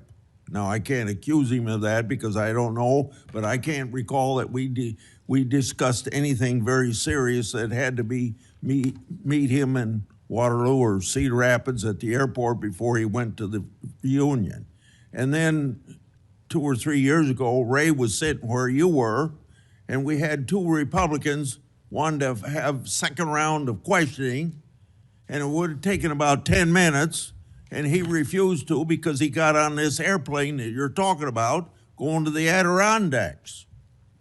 So I find interesting that my Democratic colleagues seem to bring up about your use of the Justice Department planes, yet my Democratic colleagues didn't seem too interested about my oversight of Ray's use of the plane. I didn't hear a peep. So my Democratic colleagues need to be consistent. Can I just add, Mr. Chairman, that when you compare the flight logs and the percentage of work travel to personal travel for the prior 2 FBI directors, over a third of their travel was personal on those same jets that I'm being accused of improperly utilizing. My mark is far less than that. Also, both of those directors use Reagan National Airport, which has landing fees of $5,000 to $10,000 because they didn't want to drive 25 minutes to Andrews. We take off and land in Andrews every single time because it's cheaper, and we do so because it saves the taxpayer dollars. Those are the things we are doing to make sure that we are good stewards of taxpayer dollars. And also, any new acquisition of an airline or a fixed-wing asset for the FBI will specifically meet the needs of the demands of the foreign FTOC operations and hostage rescue operations in our critical infrastructure programs. Senator Moody. Thank you, Chairman. Appreciate it. You're very patient. I am very patient. You're very patient. I'm new here to the Senate, and I watch what you have to go through as chairman, and we thank you. A lot of what we're talking about today, and you've been questioned about, was uncovered because of our chairman and his service to this committee, and I want to thank him because he's uncovered a lot, especially during the last administration, where many of our federal agencies went far off their mission. And I believe we wouldn't have as much information as we do if it wasn't for our esteemed chairman. So I wanted to publicly thank him. And being the newest member of Judiciary, I am so grateful to be here because sometimes I'm wondering if some of my colleagues on the other side of the aisle don't know what they're talking about, or if they're ill-intentioned and purposefully trying to gaslight not just the American public, but other people in law enforcement and agencies that you're working with. So as a former attorney general, as a former federal prosecutor, as a former judge, as the wife of a law enforcement officer, both federal and state over the course of his career, I would like to clarify a few things and give you the opportunity to highlight some of the things that the FBI is doing. And 2 of the things I heard thrown out there, and by the way, it was when some of my colleagues would breeze in just in time to rail on you and spout out misinformation and narratives that have no grounding in reality to criminal justice, and then breezed right out as soon as they were done. And I think that it does the American public more good when the oversight function of Congress allows for you to comment in a way that makes sense and is grounded in reality. So let's first talk about the reason why we are having to reassign, not just in the FBI, but in other agencies, criminal justice agencies, federal agents to accomplish different things, as has been done historically throughout our country. When we get into office, we have to examine and triage the threats facing this nation, threats facing Americans, and then allocate resources accordingly. I guess you are to be judged negatively because you are trying to reallocate the resources of the FBI to fix what the Democratic administration prior to this under Biden broke. So let's talk about the reassignment of federal agents and why that has been necessary. Would you say that the majority of assignments has been made because we are facing unprecedented levels of violence, both because of the unvetted surge of anywhere from 11 million to 20 million people across our border in the last 4 years, and because of the woke, weak, insane policies that have been pushed into states and cities around this nation by the left? Absolutely. And so I hear you being grilled because you have rightfully pushed resources where they needed to go to protect the American public. And I have heard you questioned that you are in some way, and I'm going to use their words, which I don't believe is grounded in reality, that you are going to lean on local and state agents to do the job of the FBI. Might it be recharacterized more accurately in that you are partnering with local and state agencies in these areas, especially where these policies that the Democrats support wholeheartedly, in fact, they frustrate our efforts to try and beef up our laws with good criminal justice policies at every turn, and then come in here and get on you for, by the way, you've been here 7 months, so I know that in the 7 months, you didn't break it, they broke it over the last 4 years, but it isn't more accurate to say that you are using the federal government and its agencies, or its agents and its resources to supplement and amplify law enforcement efforts in these areas, cities and states, where the Democrat policies broke them. It's been an integral part of my tenure to use local and state partnerships. I say it everywhere I go. We cannot do the work without partnering with state and local authorities in every single state and every single county in this country. And why we pushed out to the field is simple mathematics. While the FBI had a bloated bureaucracy in Washington, D.C., nearly 1/3 of the FBI's workforce lived and worked in the national capital region. 1/3 of the crime doesn't happen here. So I made the simple decision to move them out where the crime was happening in the field, to move out field agents, to move out intel analysts, to move out program managers. And by the way, that's what they all want to do, go out in the field and do the work. And no one's going to be punished for going out in the field and doing the work, and no one's going to be punished for wanting to stay at headquarters and help. But we needed a reallocation of assets, and that's what we did. And from your experience, both before and now in office, have you found that many of these nonprofits have done work to undermine the stability and security of cities? Those matters are very much ongoing, and hopefully we can report the results soon. And I don't mean just those that may have aided and abetted or supported criminal acts. Those absolutely should be investigated and pursued to the fullest extent of the law. And I hope that we follow the money trail, as some of my colleagues have suggested. I also want to get your opinion about the nonprofits that are working to get elected and then push criminal justice policies that have made our cities and states less safe. Specifically, I'm going to push out all of the things that they espouse make the cities stronger. No cash bail. Try not to charge crimes.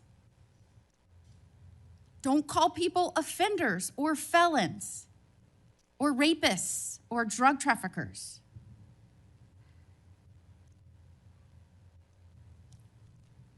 I can go on and on and on. But the gist is, don't charge. When you do charge, charge as minimally as you can. Don't put people on parole or probation following incarceration. Diversion should be the rule. I mean, I can go on. And we're seeing these play out in cities across our nation. I am one who believes it is always important to look at how we can do things better in our criminal justice system. But what has happened is some of these groups have hijacked that good intention by so many and used it as a way to subvert the stability of this country. And I firmly believe when that money is traced, you're going to find it's not only going not just to policies, but it's also going to pushing and promoting criminal acts. And I believe that money and support doesn't just come from infrastructure within the US, because I believe undermining our cities and this nation is something our foreign adversaries will get behind, and it will show that they are behind. Is the FBI trying in its reallocation of resources to make up and help in these areas where local law enforcement is trying its best, but it's fighting an uphill battle against mayors and city council and indeed governors that promote and support and pass laws and policies that follow these weak, insane policies? We go into every community where the crime rates are high, and if you look across the board, the crime rates are coming down across the country because the FBI is going in there and doing good police work, and we're not going to be dictated to by mayors or governors. We have federal law enforcement capabilities and responsibilities to our citizenry, and we're executing those on every single day, including rural communities and tribal lands. And you are, correct me if I'm wrong, welcomed and supported and enthusiastically praised by the cops that are there because they want those communities safer. Well, I think the police speak for themselves, and we'll let them do that at their own leisure. And one of the other gaslightings that I heard was that at a time when we're trying to help them because they're having vacancy rates and they can't retain police, and you're causing that. Is it in fact that police across this country, because they've been defunded, they're not supported, they have groups that are continuously combating when they're trying to make the communities safer? I know this because when I was the Attorney General, they all wanted to come to Florida, and I welcomed them with open arms. In fact, we are increasing our ranks in Florida, sometimes to the detriment of other cities and states because they can't keep them. They tried to make it sound like it was your fault that we had vacancies in these police ranks around the nation, when in fact, aren't you trying to help bolster their ranks and help them because they have mayors and prosecutors and city councils and governors that won't help them? That's exactly what we did. We did it in D.C., we're doing it in Memphis, we're going to Chicago, Miami, St. Louis, so many other cities across the country. And I'm just grateful that you are doing this, and I commend you for all the numbers that I'm seeing going after the violent crime, helping make sure we are getting the criminals that came here unvetted from other nations out of this country, that you are allocating resources to those efforts. It is all important to make this a stronger, safer nation, and we appreciate you being here today and making sure we're talking truth and not misinformation to the American people. Thank you. Thank you, Senator. Before Senator Schiff, I want a UC to introduce into the record a declassified Clinton Annex. The Clinton Annex is a declassified appendix to the Justice Department Inspector General report about the Clinton email investigation. The annex shows that the FBI had evidence necessary to conduct, quote, thorough and complete investigation, end of quote. But the Comey FBI failed to review the evidence at the time. After nearly a decade in the shadows, this information has now come to light thanks to Dr. Patel, or Director Patel. Senator Schiff. Thank you, Mr. Chairman. Mr. Patel, during your confirmation hearing, you made several important commitments. For instance, you told Senator Coons there will be no politicization at the FBI. There'll be no retributive actions taken by any FBI should I be confirmed as FBI director. So let me ask you very specifically, did you ever take any action to terminate or discipline an FBI agent or employee in whole or in part as retribution for being part of an investigation of Donald Trump or January 6th? No. You also committed, you assured Senator Blumenthal, all FBI employees will be protected against political retribution. So you're testifying today that you played no role in the firing of even a single FBI agent for political retribution. None for political retribution. And if any FBI agent said you did, they would be lying. Is that your testimony? I'm only speaking to my actions. Everybody is allowed to make their allegations. Oh, no, these are allegations against you. And so, Mr. Patel, if FBI, senior FBI agents or employees said that you were firing them for political retribution reasons because of the cases they were assigned, you're saying they would be lying. Is that anyone that was terminated at the FBI was done so for failing to meet the standards, uphold their constitutional oath, and effectuate the mission. Well, by meet the standards, are you talking about meet the standards of protecting the president under any circumstance? No. You also guaranteed Senator Blumenthal that every FBI employee will be held to the same, absolute same standard. No one will be terminated for case assignments. Are you testifying today that you never terminated anyone at the FBI, in whole or in part, because of a prior case assignment? No one at the FBI is terminated for case assignments alone. Well, I'm asking about you, Mr. Patel. Did you, in whole or in part, terminate anyone at the FBI because they worked on the Trump investigation or because they worked on January 6th? No one at the FBI has been terminated for case assignments alone. Okay, you're saying alone. Does that mean they were terminated in part because they were assigned to a January 6th case or assigned to the Mar-a-Lago case? You're being very precise here, Mr. Patel. You're saying alone. That means they were fired in part because they were assigned those cases. Is that your testimony? Absolutely not. But if you want to keep Okay, putting words well, in my mouth, then go let me ahead. ask you, let's strip away the word alone. Did you terminate or participate in any discipline of any FBI employee in whole or in part because of their work on an investigation of Donald Trump or January 6th? Yes or no? Any terminations at the FBI by employees. No, I'm since asking you a very specific And I'm question. going to answer the question, but you don't like the answer because it's the No, truth I and it guts want your an answer to my narrative. question. I don't want an answer to someone else's question. So let me just be precise, and I ask for a yes or no answer. Did you ever terminate or discipline an FBI employee in whole or in part because they had been assigned or worked on an investigation of Donald Trump or January 6th? FBI yes or no? employees are only terminated Yes if or they no, fail Mr. to Patel? uphold their oaths of Yes or office no? and duty. You're not at the answering my FBI question. I You're don't not have to answering my answer your question. question yes or no because you're setting up a trap so you can have a No, media I'm narrative. not setting up a trap. And I'm not giving it to you. Unless it's true that you fired people. People in have whole been or in part terminated at because the they- FBI who failed to uphold They were the assigned standards to. that the FBI requires them to Did uphold. you tell anyone at the FBI that all FBI employees who they identified who had worked on cases against President Trump would be removed from their jobs? Did you tell that to someone at the FBI?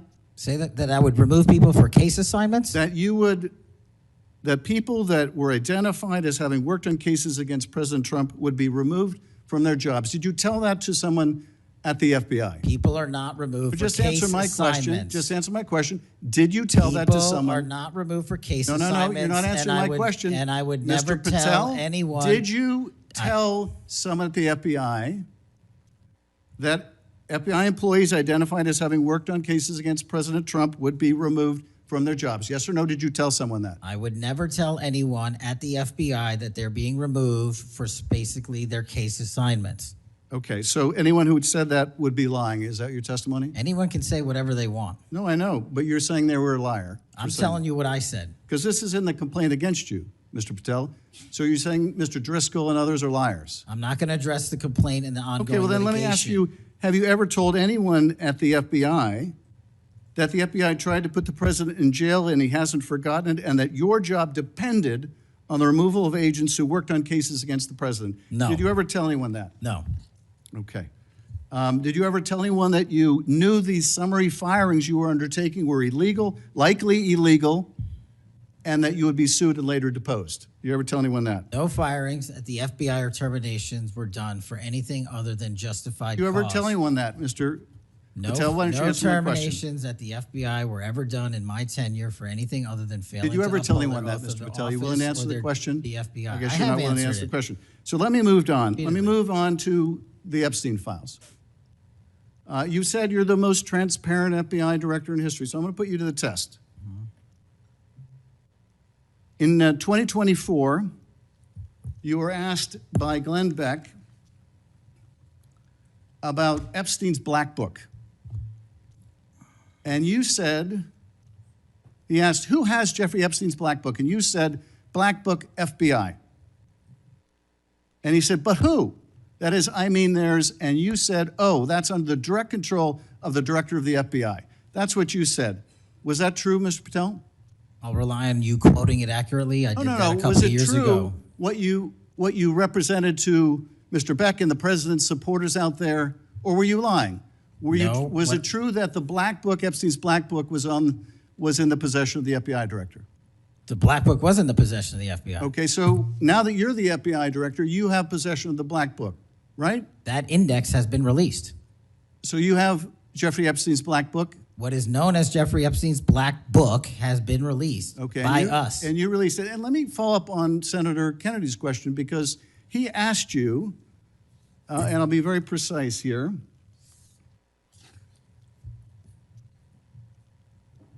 You've seen most of the files. Who, if anyone, did Epstein traffic these young women to besides himself? And you said, himself, there's no credible information, none. If there were, I would bring the case yesterday that he trafficked to other individuals. And Kennedy, the information we have, again, is limited. And Senator Kennedy said, the answer is no one. And you said, for the information we have. So is it your testimony today that in all the Epstein files, that Jeffrey Epstein trafficked no one to anyone but himself? Is that your testimony, Mr. I never Patel? said Jeffrey Epstein didn't traffic anyone else. Did he traffic any young woman to someone other than himself? That was Mr. Kennedy's question, And I Senator Kennedy's said question. the information that 3 administrations have had access to I'm have asking made you- determinations that there are no investigative leads that were credible to prosecute and investigate any others. I'm specifically I'm asking stating you whether we it's were your working on. testimony today. Well, you just read that it, and I said it 10 minutes ago, so let the record reflect my testimony. I just want to make sure there's no misunderstanding, because there are victims like Virginia Guifer who have testified otherwise, who have said otherwise, and you're telling the American people today that the Epstein list is a single name and it's Jeffrey Epstein. That's what we're to believe? That's not what I'm saying. That's what you're saying, and Well, you let can me- say let me whatever ask you Let want. me ask you this. When Todd Blanche went to interview Ghislaine Maxwell, she said, but did I think these guys were coming for that? I really don't. If you met Epstein, there's no way that this cast of characters, of which it's extraordinary, and some are in your cabinet, who you value as your co-workers, and you know would be with him if he was a creep or because they wanted sexual favors. A man wants sexual favors, he will find that. They didn't have to come to Epstein for that. And the next question Todd Blanche, the president's former criminal defense lawyer, asked is not who in the cabinet, who are you referring to? His question is, so when's the last time you think you were with Mr. Epstein when he got a massage? So let me ask you, who are those cabinet members that Ghislaine Maxwell was referring to that, that were part of this cast of characters associated with Mr. Epstein? Who are they? The Deputy Attorney General took the aggressive step that no one else did and interviewed Miss Maxwell for No, I'm 2 asking you, days, who and are we the ca- released who are the the cabinet entirety members? of that Who are the transcript. cabinet members? I do not have that transcript in front of me. You're picking it piecemeal. The American public can read the entirety of that. Let me ask you one last question, because you clearly won't tell us the cabinet members associated with Mr. Epstein. Let me ask you one last question. And that is, right after she gives this testimony in front of an FBI agent, among others, she's transferred to a minimum security prison not suitable for a sex offender like herself. Who made that decision and why? The Bureau of Prisons. The Bureau of Decisions made it in Prisons. The Bureau of Prisons decided on their own, without any consultation with Blanche or anyone else, that they were going to suddenly, after this interview, completely unrelated to this interview, completely unrelated to anything she said, move her to a prison not suitable for a sex offender. You want the American people to believe that? Do you think they're stupid? No, I think the American people believe the truth, that I'm not in the weeds on the everyday movements of you're not in inmates. the weeds? What I am doing is most- protecting this the country, most- the providing most historic significant reform, witness- and the most combating the significant witness, weaponization of the intelligence Epstein by the files likes of you. cover-up And we have gets countlessly proven you to from be a your liar in administration, Russiagate, in and you January call that 6th. being You are in the the biggest weeds? fraud to ever sit in the This United States stinks to Senate. high You are a heaven. disgrace to this stinks to high institution heaven. and an utter coward. And I'm not surprised. I'm not surprised not that you continue to surprised lie that the- from the- your that the- perch and put on a show view so you can go of raise you- money Well, for your and for good charade. reason. You are a political buffoon at best. Well, you can take an internet troll. Take it to the bank that the FBI is protecting this country and the state and citizens of the California. We are bringing historic reform. Point of order. But all you care about is a child sex predator that was prosecuted by a prior administration, and the Obama Justice Department and the Biden Justice Department did squat. And what did President Trump do? Bring new charges courageously. And what have we done? Chairman, you said take I'm the control most of this transparent situation. FBI director in history. 33,000 pages of information to you. I challenge you to say anything credibly to the truth. Go ahead and run to the cameras where you want to go now. Both of you be quiet. Before I go to Senator Tillis, without objection, I want to introduce into the record the Durham Annex. The Durham Annex is a declassified appendix to John Durham's report about Crossfire Hurricane. The Durham Annex contains information exposing a reported Clinton campaign plan to falsely tie President Trump to Russia. For years, I've fought to assemble and publicize all the facts heretofore unknown surrounding Durham's investigation, Crossfire Hurricane, and related matters.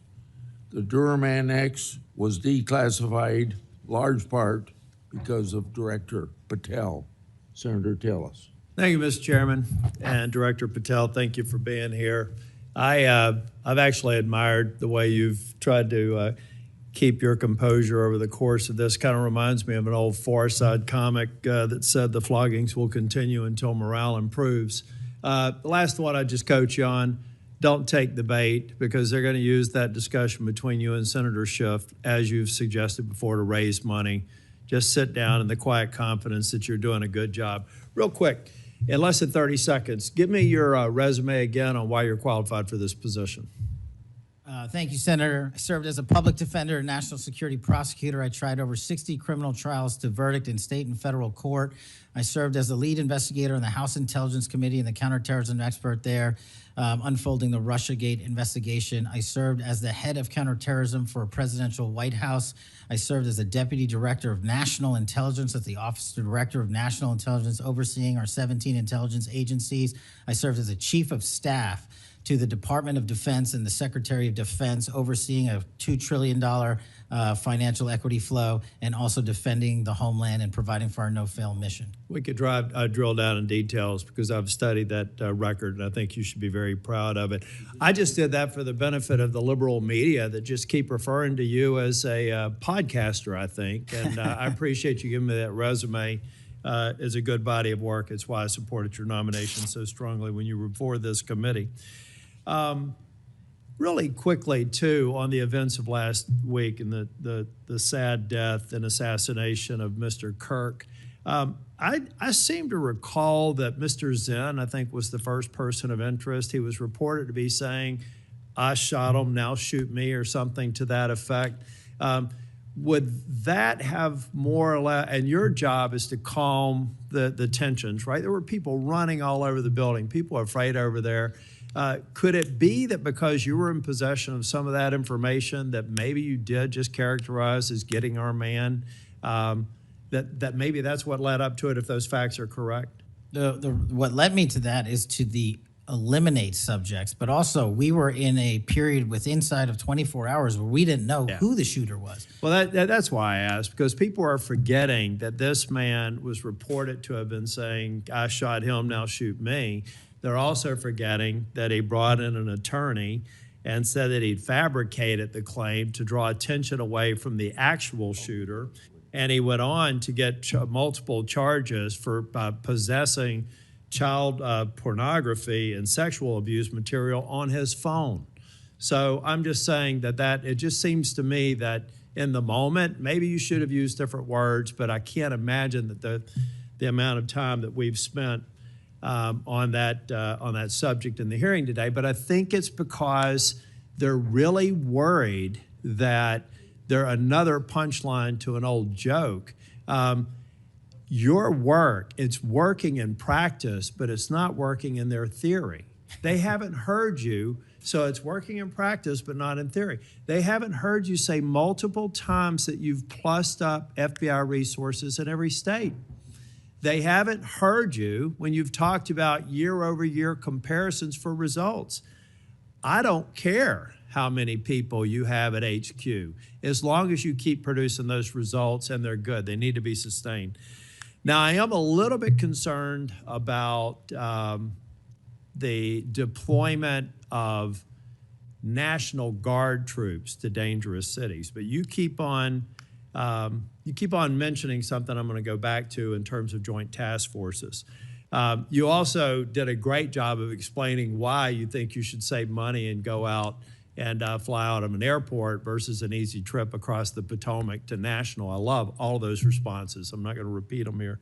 But I'm worried that if we move in too quickly, let's say to Memphis, I should back up and say I was Speaker of the House in North Carolina. And I would consider it a personal failure on the part of state leadership if they have to call in federal resources to do their job beyond what they do every day. And that's promoting joint task forces. I've seen ATF, DEA, FBI. I've been in the briefing rooms at 3 o'clock in the morning about to go and do a 55 no-knock warrants on bad people. You all do that every day, and thank God that you are. It looks like we should plus it up in a few cities. I'd rather use the money to deploy National Guard to just continue to leverage what you're already doing well. And I compliment you because I've got to believe it's a lot of these joint task forces that have increased the apprehension and charging rates. So thank you for that. But do you agree that at the end of the day, if we're going to have a sustained impact on crime, whether it's Memphis or any other city, that we've really got to enable, empower, and continue to support the men and women on the ground there every single day? 100%. Thank you. I think that your cost-benefit mind needs to go into, if I'm about to deploy this many National Guardsmen to a city, what does that cost? And what would that look like if we were plowing that cost of deployment into ongoing, I believe, joint task force, which are working very well. They're working well in North Carolina. So I'd like you to look at it. Now I'm going to move on. The Safer Communities Act, can I get your commitment to get an update? Maybe we could even take a trip out to West Virginia to see how we're doing an extraordinary job of NICS background checks. People are getting them in record time, but we are taking a few guns away from people that probably shouldn't be able to buy that day. Would you agree with that characterization? I would love to have you out and anyone else in this day is to West Virginia to see that I'd like work. to bring some of my colleagues to see it's working. We had people on my side of the aisle saying it was going to be awful, it was going to result in mass confiscation of guns. Not true. They were wrong. This bill's making a difference. I also want to talk about the behavioral health and other components in granting. I know in North Carolina things are going well. I want to make sure that that flow is going out there because the tragic events in North Carolina and Charlotte, the stabbing, I spoke with one of the family members yesterday, I think that we have to recognize that we have magistrates that have a revolving door policy, no doubt about that. And they should be held accountable if they're releasing dangerous people. But I also think that some of the problem is that we simply don't have a place to send people, particularly with respect to behavioral health. We have got to continue to, every law enforcement officer I've ever spoken with says, look, I've got law enforcement officers seconded to an emergency room because I've got somebody with no place to send them. I don't have a bed upstairs I can send them to. I don't have a behavioral health facility. We've got to provide more ways to detain people that are a risk to themselves and a risk for the community. And I really do believe Safer Communities Act is a good framework for doing that. That's only a comment. Section 702 is going to come up in April of next year for renewal. Do you believe it should be eliminated and not reauthorized? No, sir. It needs to be reauthorized. Can I also get your commitment maybe to come back over and review some of the controls that are in place and other things? So hopefully we won't have the drama leading up to April. We can actually come here and get consensus on why you've got the checks and balances in place and why we should do it. Just remove any chance that we're going to run into that that cliff narrative next year. Can I get your commitment on doing that, You Mr. have it, Patel? sir. Thank you. I want to talk very briefly on, and the chairman's given me a gavel, but I promise not to go over more than 2 minutes. But that's why I chose to be last, so I could have this discussion and actually get to some facts versus agendas and clickbait that we'll almost certainly see going forward. Tell me a little bit about the rationale behind the change in stance in recruiting. I also understand there may be a reduction in the academy timeline. Just give me some thinking about where you are on recruiting, retention, training, et cetera. Simple. So recruitment is through the roof. We've doubled up month over month our applicants to be 1811s, our federal agents, intel analysts. So the recruitment is going wonderful. What we have to do is figure out a way to get creative because the BFTC timeline is an 18 to 20 week program. And what we've done to address the openings we have for 1811 BRIC agents is we opened it up to the interagency and said, hey, do you at Secret Service or DEA or ATF want to come over? You guys went through FLETC. You guys were cops or military officers. You're law enforcement. So we created a shortened bridge program of 6 weeks at Quantico that if you want to come over and be an FBI agent, you can do so. There's transfers all the time. We just made it easier. And we're also recruiting police officers who might not have a college degree. But in my opinion, that does not disqualify them from serving our community. So we're welcoming them. It's a rigorous application process. It's just one item. But we are changing the timelines based on the needs of the country, but not jeopardizing quality. I'm glad you mentioned that. I heard someone almost a throwaway line that you were hiring people without a college degree. Most of them have had basic law enforcement training, all the kinds of certifications. You're talking to somebody who didn't achieve my 4-year degree until I was 37. I'd like to think that I brought some things to the table, and I think that those people, the mere comment, I think is inappropriate for somebody considering this to think that they're a lesser person because they don't have a piece of paper. I wanted to get back to the last thing that I will talk about. I'll follow up with some questions for the record. Thank you, incidentally, for consistently being responsive to any inquiries I've made to you. But on the Kirk shooting, I do believe that that Senator Schmidt's numbers are right. There seems to be a disproportionate number of voices on the left that are celebrating the assassination of a CEO or celebrating the assassination of someone in Mr. Kirk's case that I disagreed with probably about half of his positions. But I felt like it was a good voice in engaging young people, and that's a start, as long as we can do it civilly. And then I also just went back online because I've hammered on this committee multiple times. I just went online and I found in Pinterest that even today you could order a T-shirt that says ACAB 13.12, which translates to all cops are bastards. Or if you don't like that shirt, you can go get an F the Cop shirt at the same website, on a location on Pinterest. There is clearly a problem with some of the voices of the left, and I'm not necessarily saying any members of Congress, that need to tamp it down.